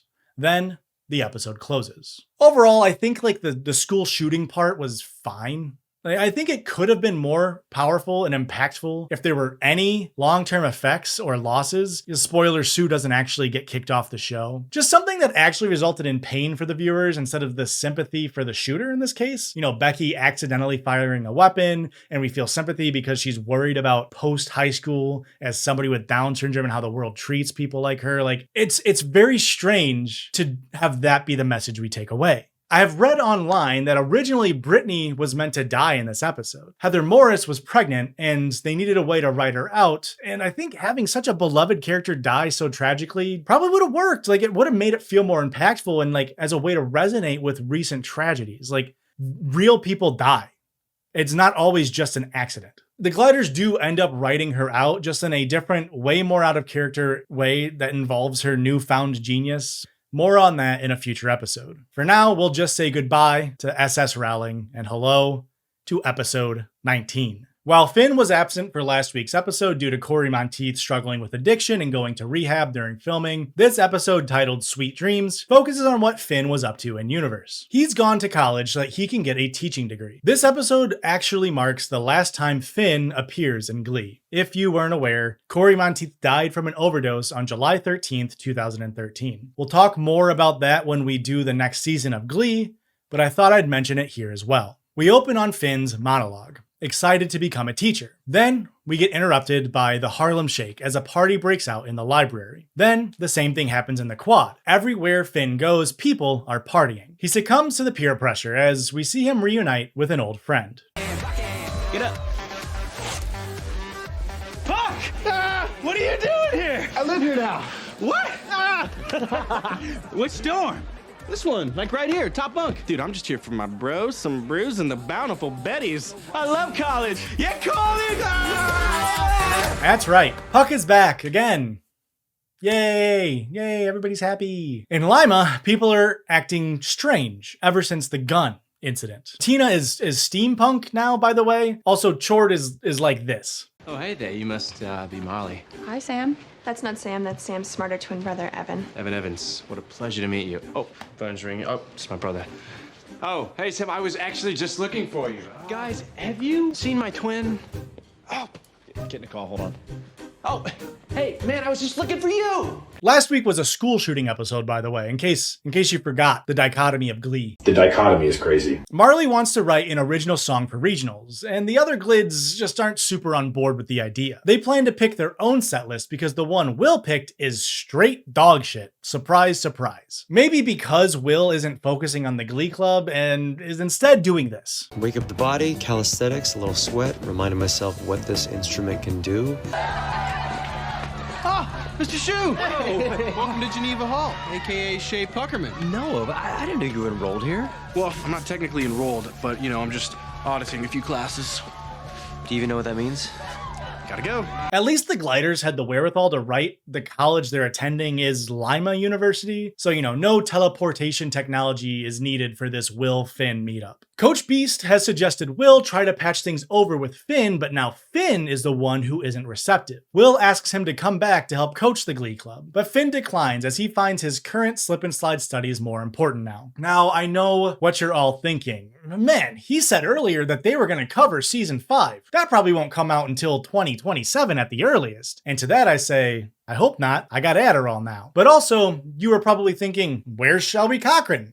Rachel's mom? Well, she showed up to Niata to help Rachel with an audition song for Funny Girl on Broadway. Rachel is auditioning for Funny Girl on Broadway, by the way. They duet Emily Sandé's Next to Me, then they end the scene without much dialogue. That's the only appearance of the wickedly talented Adele Dazeem in the entire season. Don't know if we needed it. Then we cut to Finn and Noah performing Fight for Your Right, parentheses, the party by the Beastie Boys at a frat party. They then get invited to join the frat. No rushing, no hazing, no pledging, etc. And they both accept broily. So now they're frat bros. Back in the Lima Auditorium, Marley gives Blaine, Sam, and Unique some original music about the power of friendship. It's called You Have More Friends Than You Know. The foursome performs Marley's song, and it's certainly better than what Rachel was writing when she was in high school. Probably because the original song is actually a song. It was written by Jeff Marks and Mervyn Warren. The song was created for a touring stage production of the It Gets Better project at the University of Iowa in 2013, and it was meant to uplift LGBT youth, with all the proceeds from the song going to the Trevor Project. And Glee just ripped it and passed it as an original, which is kind of shitty. No mention that they're just like, that's Marley's song. Like, that's kind of fucked up. These 4 students, though, all love it. However, Will overhears how much the kids want to perform it at regionals, and he gets angry. He walks away without letting his presence be known. Rachel calls up Finn and asks for some help with her Funny Girl audition. She then is at her Funny Girl audition, and she starts to sing Don't Stop Believin' by Journey. Tina, Mercedes, and Kurt back her up. And then Finn comes on the drums. It's just like season 1. Remember season 1, guys? Remember how fun season 1 used to be? But as she's done singing, they all disappear, and we find out it was all just a sweet daydream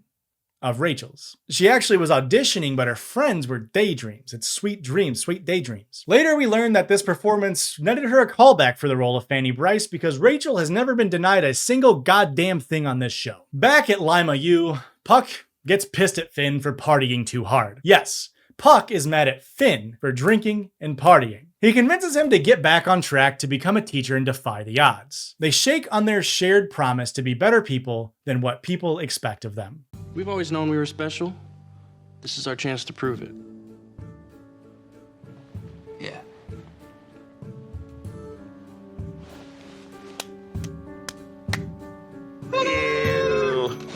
Get to work. I'll grab the iron and make us some grilled cheeses. Roz is back in the show, by the way. Remember Roz? The swim coach? Well, now she's the new Cheerios head coach, and she has some words for Becky and Blaine. I, Fruity Fonzie, and Adult Baby Robin. Do solemnly swear. Do solemnly swear. To never put a hex on Coach Roz Washington. To never. Hex on Coach Roz Washington. Causing her to bring a gun to school so she gets real clumsy and drops it and it goes off twice in a row. Causing her to bring a gun to school so she gets real clumsy and drops it so it goes off twice in a row. So help me God. So help me God. You are free to go. So this is now 2 seasons in a row. They tease that Roz might have a larger role moving forward. I'm gonna guess she doesn't. It's just a humble guess on my end. Finn meets with Will in the auditorium and says that he'll come back to coach the Glub as long as Will and Finn are now equals. Will accepts, and then we see him talking to the Glub the next day. He admits that he's been too harsh on the Glids, brings Finn back in as co-Glub coach, and then invites Marley to teach everyone one of her original songs. Only this time, it is an original song and it's called Outcast, and it sounds like a Glee original song, meaning it's bad. I would say it's probably not as bad as Loser Like Me, which I do hate, by the way. Sorry for all you people who like that song, but it does suck and it is lifeless. But I'm sure there's a lot of people who do like this song that they do in this episode, and that's fine. I don't care, and you shouldn't care that I don't like it.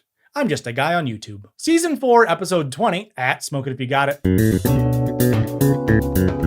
It's called Lights Out, and it revolves around the plot point that the school loses power and the lights are out. So right away, minus 1,000 gloins to Figgins for still having school without power. That's not very safe, Mr. Principal. Will gives the assignment of Unplugged Week, so get ready for some acoustic shit. Sam kicks things off with You've Lost That Lovin' Feelin' by the Righteous Brothers. Artie was texting throughout the entire performance, which Sam then uses that as a jumping off point to talk about how the kids these days are always on their dang phones all the time. Grok, is that true? Chat, are kids on their dang phones all the time now? Claude? Please, Claude, answer me. Is our kids addicted to phones? Or maybe the issue is that these platforms themselves don't moderate enough and the phones aren't the issue. Maybe it's actually that we don't have third spaces because of capitalism. Forgive me for using the C word, but we've stumbled into this stage of capitalism. Sue's back.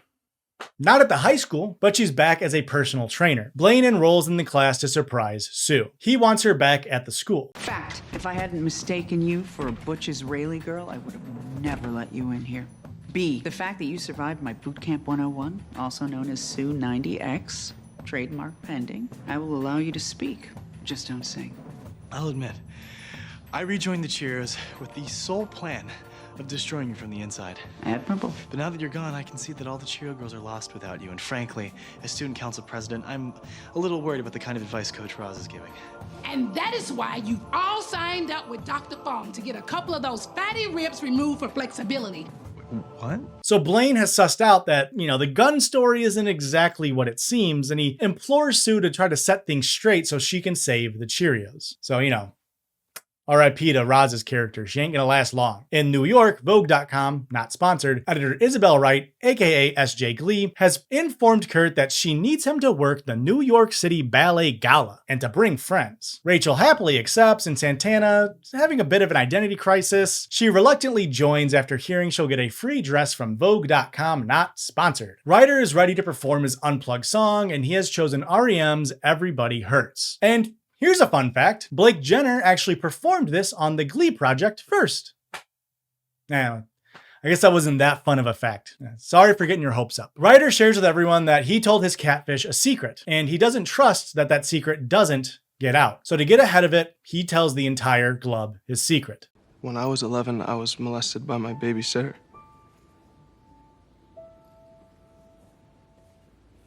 She just walked in on me in the shower and she touched me a bit. Wait, hold on. Did you just say she? Like, as in a girl? Like a teenage girl? Yeah, she was like 17, 18. Dude, you're 11 and some hot 18-year-old places your junk. I'd have killed for that. Dude, why are you ashamed of this? I don't know. I kind of messed me up a bit. Like, I have trouble trusting girls because of it, I think. Guys, this is not something to high-five about. Ryder, I'm sorry, but I'm obligated to report it. Whatever. She already got locked up. She was caught doing it to some other kid. Okay, I'm sorry, but why is that a crime? I mean, it's every teenage boy's fantasy. I mean, there's like 50 80s movies about it. I mean, My Tutor, private lessons, gym class. We get it, Sam. Thanks. Guys, this is so uncool. His truth is his truth, not yours. It's cool, okay? The guys are right. I don't know what I was thinking. I'm like the luckiest guy in here, so... A lot of gloints lost to Artie and Sam here, but man, what a wet sandwich way of handling that as a teacher, Will. Like, what are we doing? Kitty asks Ryder to breadsticks, and she talks to him about his confession. She shares about her own essay, and that's why she switched schools to come to Lima. They bond over their shared experiences. A rare, nice moment from Kitty, so 250 gloints to her. Hard cut to a fully acoustic rendition of Queen's We Will Rock You. Like from that one Drake and Josh episode. You know the one. Buddy, you're a boy, make a big noise playing it. Boy, does Glee really hate emotional pacing. From a discussion about essay to We Will Rock You. Because Kitty and Ryder are here, so it's just what? Bad. Artie had this idea to do fully unplugged and, do the song without any instruments. So they're stomping and clapping and hitting objects, like how you would hit an instrument. Like that one Drake and Josh episode. Then we hard cut to Becky talking to Sue as she is watching the Cheerios practice. Becky explains that Roz is a bad coach, and she begs Sue to come back, just like Blaine. But Sue stands on her ground that her life is better now. She doesn't have to deal with high school brats. She then performs Little Girls from Annie as she imagines rampaging back through the halls of McKinley. She tells Becky she doesn't miss being a coach, causing Becky to leave upset. Becky decides to come clean to Figgins. She sacrifices her own status to bring Sue back to McKinley and save the Cheerios from Roz. No gloints because, she's the whole reason any of this happened in the first place. The New York City Ballet Gala is here, and we get another imagined performance. Santana, Rachel, Kurt, and Isabel perform at the ballet from a chorus line before going in to watch the gala. This re-inspires Santana to get back into performing, as she joins a NIADA extension class a few days later to explore her love again. And then the episode ends with one last unplugged performance as the New Direction sing Billy Joel's Longest Time in the auditorium. That's it. Unplugged episode. Over. This leads us into the penultimate season 4 episode. Wonderful. It's not wonderful that it's the second to last. Well, it is wonderful, but it's titled Wonderful. It's a Stevie Wonder tribute episode. It has 7 of his songs featured. I tried to Google Stevie Wonder tribute and I got a way different result than what I was expecting. I mean, people really love Stevie Wonder if you catch my drift. It's cum. It was a cum tribute joke. Mom, don't worry about what a cum tribute is. Rachel, someone who isn't a stranger to cum herself, on account of the pregnancy scare, remember the cum pregnancy scare, has told Will that she got the callback for Funny Girl. This inspires Will to have the Glids perform Stevie Wonder because Rachel got wonderful news. Yes, it's that damn contrived. That's where we are at this point of the show. Also, Brickley is touring MIT because she was offered early acceptance, and then Will re-proposed to Emma and she accepted. Okay, we're all caught up. for now. We don't need to go on a rant about how they re-engaged off camera after dedicating a multi-episode arc as to why they aren't compatible in the long run. It's fine, I'm fine. Everything is fine. No one needs to worry. Kurt is helping his dad get ready for the doctor. Remember, Kurt's dad has prostate cancer. Kurt's not handling this doctor's appointment very well. I have to be there for the appointment, mostly to translate for Dad. Why do perfectly intelligent parents become completely unreliable when they have to go to the doctor? I'm only packing light blue socks because light blue is the color of clear skies, and that's what I'm hoping for. Yes, I'm getting a little OCD leading up to this appointment. Now, I'm not sure why they felt the need to write in Kurt having OCD when they have a character with OCD already in Emma, but hey, it's fine. I don't care. It's all okay. Oh crap, it's 4:14. I touch my nose 3 times at 14 and 28 past the hour for good luck. Kurt then goes back to Lima, and Mike and Mercedes are also there to help the Glub get ready for regionals. Kitty leads the new directions and signed, sealed, delivered, I'm yours. She then reveals to the Glub that Artie has been accepted to the Brooklyn Film Academy, which is something that he told her in confidence, so that's minus 100 gloints to Kitty. Artie is overall upset about his acceptance to the Brooklyn Film Academy. I told you not to say anything. Come on, Artie. I just gave you a big shout out in the choir room because you have a lot to be proud of. I'm not going, so I have nothing to be proud of. Kitty, thank you for the effort, though. Isn't a big film school like your dream or something? Tap the brakes, buddy. My mom is freaking out. She's taken care of me my whole life, and it's scary for her to think of me in the big city all alone. New York isn't exactly wheel-friendly unless you're a bike messenger. And why are you being so nice? Why do you even care? Duh, I'm trying to be wonderful. I like to switch it up, be unpredictable. Sometimes I'm sweet, sometimes I'm sour. Keeps it interesting. Kitty, to her credit, does try to convince Artie that he should follow his dreams and his mom will manage, but he doesn't fully buy into Kitty's pep talk. Hi, Artie. Yeah, hey, Artie. Guess I beat you here, and I guess I beat you to telling your mom about your good news. Honey, why would you hide something like that from me? So much for your lies. Your mom's completely on board with you going to Brooklyn Film Academy, by the way. I thought you were a lot of things, but I didn't peg you for a wuss. Holy shit, is that the alcoholic doctor from live action One Piece? As it turns out, Artie was the one who was afraid to go to New York. Do not go to New York, Artie. Artie, listen to me. Do not go. If you go, then there'll just be more New York plot, and I'll take up more screen time from everybody in Ohio. Don't do it. Taranga Leela's voice actor then tells Artie that he should just go, and he agrees. Unnecessary plot device settled. In record time, even. Mercedes, Mike, and Kurt talk to the kids in the auditorium, and they try to inspire some confidence in them. They perform Superstition to hype them up a bit, focusing on getting Marley to take control of the performance with some Mercedes-style vocal runs. Mike and Mercedes then tap Jake to take control and be the lead dancer of the group. It is now 21 episodes into this season. We are finally getting the new characters some time in the spotlight. Also, fuck Tina, you don't get the spotlight. Kurt and Co. are getting Bert's doctor updates, and here's how that all goes. We used implant radiation therapy. And he completely changed his diet. Well, whatever you were doing, it worked. Tumor's gone. What? Your PSA levels are back to normal, and you have the prostate of a 20-year-old, according to your Gleason scores. Okay, wait, so you're saying he's cured? We prefer in remission, but in layman's terms, yeah. Hey, looks like I picked the right shirt, huh, buddy? Come on, man. Oh. Bert and Kurt and Carol all hug, elated by the wonderful news. To celebrate, Kurt invites Bert to the glove room and then dedicates a performance of You Are the Sunshine of My Life to him. And I think they were just trying to tie up, a bunch of loose ends as possible at this point, which is nice to learn that Bert is okay for now. He later vows to Blaine that one of his top issues in office is legalizing gay marriage. Blaine is happy and asks Bert if he could have his blessing to propose to Kurt. Blaine, it means a lot to me that you love Kurt, and you've been like family to me. So you're saying that you're okay with me asking for his hand? Oh, of course not. No, you're still kids. Did you learn anything from Finn and Rachel? They are completely different. Completely different. I don't think that you understand how it feels to finally be able to legally get married. And you don't really get what it is to be married. Straight, gay, whatever. It's not the same as living together. Blaine, listen.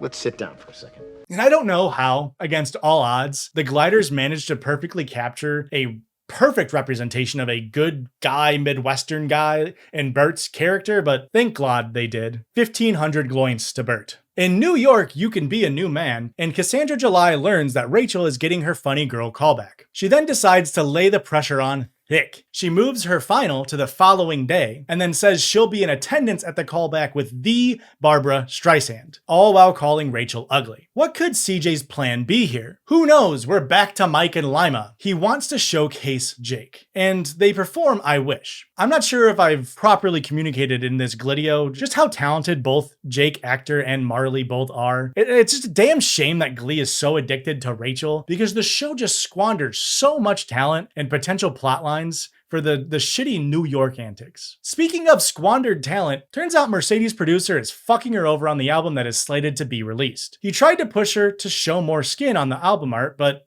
she refused. You know, it's crazy, guys. I'm gonna be dealing with this the rest of my career.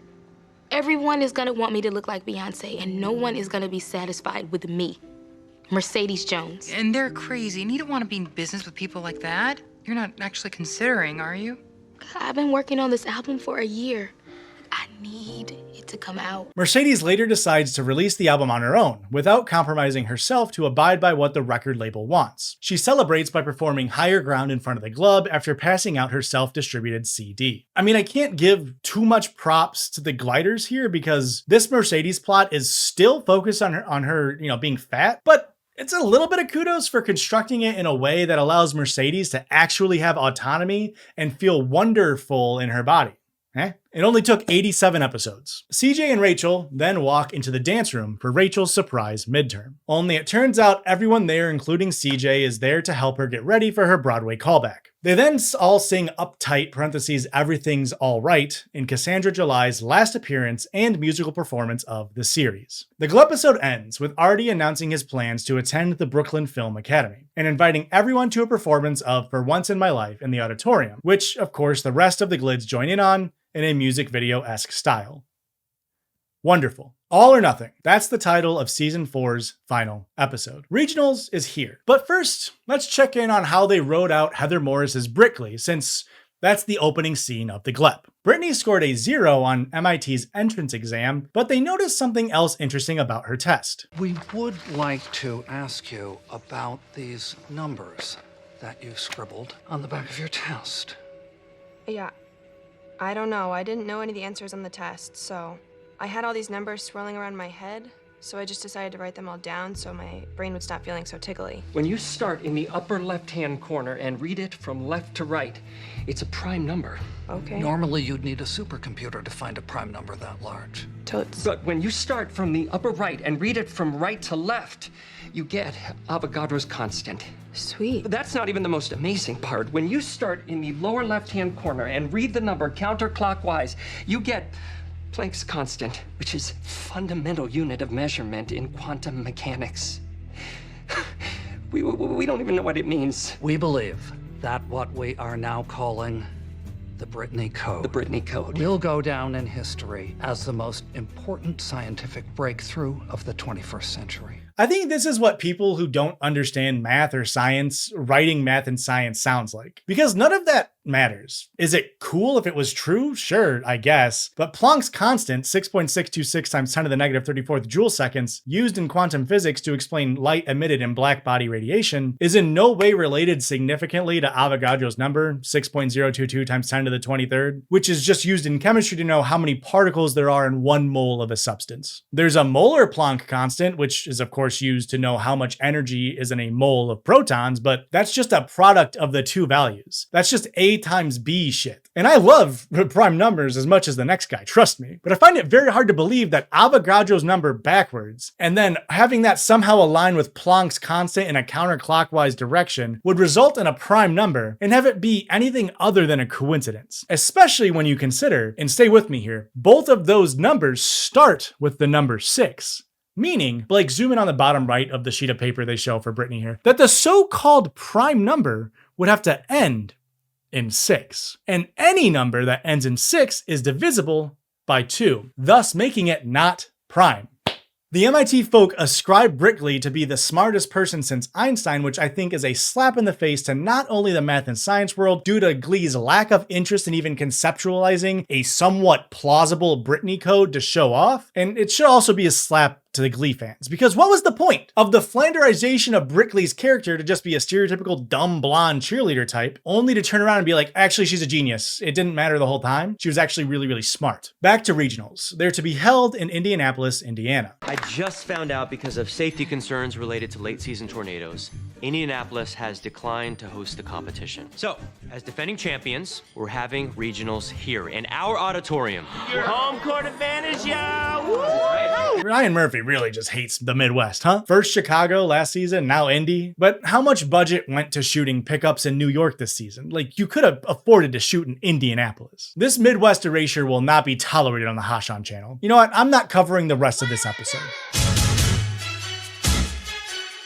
I'm just kidding, but I hope that taught you your lesson, Ryan Murphy. In Gleeality, I'm sure Glee just, didn't have the budget to film anywhere else, as, the show sucks now. Nobody's watching this shit. That's not me being like, this show sucks. It's look at the numbers. They don't get views anymore. Like, at this point, they were begging for views. Rachel's callback is being held, and she sings Celine Dion's To Love You More. They thank her for the performance. We don't know the result of her callback until season 5, so it's a pretty good cliffhanger if you really like shitty New York plots in Glee. Not as good as the Come cliffhanger. If we ended on Come cliffhanger for Rachel, woo! That would be a good cliffhanger. Meanwhile, Blaine is still trying to convince people that him marrying Kurt is a good idea. Sam warns against it, given his own marriage woes with Britt Glee, but Blaine isn't really hearing it. Speaking of Britt Glee, she's back to the club and has turned into an HBIC. Tina is... You're Tina. Baby, I love you, but you're really out of line here. And would you stop texting? I'm trying to talk to you. It's really rude. Did you seriously just break up with me? By a text? As fascinated as I am by your down-filled pillow-soft lips that are 10 times too big for your face, I really miss my sweet, sweet lady kisses. Her newly discovered genius has caused a sort of identity crisis in herself. She takes to Roz's office to quit the Cheerios and try to set her office on fire, so losing some more points there, Brittany. Ryder takes Brittany's new attitude as a chance to force the Glub to come clean about who the catfish is. Or else he'll quit. Someone in this room is playing games with me, and I want to know who. So would you just say who it is? I don't think it's any of us. Everybody pull out your phones right now. Ryder, relax, man. I know this is upsetting, but... Nobody's going to admit it for fear of being murdered. I've told this person everything, and I want to know who it is. I know you're upset. I want to know who it... No, you don't know. You don't know. Okay, who is it? It's not me. All right, fine. Nobody's gonna say anything. Pull out your phones, and I want to see all of your phones. All of your phones. Pull out your text. I'm so serious. Whoever it is, just say Who is it? It's me. I'm Catfish. Yeah, bet you didn't see that coming. Jake admits to have known it was Marley all along, saying, "Oh, calm down, man, it was just a joke." Ryder leaves the room upset. Minus 1,500 gloins to Jake and Marley. Blaine goes to a jewelry store with Tina to find an engagement ring. The salesperson is an old lesbian woman who is very supportive of Blaine's romantic gesture. Sam bursts in, wanting to help him get the best ring possible, even though he doesn't think he should propose. If you're really gonna do this, I'm helping you pick out the ring. I have like the best taste. Is this him? No, oh no. I mean, he wants to do me, but we're just friends, Sam. Jan. Jan invites Blaine to dinner with her wife to talk to him about things. He accepts. The two couples eat up breadsticks and reminisce about their gay love. While Blaine thought the dinner was going to cement his decision to propose, Jan had a trick up her sleeve. You guys are a sweet couple. We're not a couple. Would you have married me if I had asked you? I mean, if we were allowed to. I always said, yeah, as soon as it's legal in Ohio. It will be. Yeah. Eventually. But in the meantime, there are still plenty of places where it's legal. And so, Elizabeth Margaret Stevens, will you legally marry me? Oh my God.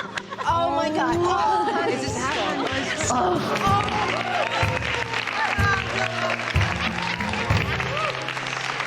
Okay, I know I was just defending the Midwest just a few minutes ago. I don't think a gay proposal in 2013 small town Ohio would be met with standing ovations. It probably wouldn't be met with standing ovations in 2026. Just last season, we had an entire plotline about how being outed as gay drove a high school student to attempt taking his own life. Like, the immersion was completely ruined here as a Midwest person myself. Back at McKinley, Ryder has confronted Marley, demanding to know why she would catfish him for so long. Why what? I need to know why. Okay, you say we're a team, but you've been lying to me and messing with my head, and I need some kind of explanation if I'm gonna go to regionals. Because I know I'm not your vision of beauty. Wait, it was... Yes, I'm unique. A.K. Wade, A.K. Katie, A.K. Catfish.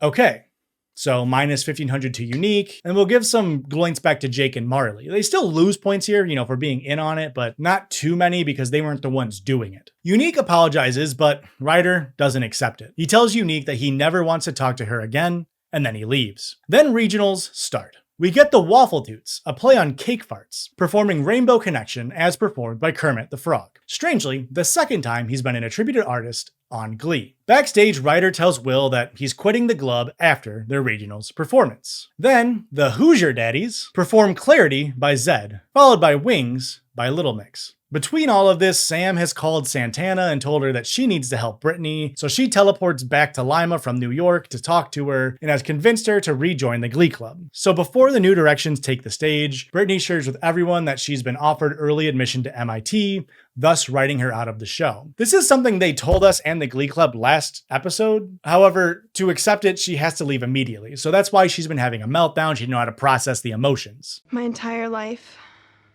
people have always told me that I was stupid. And after a while, I started to believe them. And it wasn't until I walked in this room and I joined this club that I really started believing in myself. And as soon as I did that, as soon as I started believing that maybe I was smart after all, I think the whole world did too. And I know it's hard to remember, but Brittany's character didn't begin this stupid. That was a choice that the Gliders made, and she only got more dumb as the series progressed. And I think that's why I personally find it hard to feel anything in this moment, which sucks because Brittany was a great character for a long time. Brittany finishes her speech, and then the Glids all hug and they get ready to take the stage. They perform the Scripps Hall of Fame featuring will.i.am. We are so close to getting the Black Eyed Peas on the show. Then they sing Iconopop's I Love It featuring Charlie XCX, and then they close the performance with the Glee original All or Nothing. Say that again? And now we announce the winner of regionals. In second place,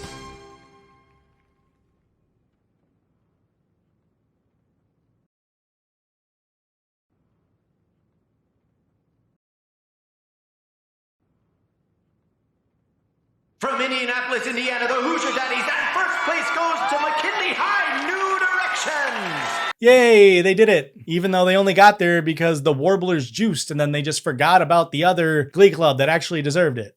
The Glids are all celebrating in the choir room where we find out they'll be attending nationals in Los Angeles. Smart thinking on how to save money in your budget, Glee. Could have just had it in Los Angeles every single time. But that's not the only breaking news. I figured out that I can't handle the pressure of a big wedding.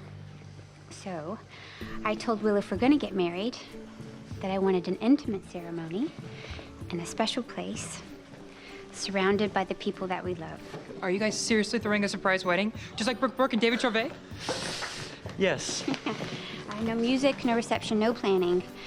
Just me, the one true love of my life, and then we'll have a little dinner at Breadsticks.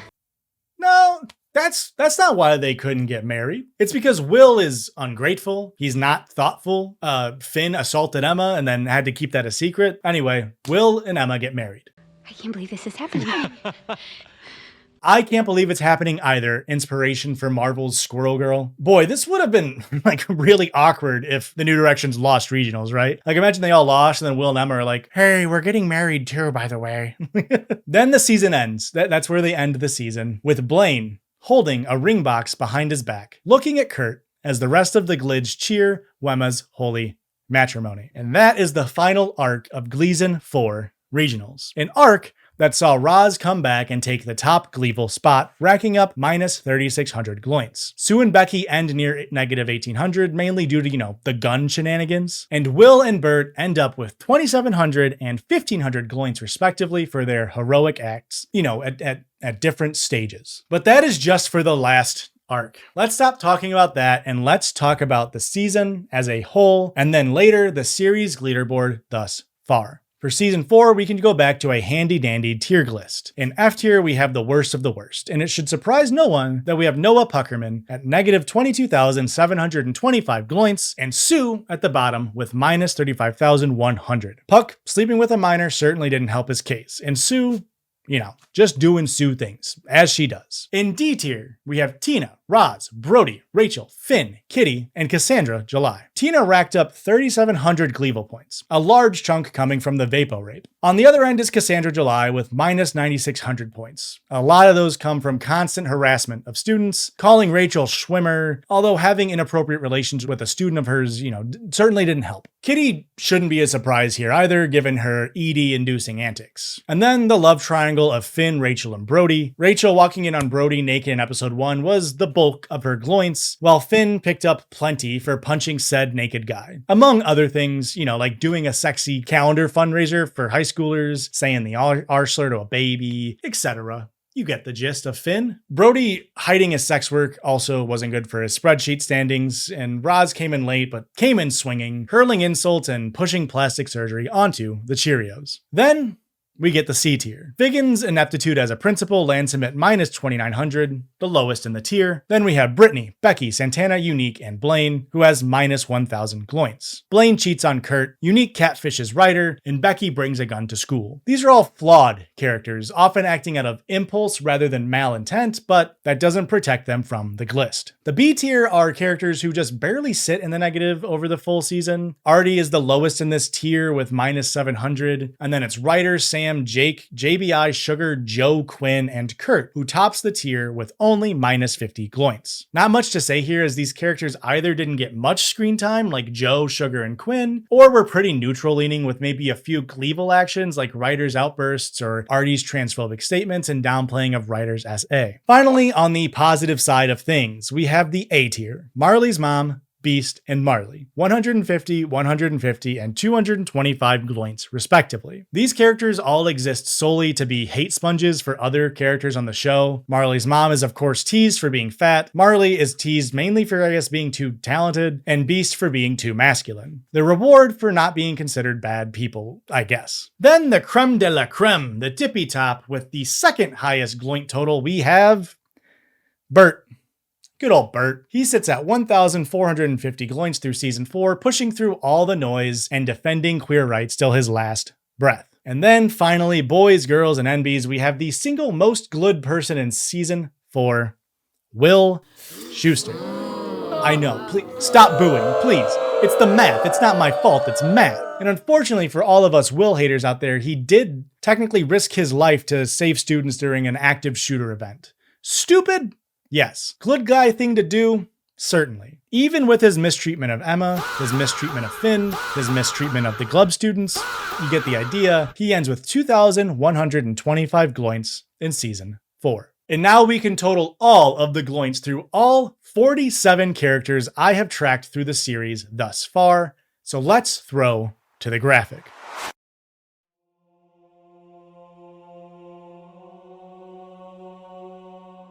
In relation to the greater span of the cosmos, we are but a speck of dust, our little blue marble floating perfectly distant from a star, not too far as to freeze, and not too close as to burn, but placed just so that life may flourish.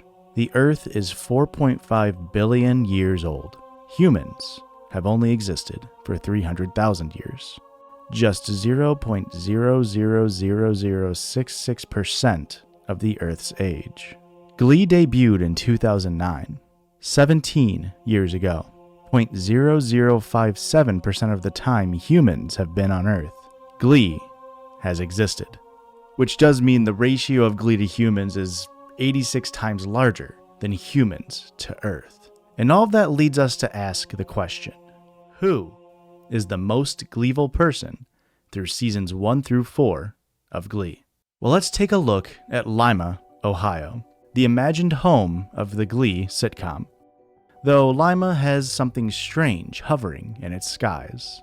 This is the hierarchy of Gleeds, a visualization of where the 47 characters on seasons 1 through 4 of Glee lie on a morality scale after 88 episodes, with no spoilers for the bottom tier. We start at the top, with the Glud people, and if we're talking Glud, you know Bert is going to be there. He heads our pyramid despite occasional point deductions, because he is what it means to be a moral person in Glee's universe. Just below, we have Mike, Sam, and Coach Beast, followed by Kurt, Marley, Marley's mom, and Joe. Some have limited screen time, whether that be through many episodes and seasons like Mike, or relative newcomers like Joe, Marley, and Marley's mom. Others have had plenty of time on screen, yet have still remained positive like Kurt, Sam, and Coach Beast. These 8 characters are the only ones on the show so far that are truly not Gleeble. But if Glud and Gleevil exist, then surely there must be a delineation. The Sunshine Line, named for Sunshine Corazon. Everything below this line, and there is a lot below it, lies in the depths of Gleevilness. We start with the misguided actors of the series. We see new and old Glee students alike, Jake, Sugar, Ryder, even long-gone adults in Holly and Ken. A surprising inclusion of this level for some might be Artie, and next to him is Blaine. Though they are both flawed characters, they often do make up for their missteps. Unfortunately for them, just not often enough. Rory, Unique, and Lauren also join the misguided actors, as well as Jesse and Carl. Sure, these Gleeple aren't Berts, but they are not far from joining the Glud guys up top.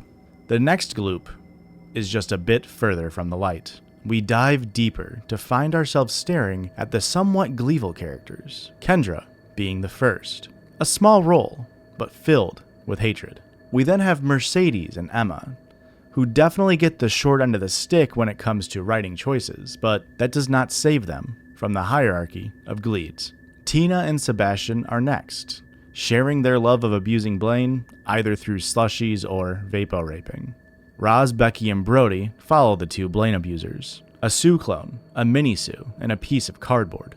Gleevil. Speaking of Mini Sue and Sue clone, we combine the 2 to see Kitty. She's next to Mini Sue Quinn, and then Sue clone Cassandra July. Enough about Sue clones though. We move deeper to the next level. Characters who probably shouldn't be allowed within 500 feet of a school. We start with the 4 on the left. Rachel has the least gloints in this grouping, picking up over half of her total gloints just in season 4 alone. She's joined by her mom and teen lover Shelby, along with Finn, the slur sayer. JBI is also here. Next, we reveal 2 horrible adults in the Glee universe, Terry and Figgins, along with sapphic exes Brittany and Santana.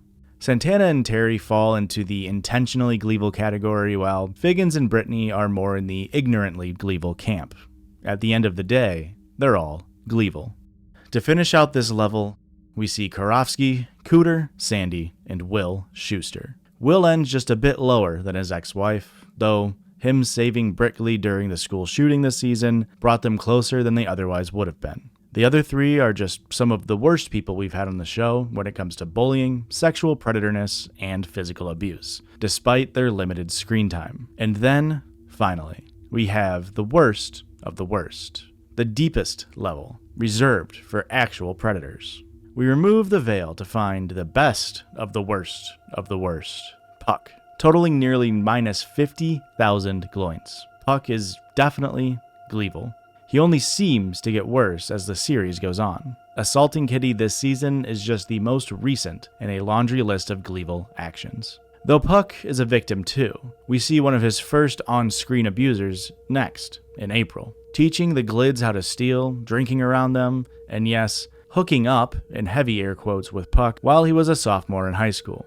April has the honor of being the worst character on the show relative to the screen time shown. However, not even April can hold a candle to our top gloint earner so far. Through 4 seasons, you know her, you love her, it's Sue Sylvester. Minus 208,345 gloints, averaging over 50,000 gloints negative per season, or 1 puck's worth. She constantly harasses, assaults, and blackmails. She's unafraid to be bigoted when she deems necessary, and she's cruel just for the fun of it.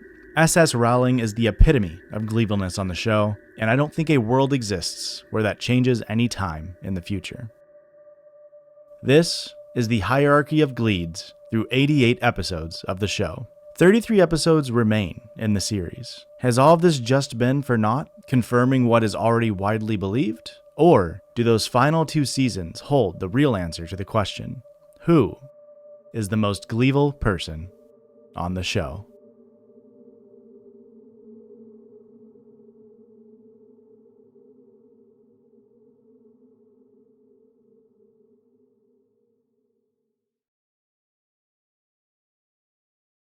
And that is all for Hashan Season 4 of Glee. Thank you for watching. If you enjoyed it, please leave a like, hit subscribe. I promise the next video will not take nearly as long to come out, and if it does, then you can just unsubscribe then, no biggie, it's free, you don't lose anything. If you'd like to support Editor Blake and me in the meantime, consider joining our Patreon or becoming a YouTube member, where you can get access to some extra videos we made, you know, some blooper reels, my coverage of the Glee Project Seasons 1 and 2, I've also got a Pitch Perfect video up there, but mainly it's just to help support, no promises on the content. But until next time, folks, I was Hosh, that was Editor Blake, say bye, Editor Blake, and we will see you soon.